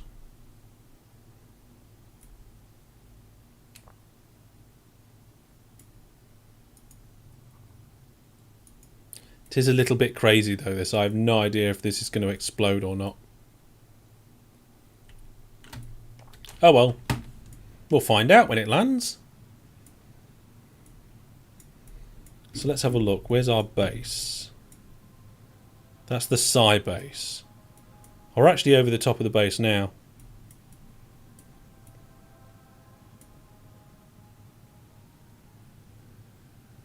Okay, there's our parking orbit.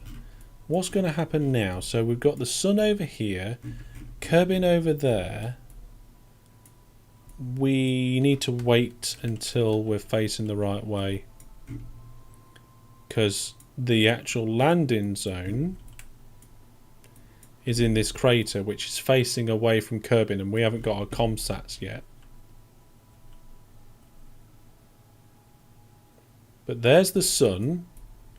So now it's light. We just need to wait for the comsats to be in a good position for us. So next loop, I think.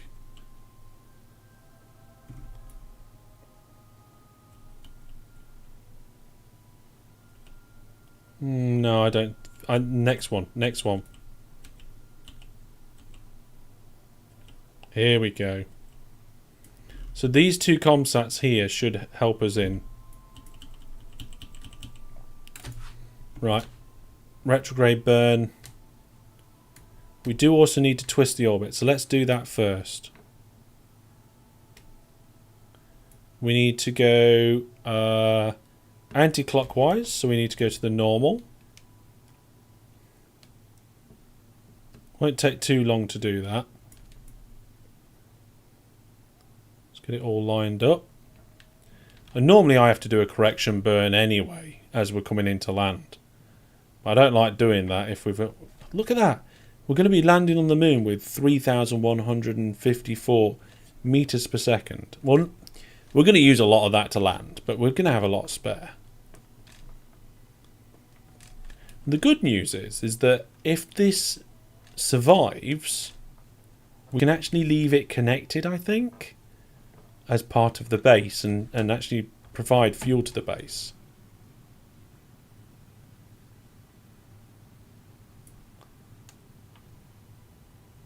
There we go.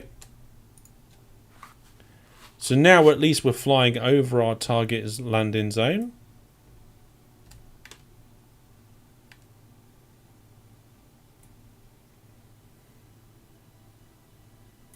There's quite a few objects flying around in space now, isn't there?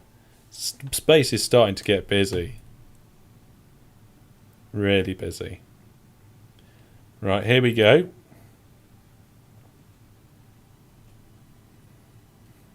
And again, we don't have to land this like straight on top of what we've already got, but it would be nice to get it pretty close.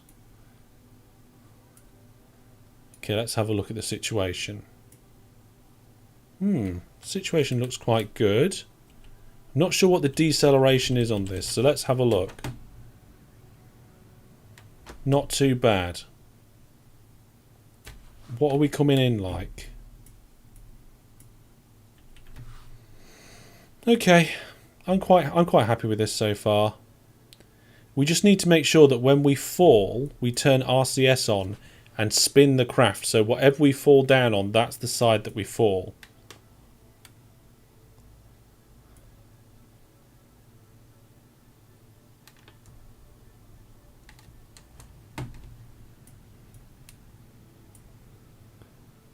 We don't want it to be too far away because I don't want to be lugging this thing across the surface of the moon forever.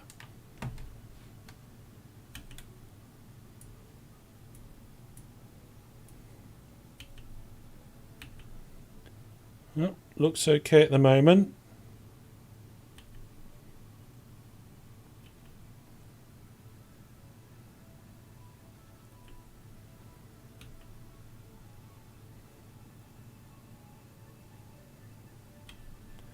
Looks like our landing site's over here at the moment.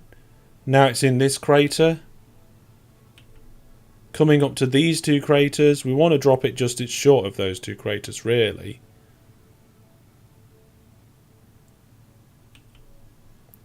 Now we're here. That'll do.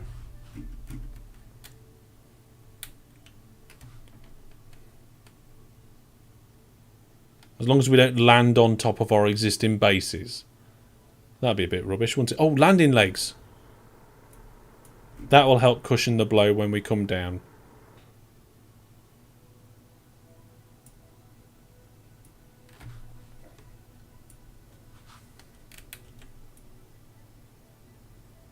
We are coming straight towards our bases there.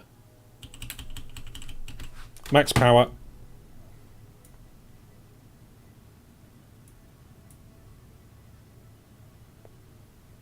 Oh, have I left it too late? Oh, this is like a suicide. Oh no, I've done it. I haven't overshot. I thought I'd left that too late there.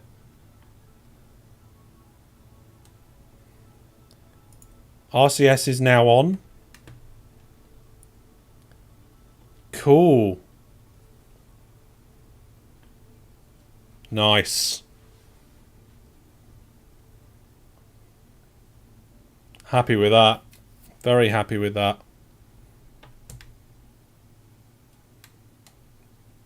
If anything, we need to drop it down a bit quicker.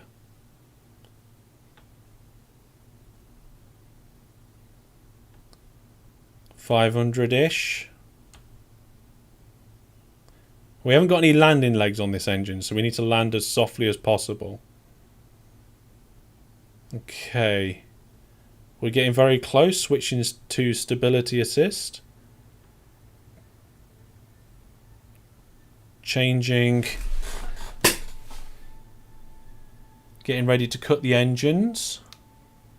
Getting ready to spin it round with the RCS. Oh, I can't spin it round that way with the RCS. I have to twist the throttle. Coming in at about 4 meters per second at the moment. That's cool. Need to slow us down just a little bit.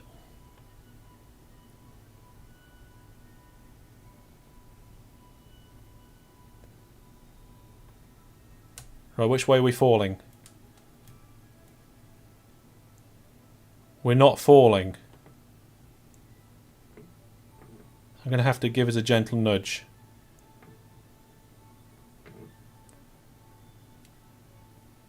Come on, beyond the tipping point.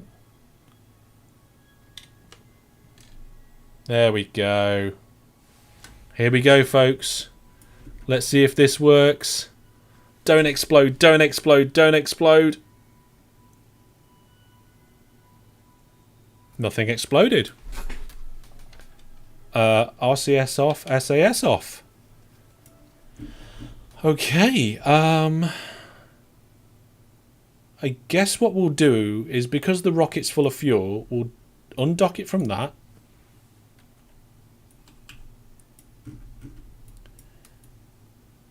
This hasn't got an antenna. Have we got any control over it? No. Brilliant.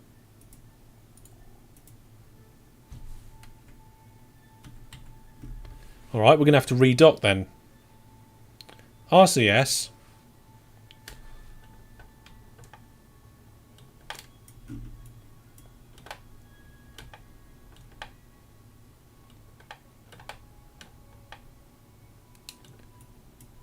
I always forget either RCS or Intel. Well, it doesn't matter if we can connect.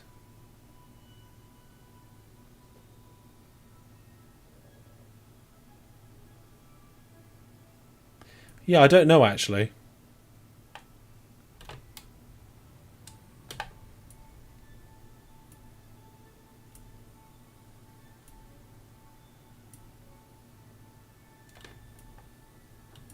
I don't know.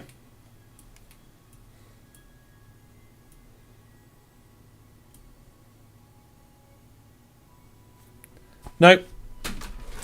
How else are you going to transfer the data? Well, actually, I was going to get a Kerbal to bring it back or something. I don't know. I hadn't thought that far ahead. Great. Brilliant. So I can't even control this. Because even though we've got satellites and stuff and... Oh.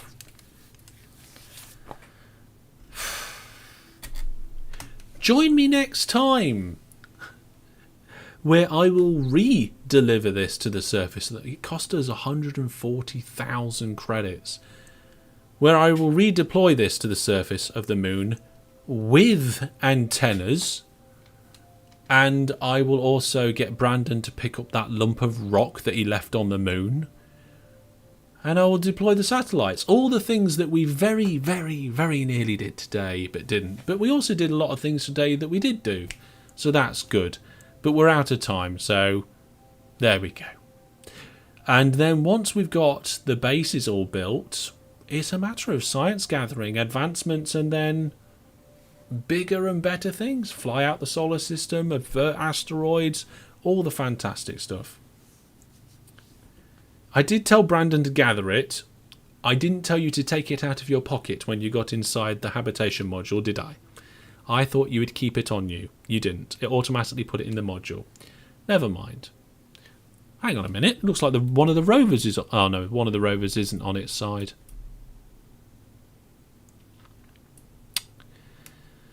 See, this has got the antenna on it. So I thought once it's attached, it doesn't need an antenna.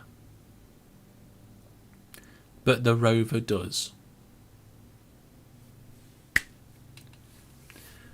Join me next time, folks, where we will be... All these little problems will be fixed and we'll be carrying on with our career. If you want to see me do bits in between live streams, I do stream it on the Viewer Plus Discord. So if you're a Viewer Plus subscriber, you can see that on the Discord. And if you are not, then please consider doing so. The Viewer Plus program keeps this channel going. So thank you very much to everybody who is a Viewer Plus subscriber. And I will see you all on Wednesday lunch, tomorrow lunch for a little stream, and I will see you for our next big stream on Thursday night where we'll be doing RimWorld. But that's all from me for now. Thanks for hanging out, and I'll see you soon. Goodbye.